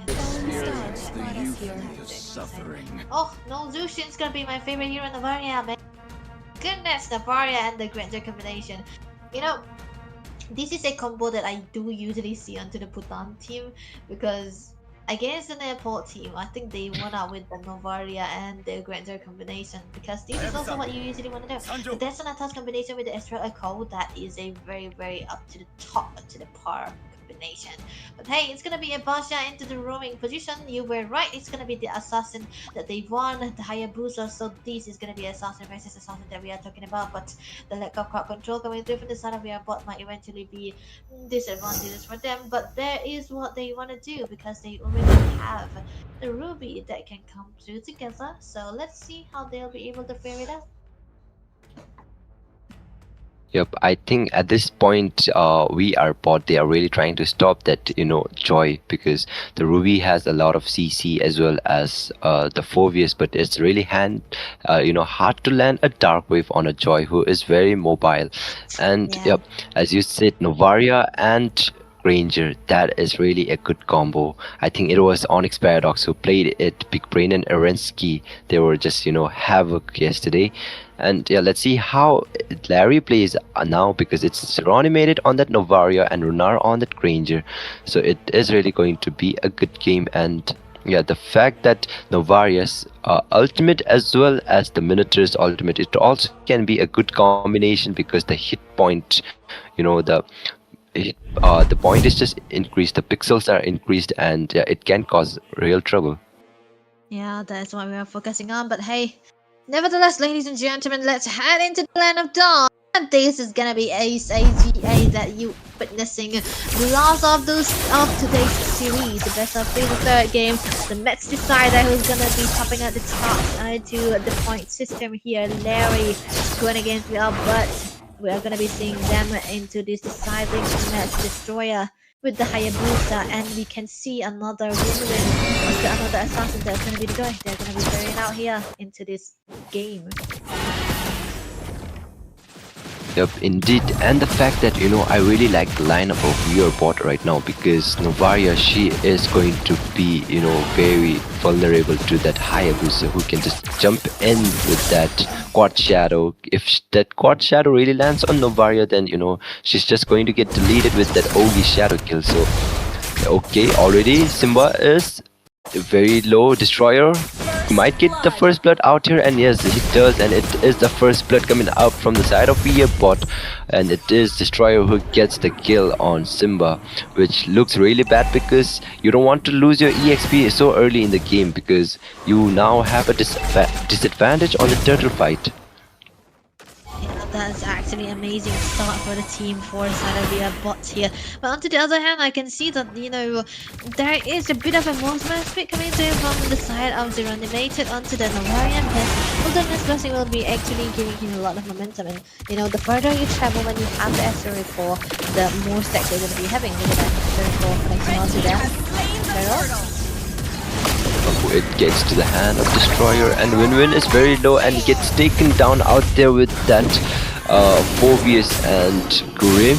Destroyer might get taken down out here, and yes, he does get. Simba is really out there. The Astral Echo is landed as well, and yeah, Simba also gets taken down, but Shnail, who is also very low, another that Sonata could have killed him, but yeah, he is still very tanky to get killed. And yeah, that is a really good play from the side of VRBot. They not only got the turtle, but as well as 2 kills for 1, and that is really favoring VRBot. Yeah, that was amazingly well done, the fight onto the turtle. This was actually a slow game coming through from the side of Larry. They were trying to slow it down with the Novaria pick, but they cannot really do it. But hey, amazingly well done by the Dragon here. They were able to trade a lot of kills up to the top lane too. But 3 kills across the board by the side of VRBot with just 1 down. The turtle will be able to have a very good momentum here. The setters will not be landing anytime soon, but the electrifying beast will be used upon the mid lane side. Still not able to do anything about it. Korean just yet they are these two teams are very comfortable onto whatever they are doing here. Because most of the time you see that they do not really engage on the line. Look at that. That was really a perfect shot coming out from Zeroni. Made it. And there was a perfect snipe from downtown that we can see. I think this was a Shadow kill. And it's Simba who gets taken down. That was, Destroyer is not letting it go. He is all over the map, and he really has that snowball for now. He is getting a lot of kills as well. Yep, that was actually amazingly well done. Win-Win would deal onto this creep right now, but Flicker coming through. Runar will be able to survive, but that was a close call coming through from the Ruby there. That's a trade out of the heroes, right? But they are able.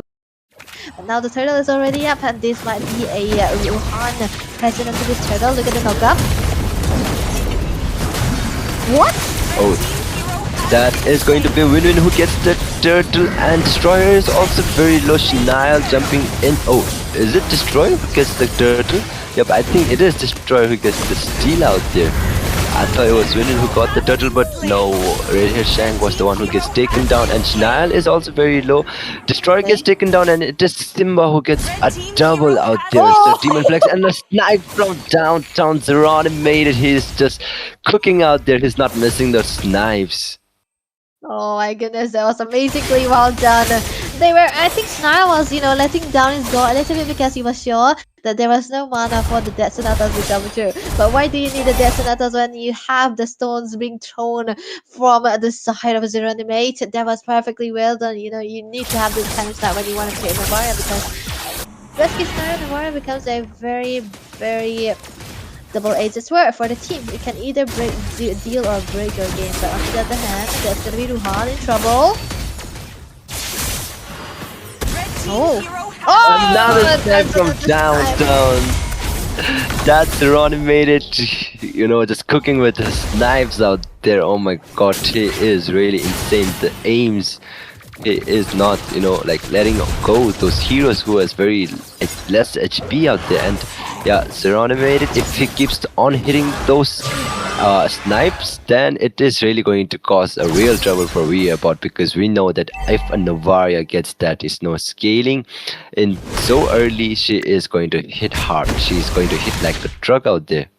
Yeah, that's exactly what they are waiting for, actually. But on the other hand, I feel like Kesimba has been doing a very phenomenal job onto the Z Zone too, because of the way he was able to join them away from the turtle, from the objective, and trying to get all of those kills too.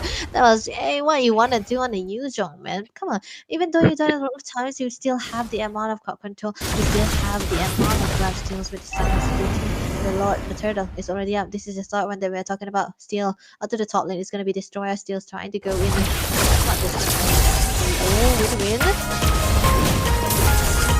Yep, the shadow kill already being used, but there is the Gurim who has the heal as well as the electrifying beats also being popped. Simba and Snile having a duel out there in the bot side. Oh, Snile very low, and yeah, let's see who takes this last turtle of the game. We are trying to look for it here right now, but the studies of all the things are ready to try to go in there. Dragon will be popped as well when we're trying to go, and he does have the retribution able to scare the third turtle. Right now there's going to be a turtle coming through. I'm offended in the flicker, and the dragon will be taken down. Simba remove Ruhan with the kill. This is also another one coming through as well. The flicker coming in. Korea might be in trouble, taking down very low for the Pesters. Nile with the damage able to take the Minotaur down. The Esther recall coming in. The Shadow will not be letting Runer. Will be still able to survive. The mid lane tower is what they wanted to do for, but the minions is what they want to focus on. But the mid lane tower will be taken down as well. There was a good trade coming through for the side of the bots. They are able to find every momentum in, but Win on to the other hand able to steal onto the blue buff right there, and that is gonna be the blue buff deny for the Hayabusa. Oh my god, that was really crazy from the side of Bot out there. So it was the Black Dragon who was really zoning out, although Win got the turtle, but that I am offended and flicker combo really shut down the dragon out there. And Destroyer, who was on the top lane, he was really doing a great job out there clearing as well, but Minotaur, come on, he could have escaped, but that last ultimate coming out from Phobius, he really had that. And yeah, got the kill as well. But yeah, I think that it's even for now because they have like even scores on the scoreboard. But Snile gets taken down out there, and it is going to be a mid lane turret. Astral Echo already being used out there for the vision. You know, you were right when you said that these two teams are actually 50-50 situation, because look at this. This is a 50-50. They're always going to be winning. One is going to be losing out again, but Snile, let's see. He already got the dominant sign, so that's going to be a little bit of a survivability that he's looking for. And then it's going to be the Radiant Armor that he'll be finding. When he gets the Radiant Armor, I think it's going to be a less threat for him even when this break comes through, because when this time around, I think he have a lot of damage onto this hero, and that kind of helps him get away from all of the situations. But right now, he's going to do. He most likely getting in trouble. The Revital has been caught as well. Fiction Pulse will not be connecting onto no one right now. The Shadow Kill's coming through as well. Destroyer, one more hit away, but he will not be able to get a kill onto Mimi right now. To be top lane, there might be a 2-win happening. Style taken down, and it's going to be the final blow with the Sky Piece. So that's going to be Lunar with another stack onto the Sky Piece as well. But it's going to be the board already up right now. What are the Hughes? They are still ready, but it's going to be blue for the side of the lane.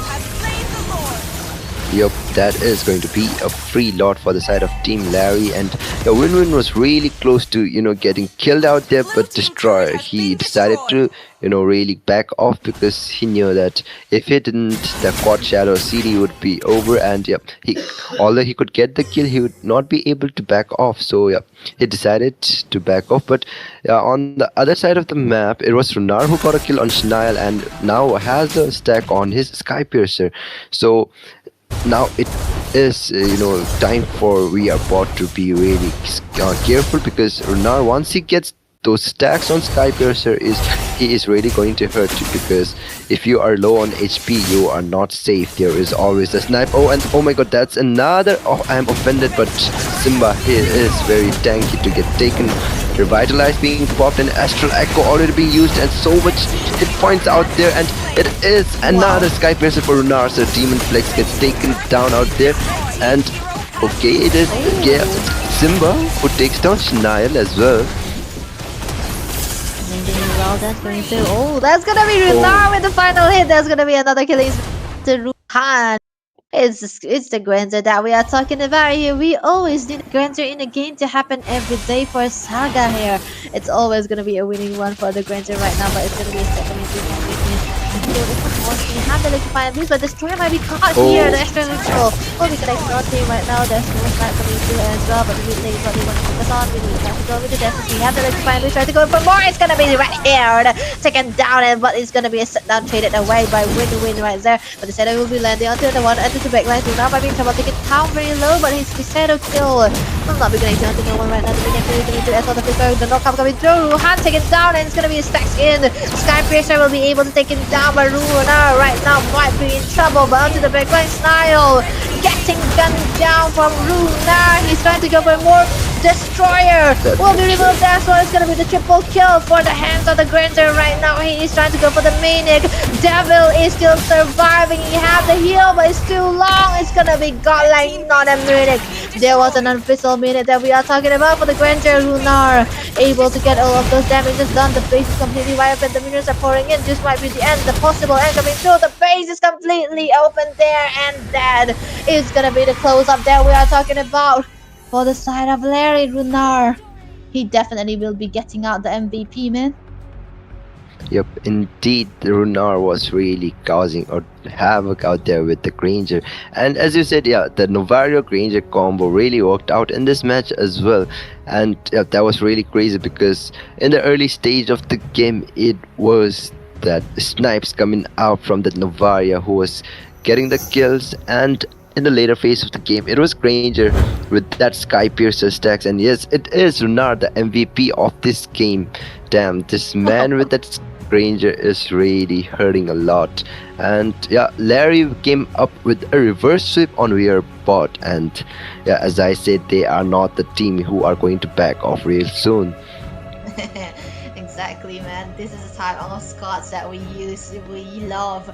That is not a dead game. It was a very, very satisfying game coming through from both of the teams. They were actually ready to go all in, and this was the best software that we have late at night, and it was amazing cinematic event. But man, the trade onto the Ruby. I think the Ruby works well into the hands of Nepal instead of Bangladesh, but we'll see into the next rounds as well. But that is going to be a lot of damages created by Runar onto this Granger. He have a lot of stacks, man. He is very fat, and there's no way he's going to be dead anytime soon because whenever he is getting caught, there's always a Minotaur. Korean trying to go in for all the time with the peel. This is what I'm talking about, the peel coming through the Minotaur. You have the heal and the peel, and there's not dying when you are out there. And you want to have this kind of frontliner when you play a Granger, because with the Granger, you do not need to go for the sets. You just stay up in front of him. Stop anyone from going in near him, and that's exactly what Korean was doing. He's gonna be free hitting, and that is exactly how they are able to win out the game. But you have to shout out to Destroyer as well as Win too. They are playing the game so right onto those assassins. They were going in and out. The objective wins the fights here and there. I think they were a 50-50 situation for both of these jungles.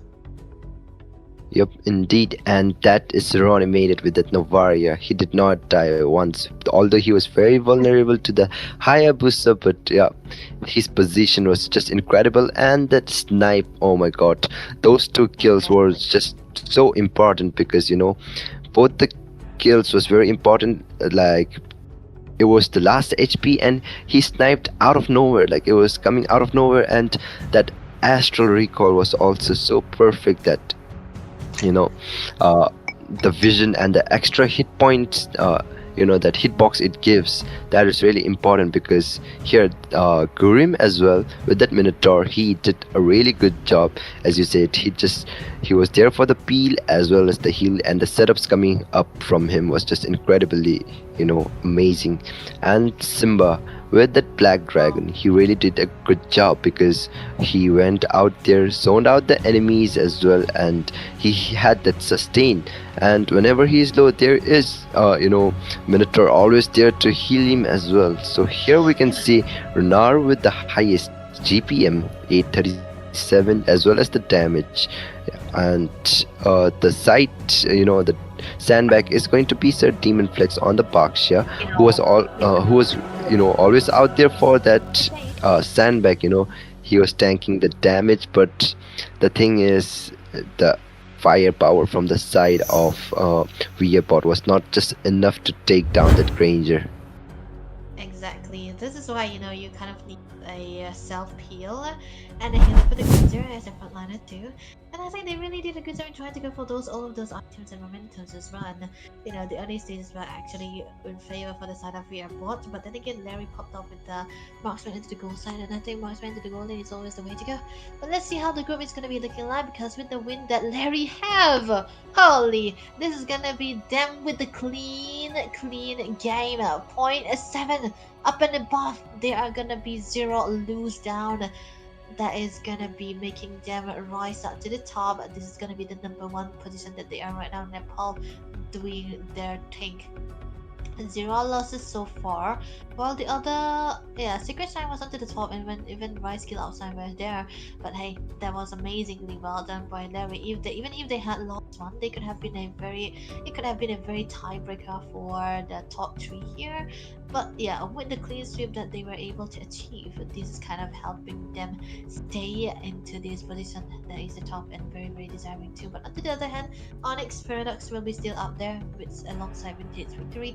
This is a very good how do I say, a game, very good group here, because there's no one who outside Sutter, and with the wins that Armageddon already had right today, they were able to climb through to the Immortals. Man, I think they did lose out today, so that was they did miss out on to that. So yeah, it is a very, very interesting set of group. I think Group B is more interesting than Group A just because of that. Yeah. Yep, indeed. Both the groups are really spicy for now, because tomorrow we are going to have another exciting match. Because for the side of Group A, it's going to be Rise Kill Outshine and Sacred Shine who will be fighting for that. Oh, not all tomorrow, but on Monday. Tomorrow we are going to have a rest, as all the casters have doing a really good job, as well as the streamer, as well as everyone on this community has been doing a great job. And yeah, tomorrow it's going to be a rest day, but on Monday we are going to have a lot of fire, because Sacred Shine and RKO, they are going to fight for that spot in the table. The top 2 will be decided, as whoever wins is going for that top 2 position. And for the side of Group B as well, Onyx Paradox is out there, as well as Vintage Victories. But yep, it is going to be a really exciting one, because both the teams are there with 6 points each, and the lower teams are also not much behind, because one is on 5 points, another is on 4. So it's really going to be a closer game, because a clean sweep can just really change the positions out there in the table. So for today, I think that's all, and yeah, it will be Hades and Debbie signing out for today.